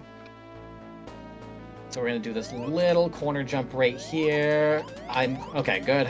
That's why I actually ran into that ball last time, and it knocked me into the pit.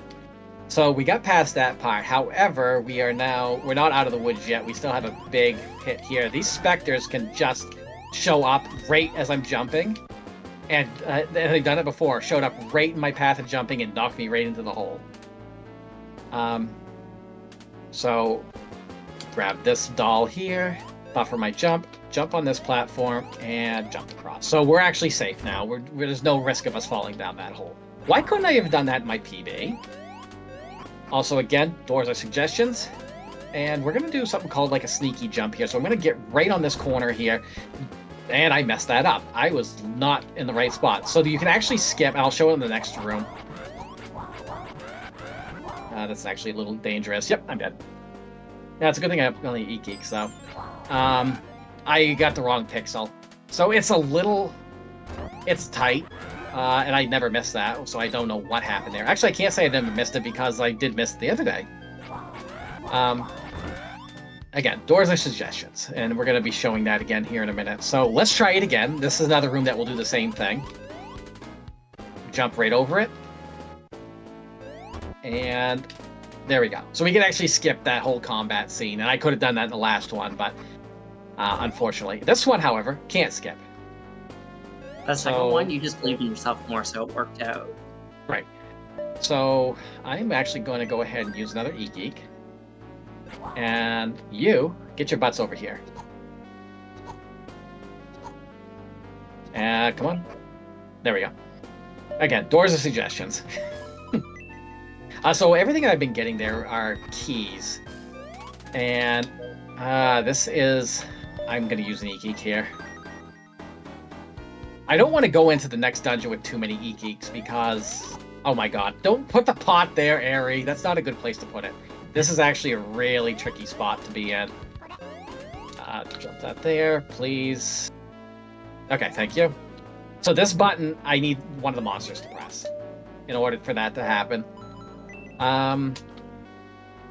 So we're going to do that. And normally... So we're coming up on another boss. And normally, we could actually just skip it. Please get out of my way. However, for the sake of safety, I'm actually going to fight it. And it takes about 15-20 seconds. And we just kind of just sit here and do this number for a little bit. Oh yeah, easy boss. However, if I miss my timing up, he can actually stun me. And the reason we kill him is so we can get the healing boots. The healing boost for I believe it's every 32 steps you actually will restore 1 HP. So this will save us on e-geeks, especially later on. Flashing screen warning. And I just had the healing statue. And we're at a Desto well, and we didn't even fall. How about that? There you go. Love to see it. We do love to see it. So we're coming up on one of the longer dungeons in the game. The Lake Shrine. Excuse me, now I got the hiccups. Gosh darn it. Do we maybe have some time for some longer messages here? Give me one moment. I do want to show off the Spectre Skip if I can actually hit it. So basically there's a chest over on that side, and in order to actually get there, you actually need to line up a Spectre. And it isn't important right now, but I did want to kind of show it off. However, you can kind of see where it's a little annoying, which is why I never do it. But yeah, go right ahead and go ahead with the donation now. Sure. So if you just joined us recently, you were watching Power Up with Pride 2024 here on Twitch. We're running June 13th through June 16th for about 16 hours a day, and we're benefiting True Colors United. To find out more about them, you can find the link to their site in the panels below the stream, or use !charity in chat. If you're interested in donating, you can type !donate in chat, find the schedule by using !schedule, or see the incentives with !incentives. Right now we have incentives open for Ultima 2, if you'd like to see us kill some Lords British. Because let's face it, Lord British has it coming, like all three of them, just, you know. And we also have a bunch of incentives open for Earthbound right now. So we have a whole bunch of polls for like naming the characters and deciding who saves the world, which sounds like an important decision to me. So if any of that sounds cool and interesting to you, check out the incentives page. Flashing screen coming up as soon as I hit the statue again. So we're going to actually also pick up two items. They're both called Statues of Gaia, and what they do is when I use them, they create an earthquake, and they do basically double damage to any enemy on the screen. However, we actually need to use it in this room in order to freeze the lava here, and that will allow us to cross over and get to the Lake Shrine. Since the Duke bought all the rafts, and we couldn't follow him that way. These are the Duke's guards, and I have an itch on my back. So this is Lake Shrine. This is one of the more complicated dungeons in the game, in my opinion. And we're going to skip most of it because, you know, doors of suggestions. So we're going to hit this button, and we're going to kind of line up over here, get hit by this golem, and just go right through. And I'm going to count 1, 2, 3, 4, 5, 6, 7, 8, 9, 10, 11, 12, 13, 14, 15, 16, 17, 18, 19, 20, 21, 22, 23, 24, 25, 26, 27, 28, 29, 30, 31. Boom. Those golems doing their best Final Fantasy victory pose animation. I messed that one up. I actually technically don't need to get this one, but it's a neat trick, and I kind of want to just show it off. If I can actually hit it. Going across there like that, and it's all it is just getting a livestock. But it is required in a normal run. I got extra livestock, so I can just miss these. But you know, I'm going to show off as many tricks as possible because this is a really fun game and a really neat game to look out for. Get unlimited e-geeks here, which is why I say I don't want to go in with too many, because that e-geek, the last one I'm picking up, is actually important because it sets me up for this next trick. As long as the orcs cooperate. Thank you, orcs. So I can jump up here and jump right over the door. So we just get the good chunk right there. I got some falling platforms, and we're gonna land right on that. That's a tough livestock to get unless you do it that way. Now we're coming up on the worm room, and I absolutely hate it. We gotta actually come to it twice, but the first time, oh, you're cooperating. No, you're not cooperating, are you? There we go. Just jump on the worm's head, that's fine.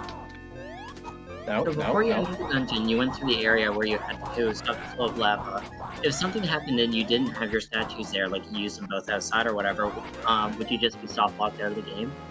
No. There is a shop nearby where you can buy them. Okay. So there is that option. I was trying to grab that statue or that chest right there. That's a really tough one to grab, but on the way back you can actually get it. Now I need the worms to cooperate. I need them to go into this hole and into the inside corners. Please. Okay, I was afraid both worms were going to end up in one, and I've had that happen before. And there we go. 1, 2, and 3. We're good. We need those there, and once we hit that button, that door opens. We get a life stock, and we're able to go through. That is required because we need to come through this way. Those golems only circle once, and there we go. I haven't been hitting that one very well lately, but hey, we're at the boss already. 3, 4, 5, 6. Come back down, thank you. And we get to fight the Duke finally, and he just gives up. I did it again. Yeah, it's not important. I've got some extra life stock, so that middle chest actually is a life stock. Normally you're supposed to go around and get underneath the left one, and then open that life stock one. It's not a big deal because I do have extra life stocks from the 2 dungeons. So it's not going to affect anything. However, I have lost runs to that one before because I've just lined up incorrectly. So Zach came, he attacked us, killed us, and Mir found us and teleported us back, and he gave us an item called Axe Magic. So what Axe Magic does is, you may have noticed every now and then there are trees that are a little discolored, a little off orange, like this one. With Axe Magic, you can just slash them, and without needing to use the tree removal glitch. And so we need that in order to get to the next area, which is called the mountainous area. The mountainous area is basically the last place we need to go to in order to get to King Noel's treasure. Because the Duke has everything now. He's got all the jewels. He knows where to go. He's on his way there right now. So normally we don't get that chest there. It's a gold statue. It's currently routed out where we get enough gold statues without needing to get that one. It's a little out of the way. But I do like that gold statue because it'll make the Zac fight a lot easier. Because we're actually coming up on probably one of the real first challenging bosses. I mean, Mir's challenging enough as it is because he moves around a lot, but I also probably should say I have not upgraded my armor in the entire game. I am still running on the leather breast, and it's very much... I'm taking a ton of damage. So as we start to approach the final areas of the game, which walk cycle are we in now? We are in the walk cycle of desperation. We are very much we're in a hurry. We don't want the Duke to get the treasures. We've worked our butts off to get these treasures, and it's we know it's desperate now, and we also know that for some reason the Duke's going to use the money for evil because, hey, that's what billionaires do, right? Also, another hidden life stock right here. I'm sorry, what was that? I said a compelling story told by 12 frames of animation. Right. So I'm going to just basically try to avoid every fight that I can. And I'm not too worried about taking hits because I do have the healing boots. And again, I take so many steps and I will... Oh my god, Papyrus, get out of my way. And now we're in the mountainous area. So there's a couple scary spots in here, especially when I get up to the bridge. We're coming up to a bit of a lag room, so there's going to be a lot of sprites on screen. So I'm going to try to kill a couple enemies here to remove lag. Otherwise, it gets pretty laggy. Grab this livestock here. I keep wanting to say livestock, so it's yep, we're grabbing a cow. Let's go. We've already seen chickens. The cows are just somehow fitting in those chests. So I have lost runs coming up to this too. So we actually have a bridge that's broken. We have to jump. We're stopped here with a little cutscene. Zach's like, yeah, this is it. I'm tired of following the Duke. I'm tired of this. I just get my revenge now. Friday's like, hey, this isn't fair. You have all the advantage up here. Let's have a fair fight. Zach's like, okay. So he's like, yeah, let's fight up here. So we're gonna go up here, and we're going to fight Zach. Actually, I'm gonna do it without the gold statue because I think this is a neat fight if I can actually get it right without the gold statue. And of course, I mess it up.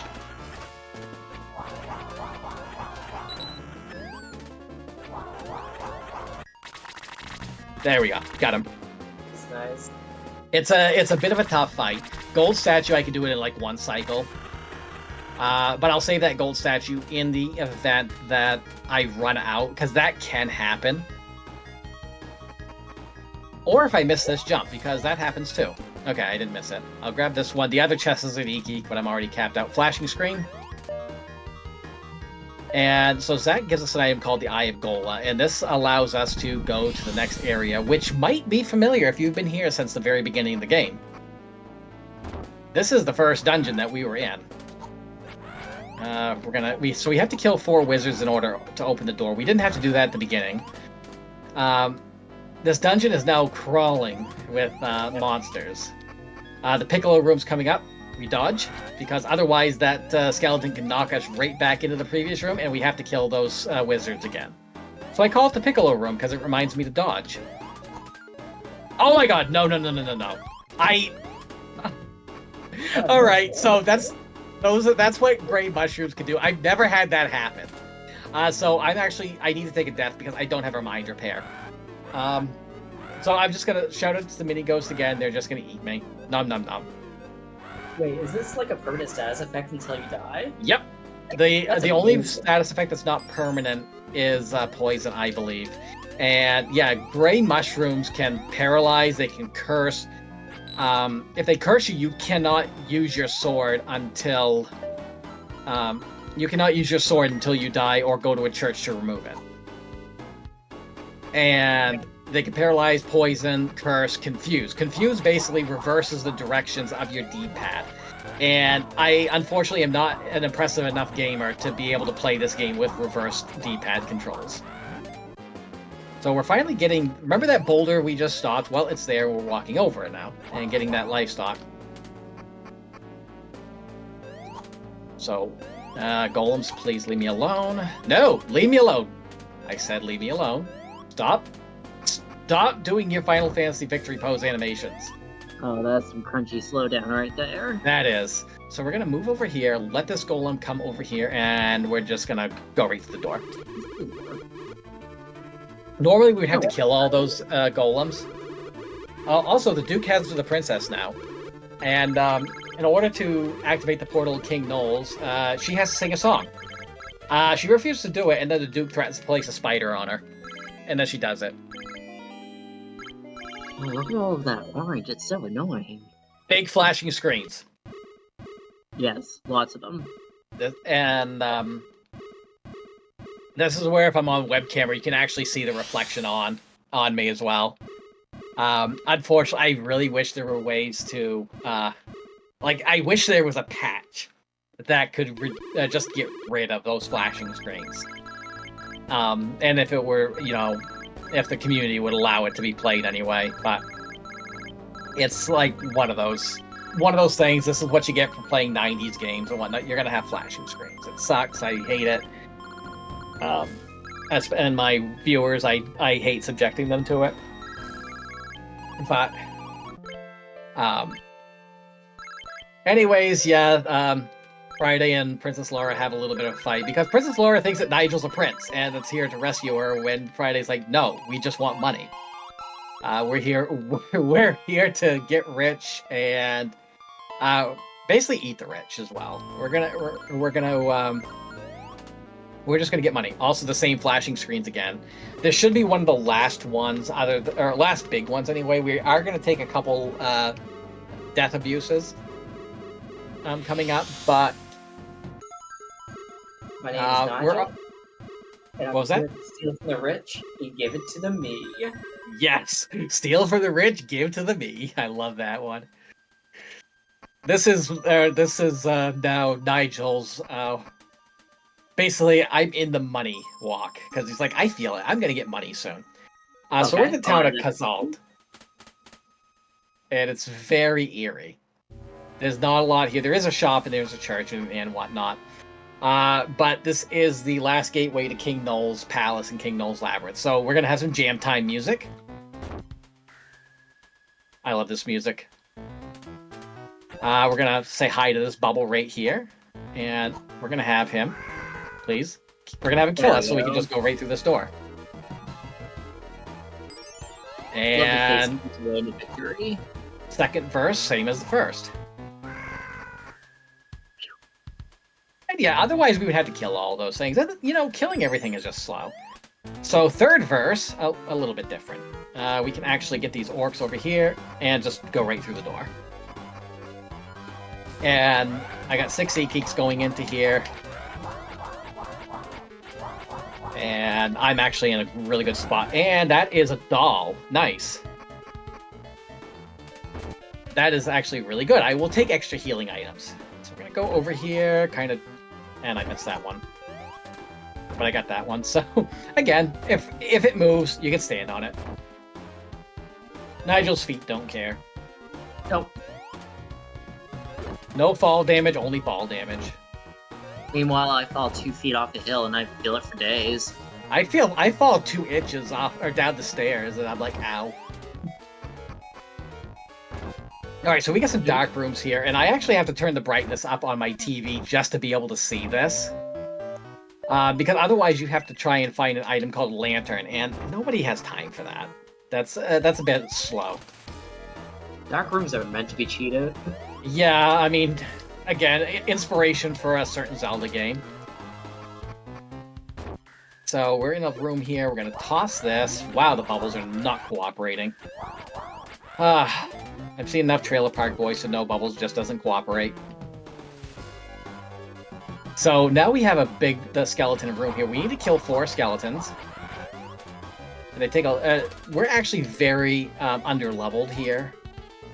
And from here, I'm gonna jump. I'm gonna actually play that one again. I need to, at the pinnacle of my jump, I need to actually use the statue of Gaia. So there's actually a statue kind of in the upper left corner there. Okay, good, I heard it. And you can only hit it with a statue of Gaia, or the sword of Gaia, which is in this dungeon, but we're not going to get it. Or the sword of ice, which was in the lake shrine, which we don't get. I have actually lost runs to missing that and not actually, not hitting it. There is another statue of Gaia in here, but it's out of the way, and the sword of Gaia is even worse out of the way. The Sword of Gaia, basically, when your sword's fully charged, you unleash, basically, the Statue of Gaia effect. Jump down here, grab this livestock. Do not forget to hit the button, Aerie. You have lost runs to that before, too. Just, like, walk up to the chest and walk away? Yeah, I would walk right to the next room, and that button needs to be pressed in order for the block to fall in the next room. And if I go into the next room and come back, it resets the room, all the buttons and everything, and I have no more Statue of Gaia in order to make that available. So, yeah, it's a little not fun. Alright, so we're going to go ahead and use the last key that we've been saving. And we're going to go this way. So this is actually not the intended way to go. We're going to do something called block skip. So there's a block right there, and we're going to just lure these 2 out here. I'm going to go ahead and use an e-geek, heal up a little bit, and we're going to try and lure these guys here. Wow, I actually got it really easily. We just got into the hitbox of that lizard man, and we can just phase right through that block. That was smooth. We're in block skip. Smooth. And we do that to get an extra livestock to make the next boss a little bit easier. And we also get it to get the spike shoes. Can I actually hit it? Okay, I actually hit it that time. I did have a setup at one point that was pretty reliable, and then I forgot it. I probably should practice that again. So that is the one pair of boots in this game that is required, is the spike shoes. We're going to go ahead and do this. And place that there. That'll open up that door. I got the night room coming up. We slash that one and just do another door skip. See if I can do this. Skip. No, of course I can't. No. I went to hit the button and I was like a couple frames too late. So now I have to do the walk of shame. So while I'm doing the walk of shame, if there is anything to say, now is a good time. Sure. So we're benefiting True Colors United for this marathon. True Colors United implements innovative solutions to youth homelessness that focus on the unique experiences of LGBTQ+ young people. LGBTQ+ young youth are 120% more likely to face homelessness than their peers, while Black youth are 83% and Latina youth are 33% more likely. True Colors United is guided by two core beliefs. Those who've experienced an issue firsthand hold the keys to the solution, and improving outcomes for the most impacted communities benefits everyone. Thank you so much, Alice. These bubbles are not cooperating today. So, yeah, I tried to do there's actually a really tight corner jump back past that night room, and it saves a lot of time from having to wait from that platform. However, I missed it. I will have another opportunity to do it, but it's not something I can hit consistently. I don't like trying to. That was the other... I lost about another 25 seconds on my PB on that one as well. So this time we're going to go this way, which is where you're supposed to go first. We're going to jump here because there is a little switch that will make that block appear. If you hit it, the block's going to appear and you're going to kind of have to reset the room. Move that there. Come here, please. You two. Oh, no. Third one. Stay away, please. Okay, good, good. We only need these two buttons. We don't need the third one if that one's going to give us... You actually need to pick up the gold bags there in order for those buttons to spawn. So we're coming up on the first real challenging boss in the game. The Fire Elemental, or as I call him, the Fire Troll-Elemental. Because I'm going to get trolled. I'm going to grab these E-Keeks for safety, and we're going to grab this doll down here. I do have a spare one from that ninja. And I'm actually going to go ahead and use this now, and we're going to hear a lot of clinging. So prepare your ears, everybody. So I'm going to set myself up right around here. And I'm a little too far, but we need the Fire Elemental. He's just going to shoot fireballs and jump from these four corners. And of course, he's just going to shoot fireballs. And we're going to kind of stay on this right side here. As long as we're around here and we can kind of jump on the same side that he is. Wow, he just kind of just took me for a ride. So I'm also continuously slashing, because as long as you're slashing, you can actually keep the gold statue power longer. And I do have an extra gold statue, but I'd rather not use it. And you can see right now we're just burning him each time. We're doing quite a bit of damage to him right now with the extra power. Pling pling. The cat jam's going on right now. So as long as I'm continually slashing, I can hold on to that power. However, the longer he trolls me, the harder it's going to be to keep that power. And if I die, it's going to be even worse. So please stop trolling me, Troll-Elemental. There's a few bosses that can just troll you, and this is one of them. This is the first one that can just really be a troll to you. I was gonna say, so far this attempt seems pretty, or the RNG in this one seems pretty average for this fight. Yeah, I did have, because I'm at 59, which is normally what I would end the game with ideally, I was doing extra damage to him anyway. Also, good job lighting that fire on fire. Excellent strategy. Yes, this is literally the epitome of fight fire with fire. So we've got the first boss down, and we got an item called Gola's something or other. I don't remember what it was. I think it's a nail. I don't know. You have to get the 3 items of Gola. I better double check if I actually picked it up. I did. Okay. I was afraid, like, wait a second, did I not pick it up? Because if I did, I would have gotten all the way to the final door, and it wouldn't have opened. And I would have had to come back here, and that would have been embarrassing. So, we're gonna go back this way. My healing boots definitely paying dividends right now. So in my former PBs, I've actually did get the healing boots. I also just realized something. I forgot to get the logs. So that also would have been embarrassing. Normally, I'm supposed to get the logs at this point in the needlessly winding corridor. As you can see, it is needlessly winding. And there's one tree here, and we get logs. The reason we went back and fell into that hole and talked to the dwarf in the first place is he's like, hey, yeah, my son is guarding the last tree in existence in this place, which isn't true, but he's like, yeah, talk to him and get some logs so you can go down this waterfall. Normally, before I fight the fire elemental, I'm supposed to get those logs. It saves a little bit of time, and my former PB did have that as well. Once you defeat the fire elemental, the block's actually gone, so I don't need to do block skip again. But as long as I get the logs, it's not a big deal. So we're gonna, because I want to try and do this trick, and try and get this jump, we're gonna try it again. And I'm probably gonna end up with a spike ball in my head, because that's what happens.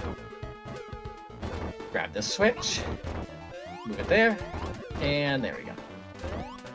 Can the knight cooperate? Slash him there. I'm gonna come over here, get into his hitbox, there we go. And I actually hit that corner jump. That is a really tough jump.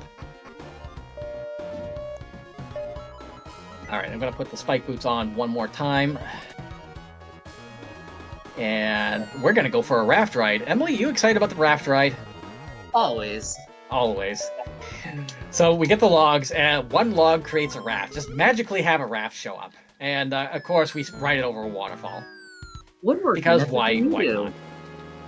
Grabbing, I'm at a point where I don't need this many e-gigs, but this game could very well go sideways, especially on the boss coming up.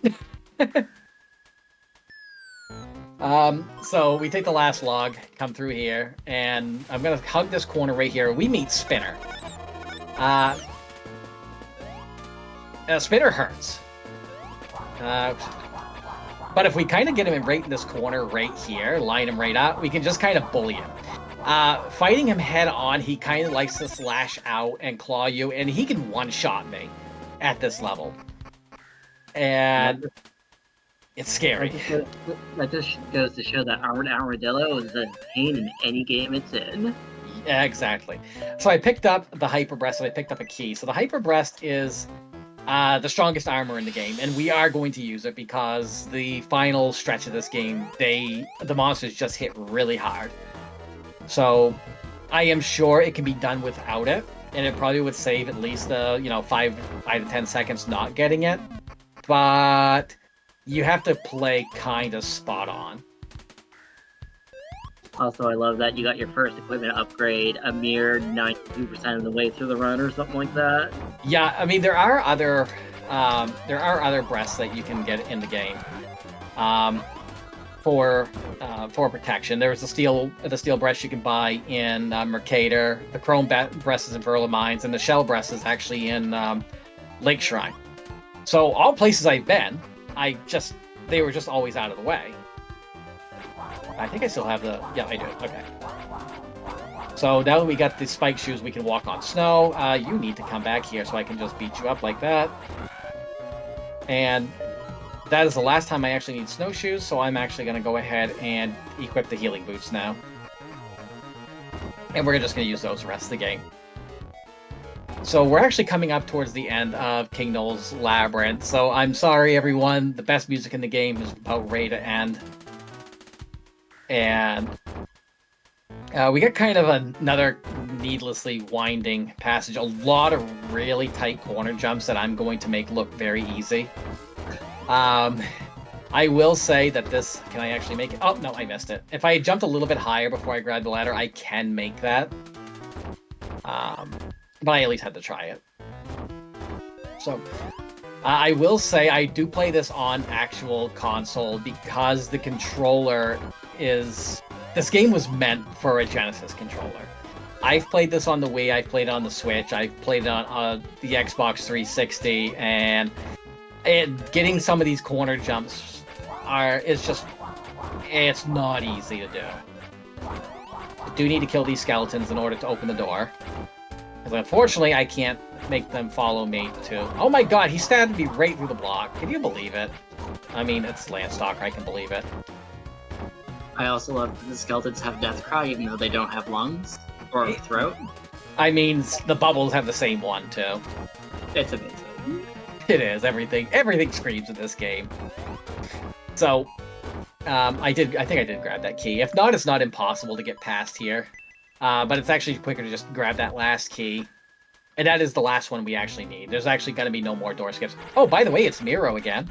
And he's like, hey, I'm no longer afraid of garlic. Because you actually do pick up another garlic in here. We didn't because, oh my god, wow, he actually fought back. You know, just know your place, Miro. Just stay right there. And we get the last piece of Gola. And now we're on our way to the final dungeon. Hype. Let's get right in there. Let's go. 4 gold statues, more than I need. I only need 3. But I do have a backup, so...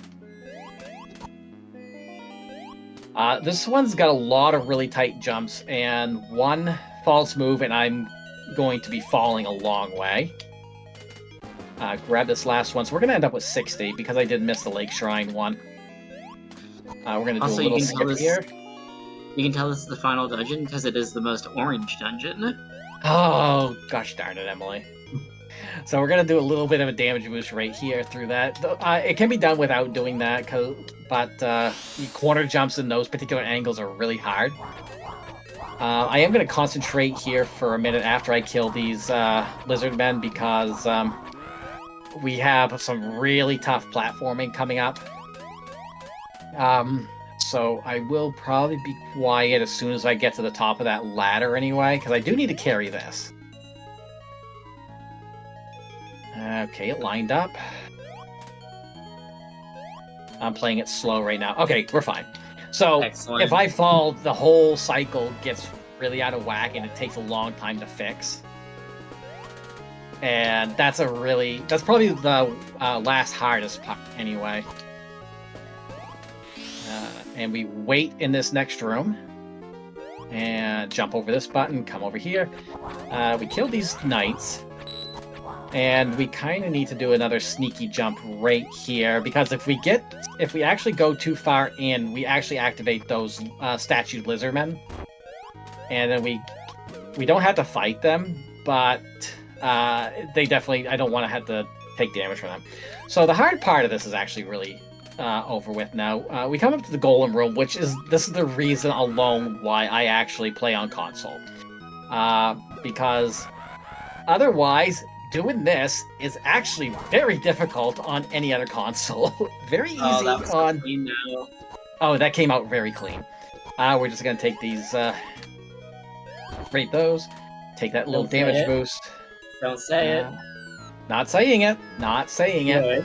Alright, good. Just taking it. And so we can kind of fall there. We can skip a few rooms by doing that. And we have no more real platforming to do, which is wonderful. We do have a little bit of a boss rush coming up. So we're going to meet our first friend, the statue. And we're going to go ahead and use our gold statue here. 1, 2, 3, 4, 5, 6, 7, 8, 9, 10. Alright, and then what we're going to do, to keep the gold statue power, we're going to do just some jump slashes on the way to the next boss. And the next boss is our good friend Spinner, who's going to be a little bit tougher because we don't have a corner.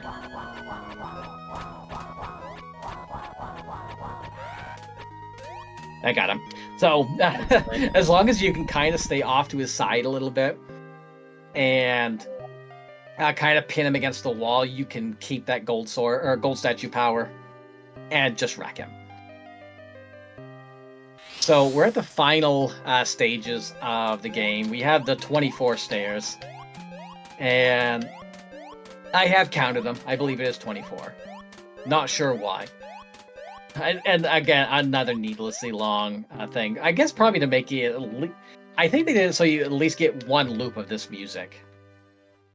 That adds the tension. It does. And you can see all the gold there. We have reached King Noel's treasure. It's like, I mean, what could be guarding such a big treasure? Why not the king of the mountain, or the king under the mountain himself, King Knoll? I sometimes call this guy King Troll. So he hits hard even with the Hyper Breast, and he just disappears. This is kind of like the inspiration for the Zelda 1 Ganon fight, because he just kind of shows up. So we're going to kind of stay out of line of sight, try to anyway, because he can actually swing his axe and shoot a beam, kind of like, hey, another game to this thing inspired. So we stay out of his way, and we want to try and keep jump slashes going. I do have an extra gold statue again, if in the event that... Wow, he is being very trolly. That was a 5-hit. Another 5-hit. We're actually... Stop trolling me. No, stop trolling me. I'm going to go ahead and use a doll here. I got a lot of healing, so I'm not too afraid of... I'm more afraid of my controller dying. Because that has happened during a run before. I get all the way up to the final boss, and the controller just dies. And that's when I had to go on a quest to get a new controller, and I was sad for a while. They didn't have a new controller. Finding a Genesis controller was actually tricky, but then I realized, hey, Retrobit actually made a bunch of Genesis controllers, and Knowles down. So, by the way, we were followed. You remember this guy? Yeah, it's a Duke. He said, hey, thanks for finding the treasure. I'm going to reward you. How about 20 gold? That's enough to buy a candy bar. However, Gola, the dragon, shows up and eats the rich. He even fries him for us first. And the Duke's dead. So we're going to get one quick swing on him. And we're going to try to find a sweet spot right here. One tail. So this is like the blue balls from Aghanim. One... We got one tail, so a tail swing stuns this, shakes the screen. There we go, we're in the sweet spot. 2. Alright, here we go, we're in the final boss. See if we can get a little tap going. Yep. Let's do it. 3. Getting in there. Yeah, so this is the final boss. We got 3 tails right now. I do count them out because, again, every tail is lost time. And if I'm actually on the ground when he shakes the screen, I am stunned, and he's gonna give me what everyone calls Gold's Blessing, which is basically he's gonna breathe fire on me. It actually hurts less than giving him a hug, but time will be coming up soon. What am I at? 4 or 5? I think it was 5. 6. And as long as we're in this spot, we're in pretty good shape. And the gold statue is gonna help out. I have run out of gold statue power many times. 7. And 8.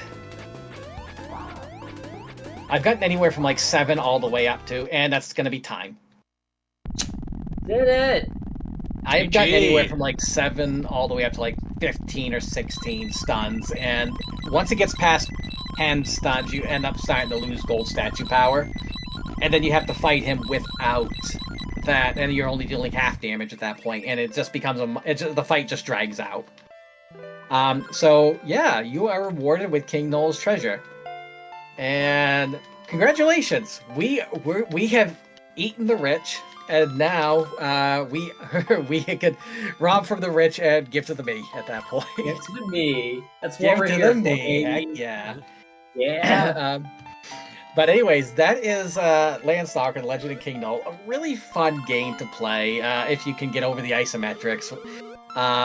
It wasn't as hard to learn as I thought. The Japanese version's very friendly. A lot of the skips are the door skips actually aren't as hard as they look. You just kind of get in the hitbox of an enemy and just force your way in the other direction. The US version's actually a lot harder and a lot slower to run because of it. Emily, is there anything you want to add before we sign off? I am so not prepared for this, but thanks everyone for watching. An excellent run here by Ariana, raising money for a great cause, and also Nigel is still a terrible name for a hero.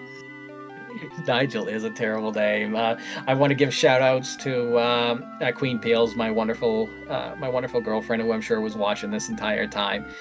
Yeah, I see that she was. I've been through a lot of my rough time for the last year or something. She's always been the rock for me, and I couldn't do anything without her. So love you, hon. I hope that I hope you're ready for cuddles pretty soon, because I'm tired. Also, shout outs to RPG Valkyries, a wonderful community that I'm a part of. Shout outs to the Fantasy Star 4 randomizer community. Shout outs to Poorly Drawn Bees for being a wonderful friend and an amazing commentator. This was a lot of fun to do with you. I was rooting against you the whole time. Of course you were. I wouldn't have put it past. I wouldn't have expected anything less from you. And of course, shout outs to Alice Rujasu for a wonderful hosting job, and Power Up with Pride for having me on here and allowing me to demonstrate this while we're also raising money for a good cause. We got the dog dungeon. Who would have thought? I appreciate everyone for their donation, their time, and for watching me on this. I hope you were all as entertained as I was on this, and I hope you all continue to be entertained with Power Up with Pride. Thank you so much. I hope to see you all again soon. Night, everyone. All right. Thank you both. You're both awesome. Thank you, everyone, for helping us meet that dog dungeon incentive. We're going to take a quick break, and then I'm going to be signing off. And we're going to have the Red Lantern coming up. So stick around.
Hello, everyone. That is once again going to be it for me for my hosting in this event. But thank you so much for having me. Thank you so much for watching. I am Alice Rujasu. I don't stream much, but you can find me at Alice Rujasu in places. Some places I'm just Rujasu, but yeah. Anyway, I'm going to be turning things over to the wonderful Scala Kitty here, so yeah, Scala, it's all yours. Alice, thank you so much for that wonderful introduction. Hello to all of my fabulous friends out there watching from around of the world. This is Power Up with Pride 2024. I'm your host for the next few games, Scala Kitty, Z here pronouns if you please. I hope you all are ready for just such a fun batch of games to round out the night. First up, we have The Red Lantern by Mango, and if you've not seen this game, I know, chat, you really came through with the dog dungeon incentive for our last game. I hope you all are really ready for more dogs.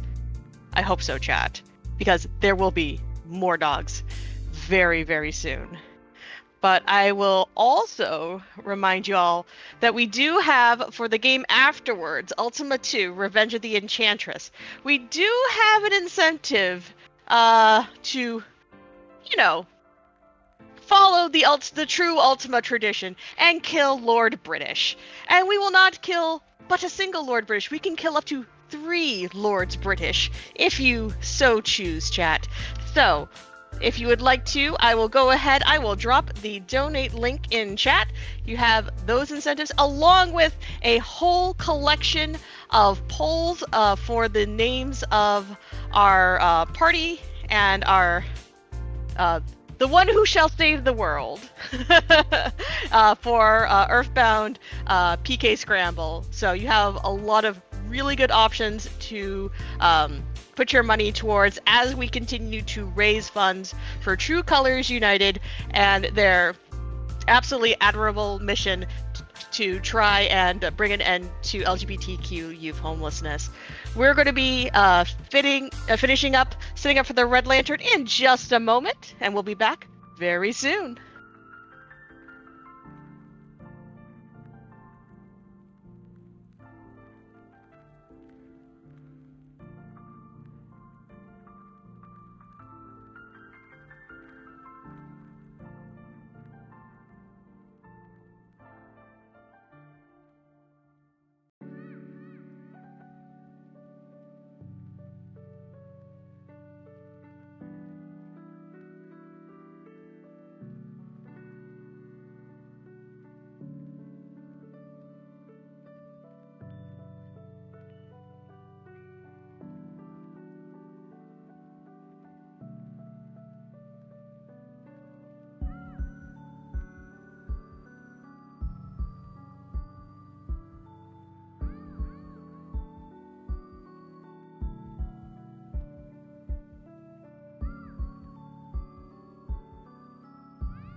All right, everyone. We are all set up for the Red Lantern. And chat, I want to see just a flood of dog emotes, please. Because we have just the bestest boys and girls here for us. And we have the bestest runner. We have Mango here. Mango, are you all set to let us have some good times with some good dogs? Oh, absolutely. We're about to have the best time with all of the best. I'm super excited. Oh, wonderful. Um, Wonderful. But one thing I want to go over, maybe a little bit before we start, What's left is to take care of? in the journal. Let's see. Oh yeah, this checklist on the first page. That's like the big difference between New Game and New Game Plus is the as you fill out more lines on the checklist, you'll bring more resources with you. And Okay, great. Since we've filled it all out, we have a whole bunch more stuff to take with us than we would had we been playing the game. Just wanted to, briefly talk about that before we went. But other than that, I think we are good to pick out our team. I think so. All right, so we're going to go back out on the trail on a training run. And we need to pick four of our lovely little companions here. So to start us off, I'm going to take Finn and Stilton. Excellent and choices. Scarlet, yes. Can you Such please good cycle choices. through all the dogs yes. so I know? Yeah, of Okay, course. got- So we've got Berkeley, we have Bodega, we have Noodle, Gale, Iggy, I can't speak, Stilton, which I've taken, and we have Slayer. All right. Definitely Bodega. Bodega, good choice. That heterochromia is The so heterochrome cute. is so cute, yeah. And Iggy, please. Iggy. That's what I meant. Sorry about that. Time this step's gonna start pretty early. Sorry, I didn't mean to. No, sorry. It's okay. I double clicked by accident. Whoops. So yeah. Didn't mean to start as early as we did, but We're out here on the trail, so tell us a little bit about what our goals are for this game. yeah. So we have really two goals. If I quickly take a little look at our map here, we start on the far left side of the map, and we have to get to the Red Lantern at the end. That's far away. And What should we do? I'm gonna Alright, that's leave too that far. one. In order to get there, we need just keep our stamina up, and we need to stay well rested. Yeah, that's like the main goal, is just make it from point A to point B straight to the end. This is all excellent life advice, quite frankly. Oh yeah, gotta stay what's well going on there, fed, Stilton? gotta stay What is that? hydrated, of course. Leave it. I'm Mush gonna on. leave that one. Yeah. So for just so I can show something that I'm skipping, I'm gonna take a little Let's intentional go. time loss here. What I'm doing to skip these interactions is at each of the crossroads, we're given a choice to turn either left or right. And I'm actually going to be skipping the rest of those by just leaning to either Looks side like we have a lone bird. by pressing Nothing either to A or D. right now. And Let's keep going. I'll just skip that little slowdown section and the dialogue. And another thing to note is the stamina meters on the top right. The one on the left with the little boots is the dog's stamina, and the one on the right is mine. I'm actually going to hunt this one. And we will need to stop at camp a couple of times when our stamina starts to get a little bit lower. Just breathe. So we have to keep a pretty close eye on that. Going to It's all just practice. Ew. very sadly hunt the Scaraboo so we have enough food. That was worth it. Okay, so Here now we we are, have ready to 10 go. food. We have more than enough for the rest of the run. 5 bullets left. So now we just get to Ready to go? sort of sit back and enjoy the ride. Lovely. Now, Is this a game where every run is going to be randomized? Yes. So Okay. every interaction that you've seen me have, either whether I've skipped it or that hunt that I just did, it's all totally random. It's different every time. I like this the you know that embrace of randomness that we see in some different games. Yeah, I love randomness. This is a good spot. in my games. Look at all So- the dogs! Food time. So now we're going to just feed the dogs real quick. Sadly, Back we on the won't trail? be staying for too think long. we're done We're just gonna here. go right back Let's out go. on the trail. But we did hang out at the camp for a little bit. We will be camping one more time. A little bit closer to the end. But other than that, Let's set up camp I as did soon not as mean we to press that. Whoops. There's So another we're thing. gonna have to. It's gotta be. What do you I think? did accidentally Oh, that's too far. press the camp key, so I'm gonna have to say no when it comes up next right here. Oops. But just another crossroad. I'm gonna lean to the side just so I can skip past it. And how do we feel on this guy? Hope you're doing well. I haven't actually We're good team. said On hi. I am doing well. I have seen this game before, and I appreciate the almost like Zen-like quality of when you're doing the sled runs. What can you tell me a little bit about what drew you to this game, Mango? No, what are you pups? Yeah, for On sure. the way, pups.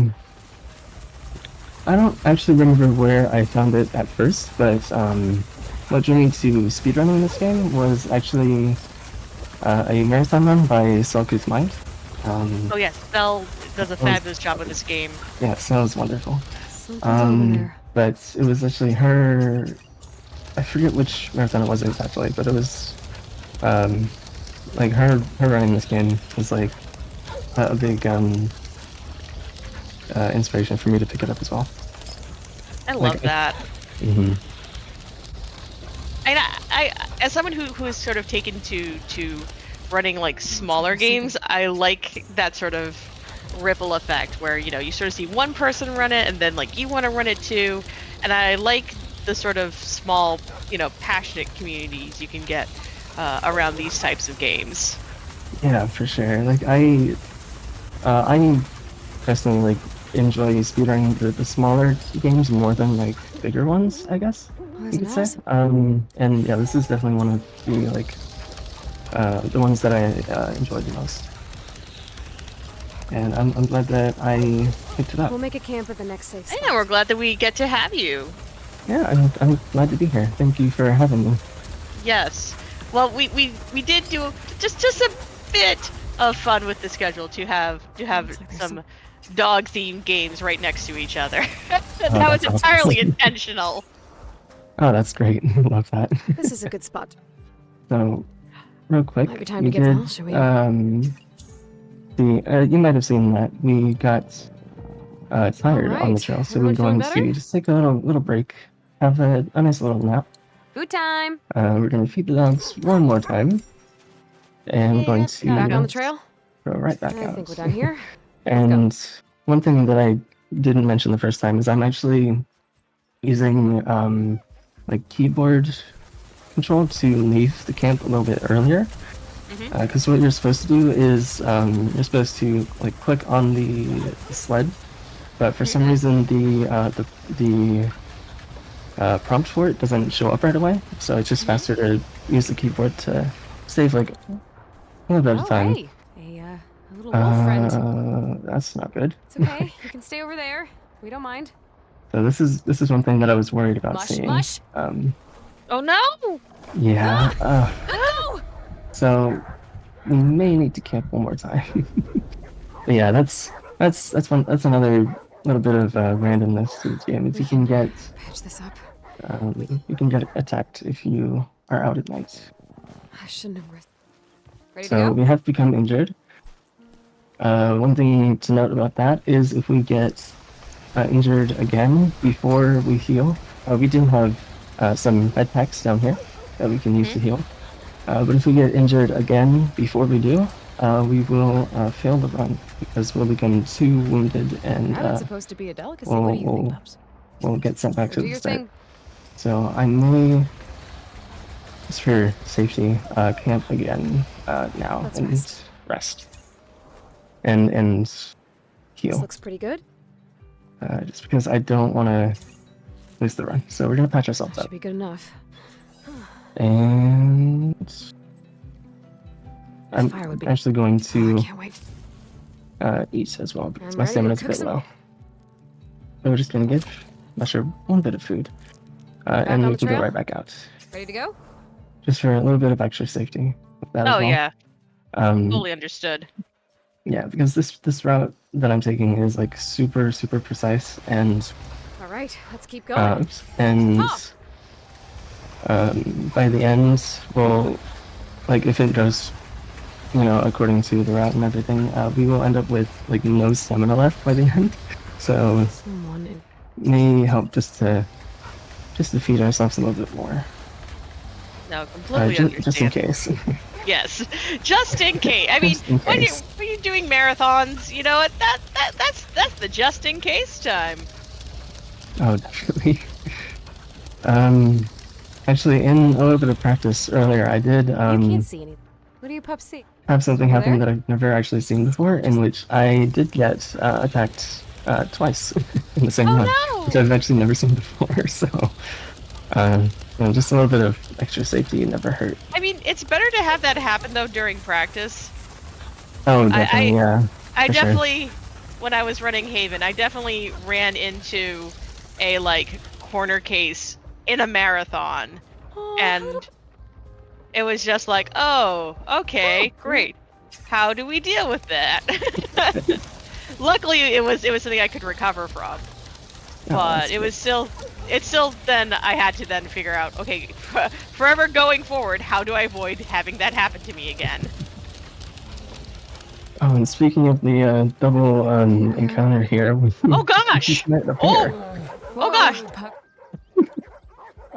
Luckily we do have a bit of extra food that we can use to distract the bear, and we won't have to actually get too close. But this is always really scary. Oh, you are. I'm just So gonna. we just toss them some food. Go, 'cause go, that's only gonna last one bite, they looked a little hungry, so. And it's good that I did eat earlier because I would have no stamina left if I hadn't, so I would have had to stop either way. Alright, it worked out. It's fine. Yeah, it worked out. It worked out. I'm glad that I kept that extra piece of food. But we are coming up on the end of the run as well. A good visual indicator for how close we are getting is the stamina up on the top right. The dog's stamina. Like I said earlier, it'll be completely empty by the end, so we'll only be passing 2 more of the trail markers before the end. So I'd say about maybe It's 40 seconds to like I a minute know. or so. Okay. I could be wrong though. But there'll be a bit of dialogue from the musher, and it'll fade to black after this marker in front of us, right there. So, What do you smell? on Continue that, on, Pup. and coming up shortly in 3, 2, Really coming into 1, time. GG! Thank you. Thank you. You're welcome. And The dog doodles were so cute! the little doodles, yeah, I'll have to check those out as well. If we have some time, we can look at them. I would like to see them, if at all possible. Yeah, So definitely. we can make sure that Chad has maximum dog time. Oh yeah, we've got to say hi to some of the dogs too. Okay. Which of them would you like to see? How's everyone doing? I'll let you pick for us. Can In the meantime, Well, here's because the Iggy doodles. is oh yes, I want to see the dog doodles. Yeah, There's the look at all doodles. them. They're so cute. So cute. Can I please see Iggy? Because Iggy sleeps at camp. Oh yes, of course. Iggy is such a good girl. We have to come say hi. No, what a good dog! I cute dog. Which dog would you pick one? I picked one, so you pick one. Ooh, that's a tough question. Let's go say hi to Stilton for a second. Stilton is a very cool Such dog. a good boy. Stilton is an A+ dog. Look at that. That dog is so much cooler than I will ever be.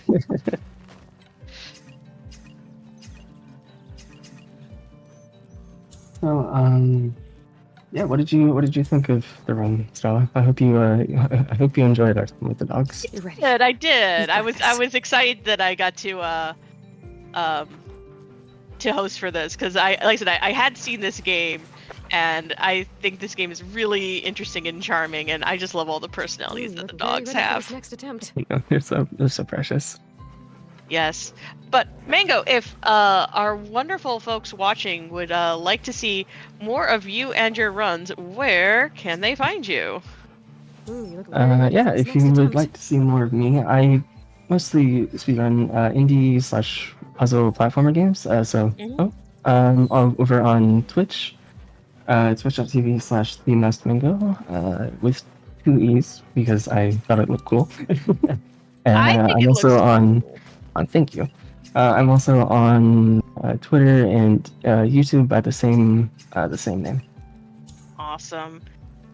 Mango, thank you again for this absolutely amazing and adorable run of the Red Lantern.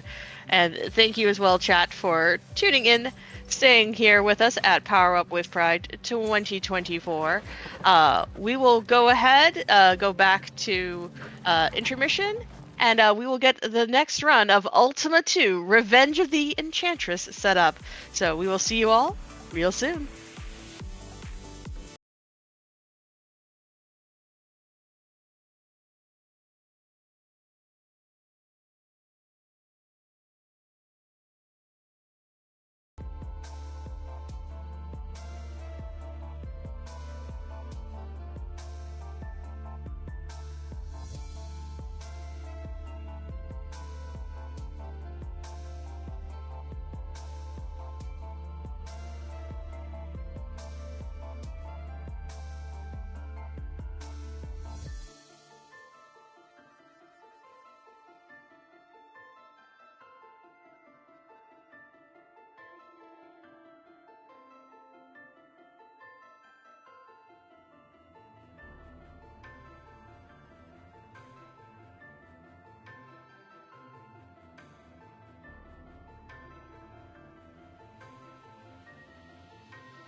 All right, friends, welcome back to Power Up with Pride 2024 in support of True Colors United.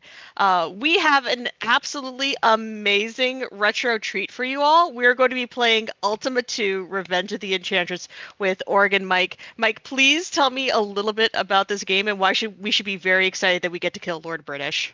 Oh, goodness. Well, thank you for having me. Thank you, Shala. 1981, the second game, the sequel to Ultima, the second game in the series. It's not good, but it will do. This lovely little intro screen that's flashing by pretty much tells you half of the stuff we'll be doing in the game and half the stuff we won't. We will definitely be going across the face of the earth. We're not going to be talking to barkeepers or going into dungeons or towers. We will be flying through the galaxy. We may be flying to 3 planets. That depends on how many Lords British I have to kill. Oh, fair Certainly enough. We'll be flying to 2 extra ones. This game takes place on Earth. The Enchantress in question is the Enchantress Minax, who is the apprentice and close relation to Mondane the Wizard, who you killed in the first game. She's not happy about that, so she decides to go to Earth and mess up the timeline. Yeah, that sounds like something like, an Enchantress would do. Yeah, so she winds up in the present day of 1990 AD, manipulates political events and causes a nuclear apocalypse. Okay. But we still have access to her time gates, so we get to start in 1600 something BC and work our way through 1600 BC, 1990 AD, the post-apocalyptic era, and the Time of Legends. There's also a Pangea time, but it's not of use to us in the speedrun.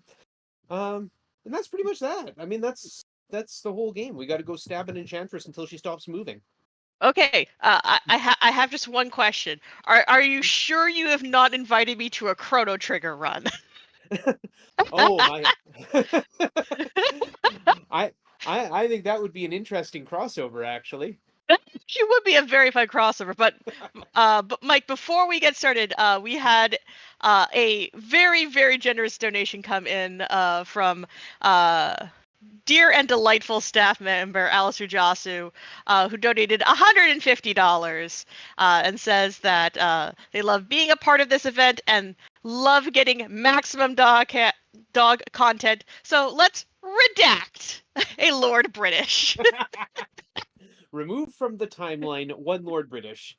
All right, Yes. I can put that on the order sheet. There are 2 more that I can get rid of if you decide that's what you want to do. Give the fine people that we are raising money for your money, and I will end some Lords British. That sounds fantastic. All right, Mike, go ahead, get us started when you are ready. All right, so the first thing I'm going to do is create a new character, because if I try to play a game of Ultima 2, it says no character on disk and hangs. I can't actually do anything at this point. I have to close the game and reopen. There is no in-game load feature. The only way to reload is to close the game and reopen. So we create a character. The strength will be 14.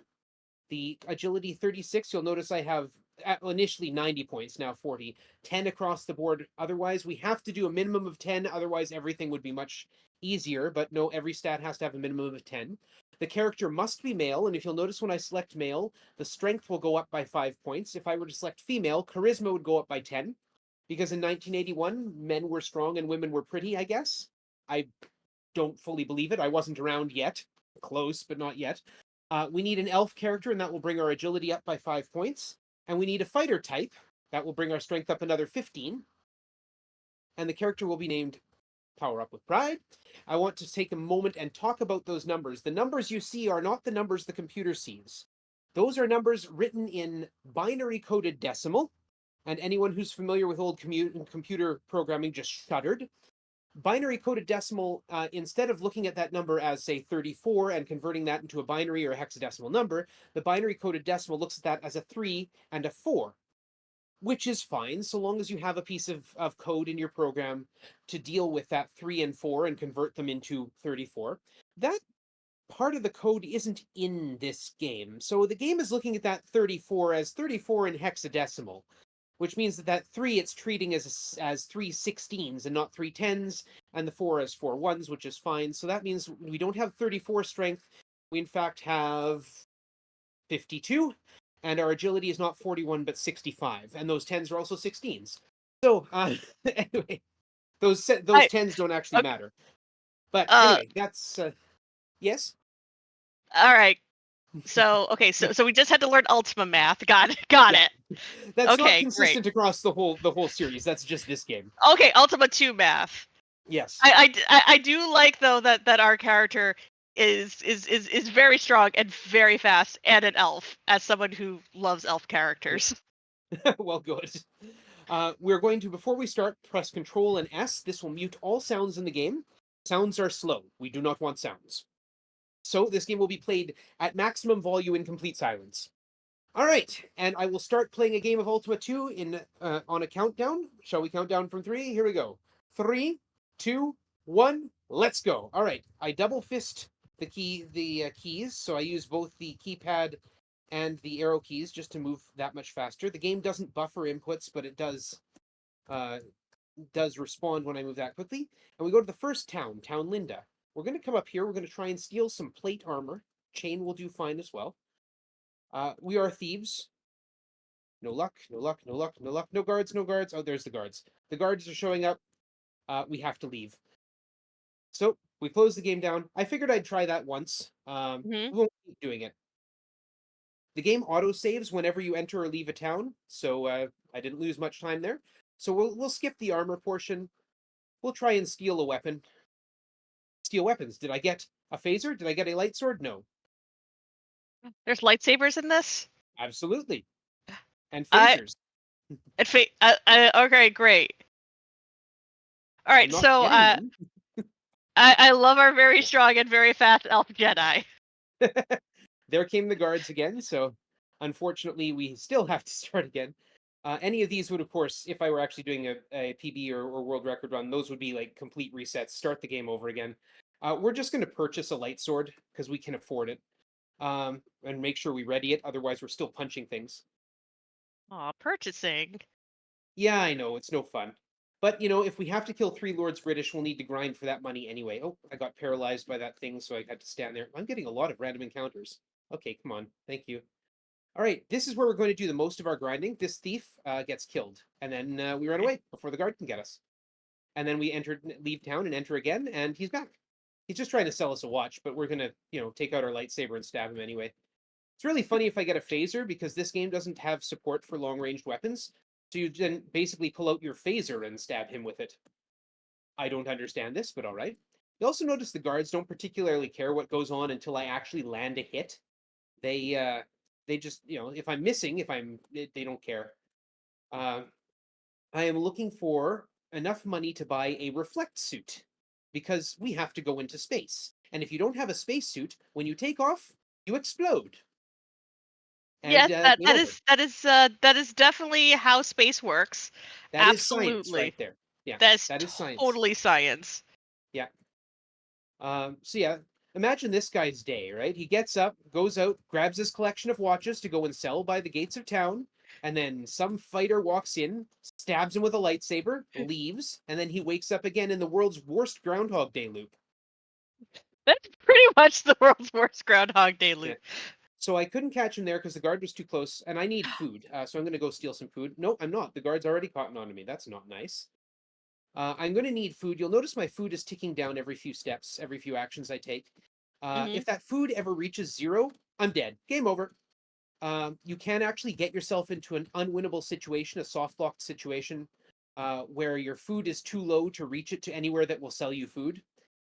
Oh my gosh. And because the game auto-saves whenever you walk into a town... Uh-oh, guard's too close. Oh, he didn't hit me. Good. I would know if the guard hit me. Creatures in town do an extra 100 points of damage on their hits, so they have the same damage rolls as creatures outside do, plus 100. In castles, it's plus 200. Oh, come on. Really? No luck here? Oh, there's a guard. Oh, yay! There's a lot of guards. I've pushed that a little too far. The money we're getting is... it is a random odd number between 1 and 17 gold every time we kill the guy. We're also getting some experience. The experience is completely irrelevant, so I ignore it. Obviously, we want more 17s than 1s. The game just picks a random number between 1 and 9, doubles it, and subtracts 1. But it's completely random. It's manipulable if you know how the random number generator works, but I do not, so I don't know how you could manipulate it. It is still a computer system. So for our purposes here, it might as well be completely random, along with the 2-hit chance, apparently. And all that fighting just got me 1 gold, too. Aw. Yikes. So long as the guard is north of the thief, I can get out before he hits me. You'll also notice the guard is moving diagonally, whereas I am not. This game has that unfair advantage. NPCs can move and attack diagonally. You cannot. Just chalk it up one more thing on the list of things that make this game ridiculously unfair. And so when I start to talk about how unfair this game is, and I say, hey, it's a game from the 80s, it has unwinnable situations, it has completely obtuse clues if you ever try and figure out this game from its actual source. Oh, I got some food. Oh, there's some guards coming. And often you have to do weird and unusual things in order to get through the game, including some barely detailed mechanics whereby you give people money that don't actually ask for it. Oh, all right, fine, we'll do this again. Yikes. And then I say, hey, this game was also made by Sierra Online, or published by Sierra Online in 1980, whatever. That makes a lot of sense to people my age. I'm going to now use 1980 whatever to generally refer to the decade. Yeah, it's time travel game. It could be any part of the 1980s, really.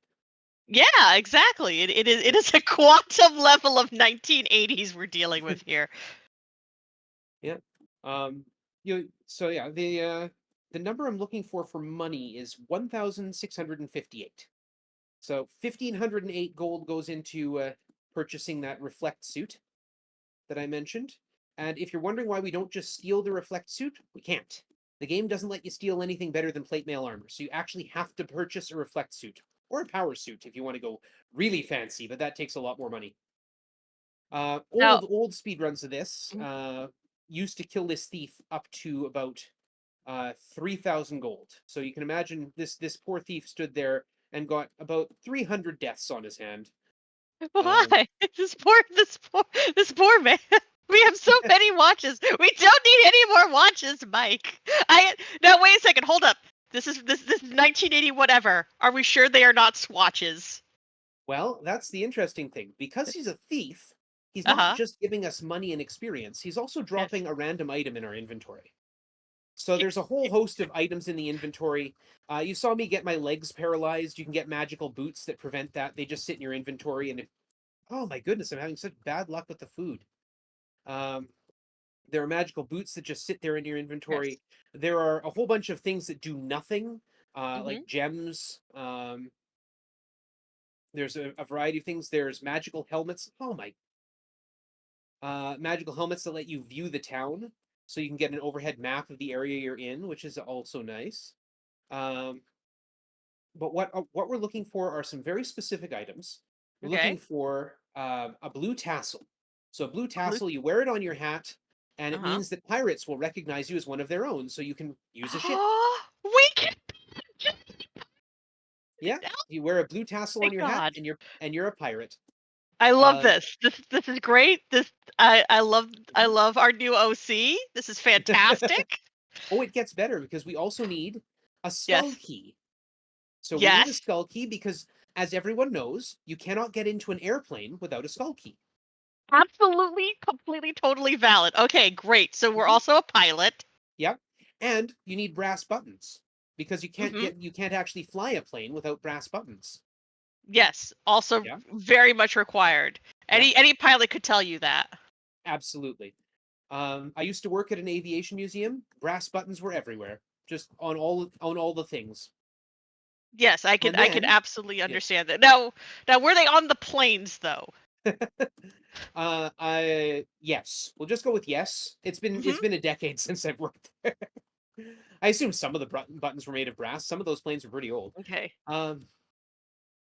The other thing we also need is an ankh, because as everyone knows, you can't get into a rocket ship without an ankh. Yes. Right? It's just common knowledge.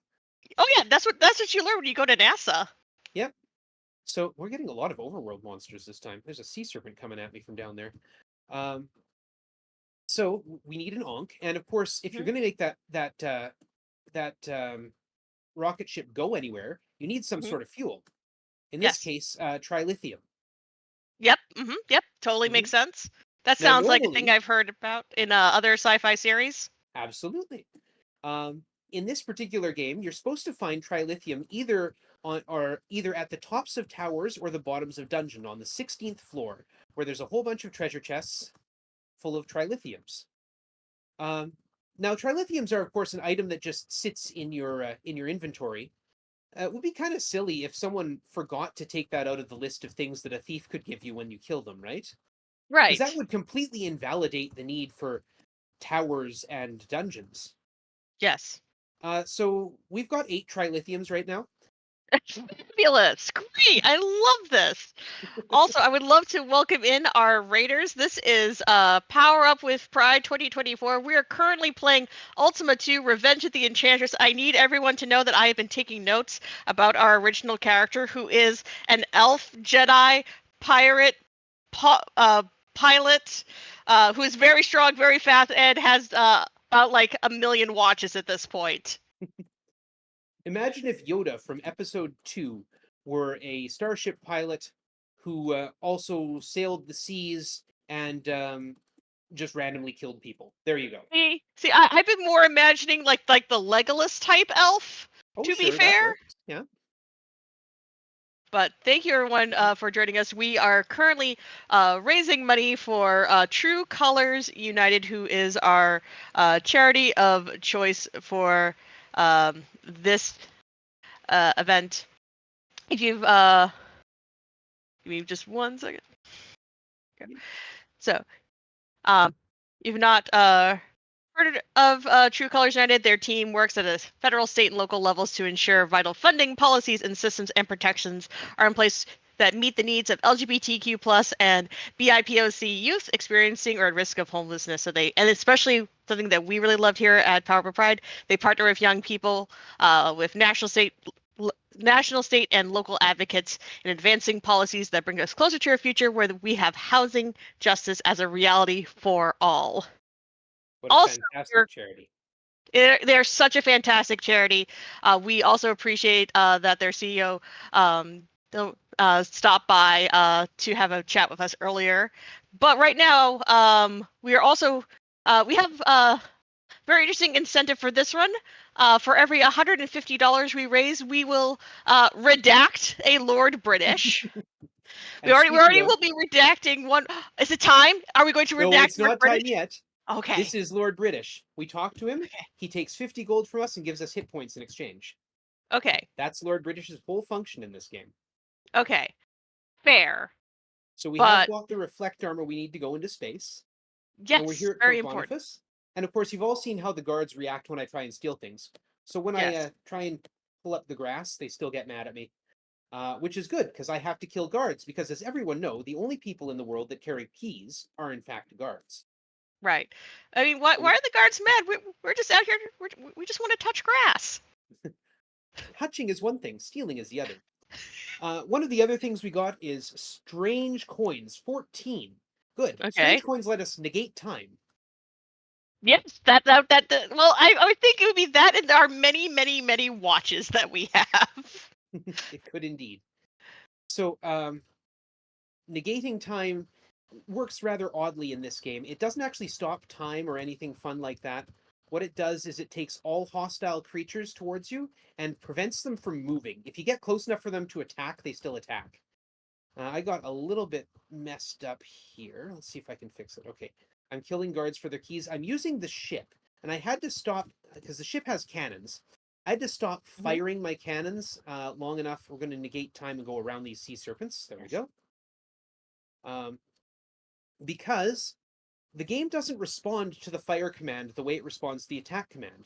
You can fire at things all day long, and the guards won't bother you. Also, there's 2 kinds of guards. There's these ones that say pay your taxes, and these ones that say nothing.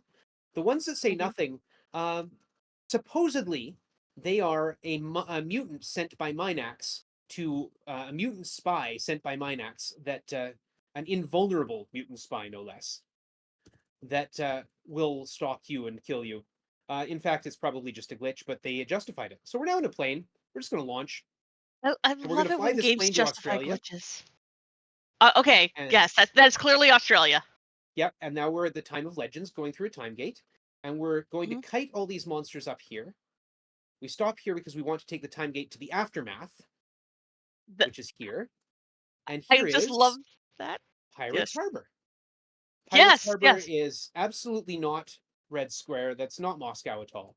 Not at all. Yeah, no. This is Mhm. this is definitely not the only surviving aftermath community. We're going to open this door. We're going to kill another thief because it's just what we do at this point. Yes, if I another mean, hit, there we go. Make sure I got enough keys. I got 5 keys. Do the math. Oh no, I should get 2 more because I believe yes. that we're going to kill an extra Lord British. I Oh, have faith. we're at least going to redact one Lord British. It is We're up one to Lord British. chat. Okay. Yes, we have one on the board.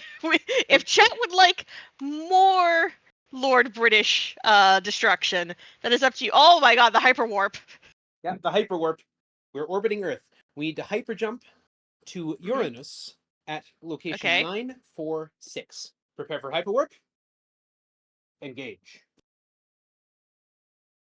Just to get my TNG fans in there. Yes. Oh yeah, of course.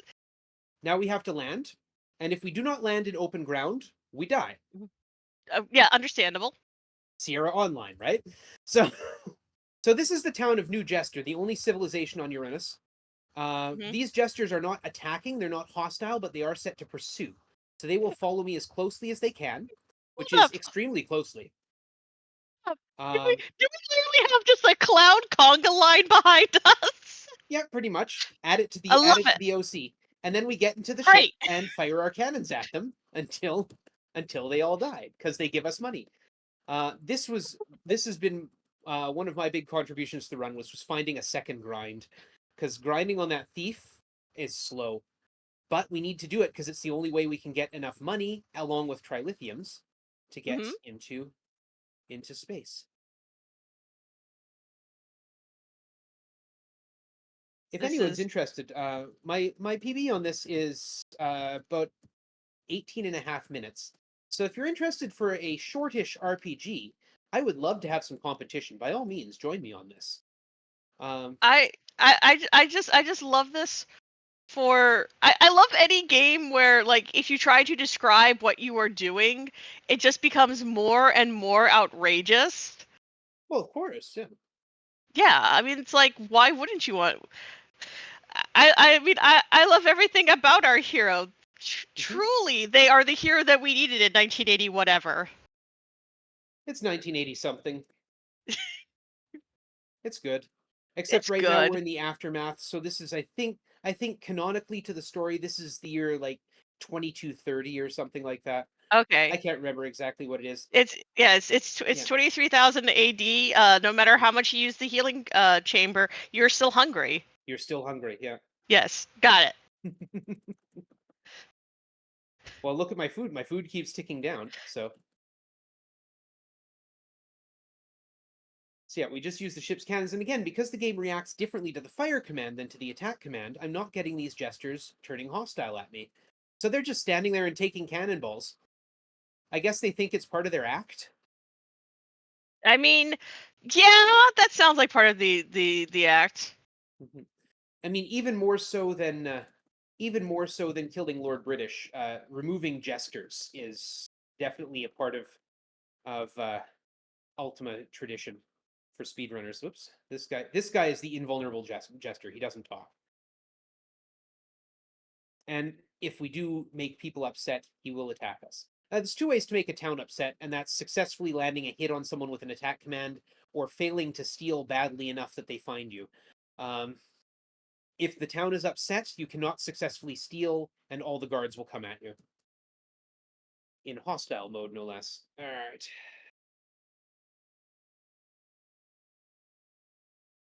Are we making any progress on killing more than one Lord British? Not currently. Chat, that will be up to you if you would like us to further redact Lord British. I will go ahead, put in a link where you can donate. And also, as a reminder, as we're using Tiltify as our donation platform, you can make sure that your donation does double duty and have it go to both let me get the exact wording of what it is for Tiltify. Have it go both to a target and as well to a poll. So our current target right now is to try and we have a bounty out on Lord British, so for every $150 raised that goes towards that target, we will redact a Lord British. But we also have polls open for our upcoming Earthbound PK Scramble run, so you can decide who saves the world, as well as the names of our party. So we have names for Paula, Pooh, Ness, and Jeff. Very quickly, I'll update you on that. Currently in the lead for saving the world is Trans Rights. Right now, Paula is named Samus, Pooh is named Sabin, Ness is named Mario, and Jeff is named Jeff. But a very particular spelling. Save the world, so. Oh, trans rights will absolutely save the world. We all know this in our heart of hearts. Absolutely. How we doing on taking out all these clowns? I'm gonna do one more grind. I'm over grinding by a mile and a half here, just with the assumption that chat will come through. You should always count on chat. I trust chat. I think you should trust chat, but you can usually count on chat. Well, I'll tell you what, I've got chat up on my screen where I can see them, so I can keep an eye on them, but I trust them that far anyway. Okay, good. Of course, it's over there and my game is over here, so it's a bit tricky for me to look up while I'm in the middle of this. I'm also overgrinding a bit because I want to go and buy some food. I know, purchasing things is wrong. Purchasing. Ugh. Now, is there I love the fact though that there's. So what kind of food are we buying at this week? 'Cause I saw fish and chips earlier. Oh, this is Jack in the Box. Oh, great! I love it. It seems like we're buying a lot of stuff with onions in it. This is the map. By the way, there's Pac-Man and a ghost. There's a dude over on the left who's just doing stuff. There's a dog. He's just vibing. There's the word "ha" and a big Ha. sea serpent. That's what the map looks like. I love this. That's what a magical It makes me think of the ASCII art back on Game Facts. Nice. All right, we're what back an in error. our rocket. Oh, we need to go to Planet X. Okay, wait. Are we Star Fox now? Yes. Yes, great, Location awesome. 999. Prepare for hyperwarp. Engage. All right, landing on Planet X is a bit tighter than landing on Uranus, but not a whole lot. There we go. The real tough one is getting back to Earth, and the real tricky thing with that is that this is Castle Barataria, where Ozzy lives. You can actually see his name. There's all right, but are Slash and Flea also here? Yeah, no, OZ, Zymandias. Yeah, OZYMANDIAS. Ozymandias. Look upon his work, ye mighty in despair. Okay, that guy. Yeah, and he does the same thing Lord British does. He gives us hit points for money. Mm-hmm. We're going to go up to 5,000. Once you have more than 5,000, the exchange rate becomes worse. You get 200 instead of 300. That's to help prevent an overflow error. Then goes down to 100, and then if you have more than 9,900, you get 0. Anyway, here's his guard. I'm going to punch this guard in the face. We're going to negate time so I can walk around to the guard. And you'll note that gesture over there just sort of danced off despite the fact that time was negated. Yeah, it only affects hostiles.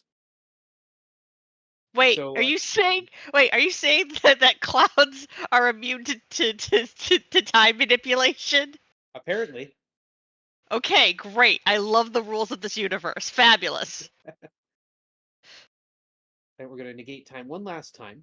Now, there's one really nasty little trick that this game pulls, especially speedrun wise. We're going to go back to Earth. We're going to end up wildly off course right here. You're supposed to have a 1 in 4 chance of landing off course. In fact, it's just when your fuel is either ends in a 3 or a 7. Anyway, we're going to hyperwarp to 666, the coordinates for Earth, which of course have absolutely no significance whatsoever. No, just totally random numbers. The real trick is that the game does not save unless you're on Earth. So if I crash land here, I have to redo all that grind. I didn't. Okay, good. And there's my time gate back to New San Antonio. It actually went back to Brazil, but back to the AD timeline. Now, if you ask around, you'll find out that you need the ring in order to win. So we went to Planet X to talk to Father Antos because we need Father Antos's blessing to get the ring. We also need to find an old man under a tree who has the ring. There's a tree. Okay, that's actually pretty funny. I am an old man. And here's the thing: we have to offer him gold, 500 gold, and he'll give me the ring. I just like offer gold direct. Yeah, just offer the guy gold. Okay, we need this. Okay, so where do we start? By the way, I know we had to go to Australia, and now we're in Texas. Where did we actually start the game? The game's somewhere around Boston, though in 1650 whatever BC. All right, we're gonna launch one more plane. We have one Lord British to kill. Yes. And we get a second one in there. No one told me this was a Massachusetts mentioned game. Okay, can we get a second Lord British in? Here's our first Lord British. Lord British AD. We hit him once, his guards start coming. He's also turned hostile now, too. 3, 4, 5, 6, 7, 8. Also, if I talk to him, he'll still give me hit points. So cool. Oh, that's great. 9, 10. There goes a Lord British. The guards are coming at me, so I'm going to negate time and get around them. As much as I can. And there is one Lord British down. Do we have enough money for a second Lord British? Unfortunately, we do not have enough for a second Lord British. That's okay. We'll go and talk to this Lord British and get our hit points back. Okay. That is understandable. That's okay. We killed a Lord British. Lord British is actually no hardier than any of the guards. They all have 255 hit points, which is a significant number for computer programmers. Minax also has 255 hit points. You're supposed to only be able to damage her with a special weapon called the Quick Sword. It'd be really bad if someone forgot to code that in, that only the Quick Sword could hurt her, right? Yeah, I mean, if you're going to make like a big deal about something like that, like you should probably, hard code in some stuff, maybe. Yeah, well, that didn't happen. So anyway, those two guards are coming at me. You'll notice it's saying ring protects from field. Yes, that's important. Those fields do 1,000 points of damage if it's not protecting you. So anyway, I want to step at exactly this. I'm looking at those mages. They're in my way. I need them out of my way, in the lower left. Thank you. Exactly this spot. And those two guards are going to catch me now. Okay, we're gonna try again. I need to get past those two mages. In order to deal with the guards in this particular part of the game, we lure them. Hostile enemies move in a straight line towards you no matter what, so they're going to be moving here, and as soon as I move up here, they're going to trap themselves in the apothecary. Little flashing possible if there's something that bothers you. Anyway, we're going to try and steal the floor tiles until the other guards get mad at me. There they are. Those big things. I don't know why I pointed at the screen. These two guys right there, south of the angels. Yeah, they're not angels. They're Balrons. Oh, Balrons okay. with an N, not the G, because the Tolkien estate is litigious. They're the Balrogs we have at home. Yeah. So there we are. There's two in the south. There's two in the southwest, two in the southeast, and two in the northeast, and they're all now trapped in these separate chambers, trying desperately to get at me, which leaves Minax alone up here in chamber 1. She's going to throw magic missiles at me. 1, 2, 3. I just let her die, fool. Yeah. And then you're like, okay, bye. Yeah. And then when you hit her, she vanishes and heads out the other side. It's going to take 10 hits to kill her. Okay. Every time she'll throw magic missiles for exactly 100 damage, which means I can miss 8 more times. 7 more times. So yeah, so she says, "Die, fool," every time that she throws a magic missile. And if you talk to her, she has a great quote. I want to know the quote. There it is. "A coward dies 1,000 deaths, a hero only one. Either way, you lose." So I take exactly this path, more or less, every time I go back and forth. This prevents me from walking in front of an open door, which would free those guards that I spent so much time trapping. It's 4 hits. Time will be on the 10th hit, by the way. Gotcha. You can get it down to 9. If I'd managed to steal a phaser, it would be 9 hits, just because of the way math works. The internal math of the game is complicated, but you always do exactly the same amount of damage. I've hit her 5 times. I can only miss 3 more. That may result in a reload. Hopefully not, because this is tedious at this point. You can do it. Okay, that's 6 hits. Need 4 more hits, which will cost me 1,200. Also, again, look at all the fields I'm walking through. If I didn't have the ring, there's just no mathematical way to do this. Even if you got the best strength and used the quick sword, you still need to hit her 3 times. That means going through 2 fields to get in, and 2 fields in and out of each chamber. It's more than you can only possibly have 9,999 hit points. It'd be more than 10,000 damage. Yee! 2 more hits. I can only miss once. Oh gosh. Oh, this game, I'm telling you. The only way you get sub 20 in this game is for everything to work out perfectly for you. Oh no, I can't do it now. Yeah, so I'll show you what a death looks like, and then we can. Oh, okay. Yeah, if we have time, I'll reload and do it again. We have time for you to finish it out. So here's what happens. I'm going to approach mine axe. 1, 2, and then is dead. No! Everything zeroes out. But the game saved as soon as we entered her lair. So yeah, we'll just try again. It will cost us a touch of food, just a bit. Okay. But every time we load, because it saves after we make the command. I see. But it's not enough to worry about. So yeah, these guys will try and paralyze my arms. If they successfully paralyze my arms, I can't attack until the spell wears off. Doesn't matter. It's going to be so long before I even have to worry about that. Hello, Balrons. There's one. I want to see both of them there. Thank you. I have left one hanging out because he got stuck on some piece of geometry or some wayward human wandering around out there. And then all of a sudden you're dead. Can I ask you? Go ahead. You finish your thought. Well, I was going to say, because again, these guys do an additional 200 damage every time they hit you. Yes. So. My question is, okay, so I've been taking notes about our amazing original character. Do not steal. What like hair length are we vibing with for our amazing original character? Oh, second millennium BC pirate. Sounds like decent length hair to me. Okay, decent length. Shoulder? Okay. Okay, decent shoulder length. Okay, fabulous. I have been making many notes in my sketchbook. So awesome. I want to see this sketch afterwards. I hope I can do the vision in my head justice. Will this sketch show up as a Zeramus sprite in Free Enterprise at some point? No, but darn, because that's on my list of things to get going. Fair, but we'll definitely make sure that the our dear friends in the Discord will be able to see. Also, this is a reminder that if you would like to get involved with Power Up with Pride events, we have a Discord. We also have a whole bunch of social media channels where you can follow us.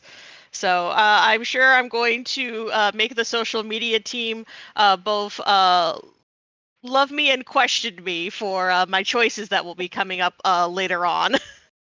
I'm sure they're doing some pretty heavy questioning of me right now. It's like, why would we let this person do this to our marathon? No, I have been having just the time of my life, quite frankly.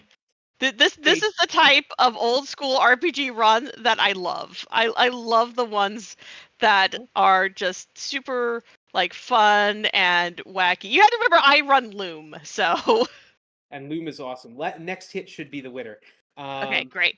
There is an Ultima Speedrunners Discord. Ultima 4 is free. And is, I think, the best of the series and is an awesome speed run. I hold the world record for PC for the first 4. Time.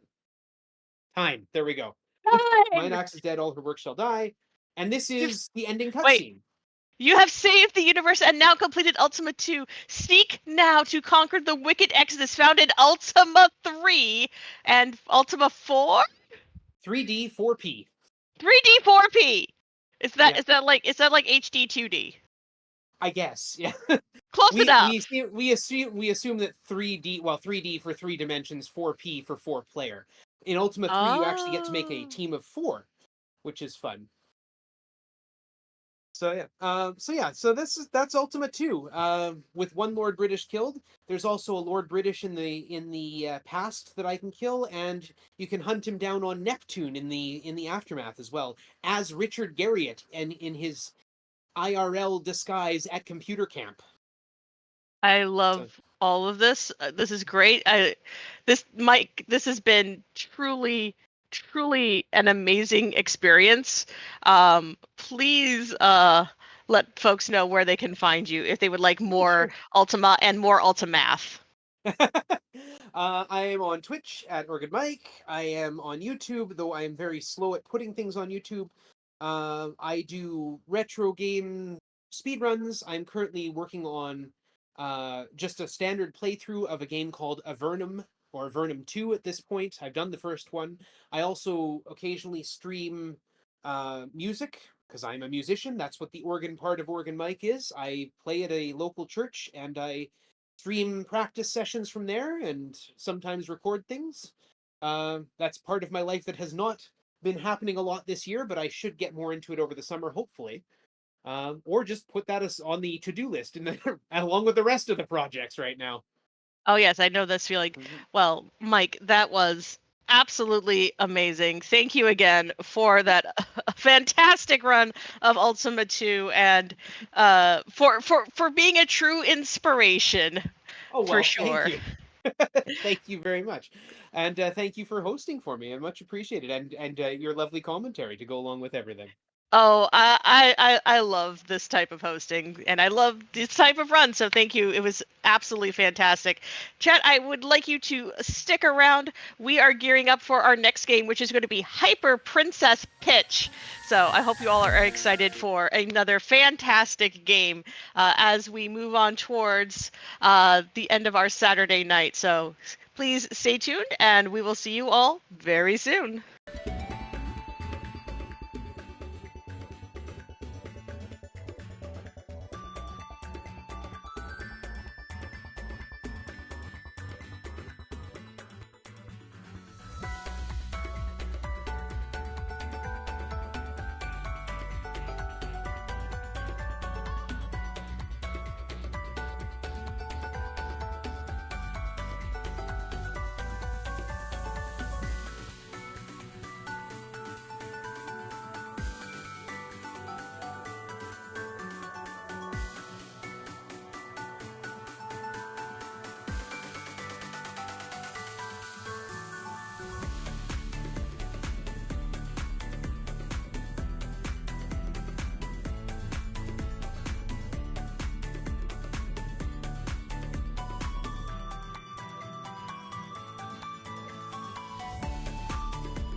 All right, everyone, welcome back to Power Up with Pride 2024.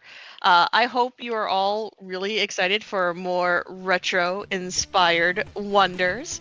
Before we get started with our next run, I just very quickly want to let you know that we have opened up a brand new incentive. This is going to be for tomorrow morning. We are going to have our resident pinball wizards showcase Godzilla. And if you all would like to, we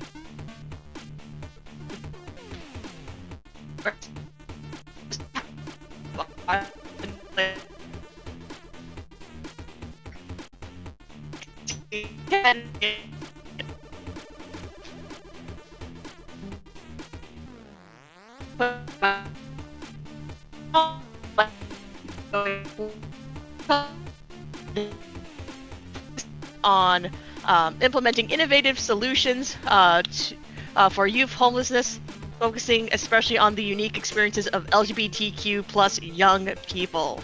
So, hopefully, here, give me 1 second, chat. Thank you for letting me know about the tech. I will give us one moment to see.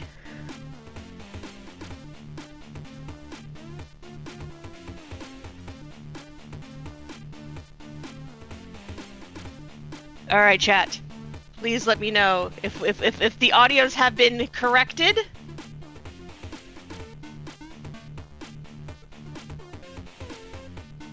Hopefully, I am no longer in service to our robot overlords. Thank you, thank you.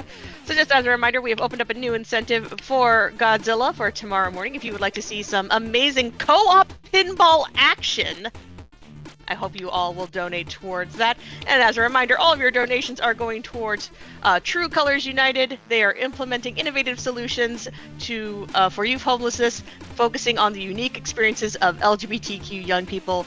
We are super duper honored and excited to support them for this event.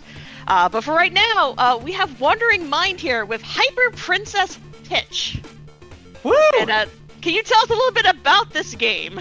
Alright, so Hyper Princess Pitch. It's like a top-down arcade shooter, so if you're familiar with Smash TV, it's kind of like that.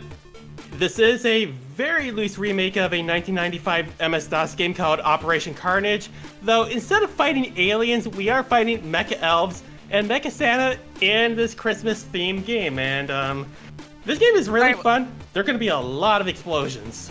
Okay, great. I love the fact that there's going to be a lot of explosions. I need to know, are these like, we had this like discussion in the last game, are these like Yoda elves, Santa elves, Tolkien elves? I need to make sure that I have like my elf imagination properly calibrated for this game. These are going to be robot elves, and if we're unlucky, we're going to see a robot elves with sunglasses. Because they take a lot of hits, and then we got really robot elves, like kind of like in that screen right there. Okay, so great. So when my audio was having issues earlier, it's because of the robot elves in this game. Understood. But anyway, Wander, would you like to go ahead and get us started? Yeah. So let me go ahead here. Let's see. So we have several difficulties. So we have Trainee, which is easy. Combat Lady, which is our standard difficulty. Battle Princess, which is hard. War Queen, which is very hard. Goddess of Explosions, love that name. It's extreme! Extreme! And this is just a joke impossible difficulty, but anyway, I'm ready, countdown. Yeah, go right ahead, please. Alright, 3, 2, 1, boom. The good Mecha Santa and his robot elves are planning to spread joy and presents all over the world. But he sure didn't give me any presents when I was a kid. If I don't get presents, no one should. Come on, Catstrike. Let's take him down before the world becomes a happier place. Is Catstrike the name of our robot cat? Macy Catstrike, but yeah, so we are on our first stage, and so basically we have like different rooms, different routes that we can take, and Combat Lady, it's gonna be pretty easy and straightforward, and oh, we actually got a very rare pickup. So we have like different pickups, and let me just go ahead here, like that is very uncommon. So we have like different ammo. So we have our brick, and then we have our rainbow, which will bounce a lot, and then ice, which is close range and can eat enemy bullets. But so I am gonna go here and just take care of these things, and I can get like different power-ups, which they will do different things. Like with what you saw first thing, that is a very special power-up, which almost never happens. Like that just took me by surprise. Well, we love seeing that kind of luck in a marathon. We like seeing the good type of marathon luck. This is very good luck. So as you can see here, power, we have large ice, rainbow. But for here, I want to make sure that I have enough ice for this boss. But yeah, all pickups and all ammo is random, which makes things pretty interesting. So with here, we want the ice, so we are eating bullets. And, you know, just kind of get in position here. We're gonna run out. We have just enough. Just gonna go to brick here. And we're gonna do a pile drive, and that is stage 1 done. Fabulous. This is great. I love that we are going to apparently fight the holiday power with the power of bricks and rainbows. So I'm all down with this. Are we now body slamming the elves? Yes, we are now. So what you saw me do there was, you know, do a pile drive onto the axe, and that will give me the same item every single time. And yeah, so I got pretty lucky with a power up here, so I am just gonna get in position here. We want to pick up any rainbow ammo, any ice beam. And I actually wanted ice beam for his upcoming part, but I can deal with this. Because we have a bunch of elves, a lot of enemies just coming up here, and I really hoping for some power-ups here. So actually, okay, we got cat strike, so as you can see here, I did an airstrike basically. And let me go into position here. And we quick killed that mini boss. Whatever that thing is. Look like a top? Yep, looked like a top. Okay, great. Yep, so I am gonna run into this present, see what we get. We got nothing, so I gotta run to it, and if I shoot, it'll just fly off. But here I am gonna get some health pickup for safety. And then we are on to our second to last room. And we're gonna see a bunch of enemies here, and also the same X marks the spot. I'm gonna get in position here. Up, down to do my counter stance here. And so the counter stance will let me get into a kind of invincible position where I can block bullets, or if an enemy gets in range, I can do a pile driver. This game runs at 30 frames, this game runs at 40 frames per second. So, and the counter stance has 30 frames, so 3/4 of a second. So what you saw me do here is that I went into the boss, and I am just firing away. So normally you would need to get rid of those 4 turrets, and then that'll, you know, let you attack. But we're just gonna go and we're just gonna burn through 2 lives. On Goddess of Explosions, this would leave you with 0 lives because we get 1 extra life per stage. And on Goddess of Explosions, we only start with 1 extra life, so you kind of do the math. Wait, is this Ultima math or regular math? Regular math? Okay, good. I was trying to learn Ultima math was definitely an interesting challenge with our last game. Oh yeah, for sure. No, this is just regular math. So here, I mean, we started, I forgot how many lives, but we want to use speed just to deal those, really robot elves. And we have some sleds here. But yeah. Going to get rid of these things right there. And then, let's see, we got some decent power-ups. I can deal with this. We got as you're going through this, so would you say that this is a contender for the best holiday game? I say so. Okay. Yeah. I think everyone kind of has like their favorite. I mean, my vote is always for Parasite Eve. Yeah. That is totally that's totally a holiday game. It really is. Me. It really is. It's a holiday spirit. Yeah, absolutely. Yeah. but it's just maybe because I haven't run this game a lot, but this is just a personal favorite holiday game. It is an excellent choice of a holiday game. For sure.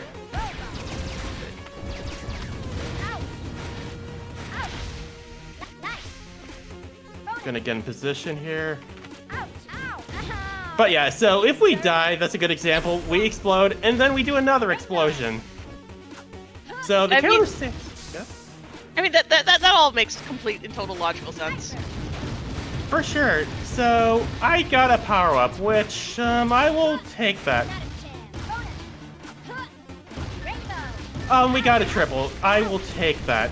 But yeah, this room can be a bit brutal with all those enemies.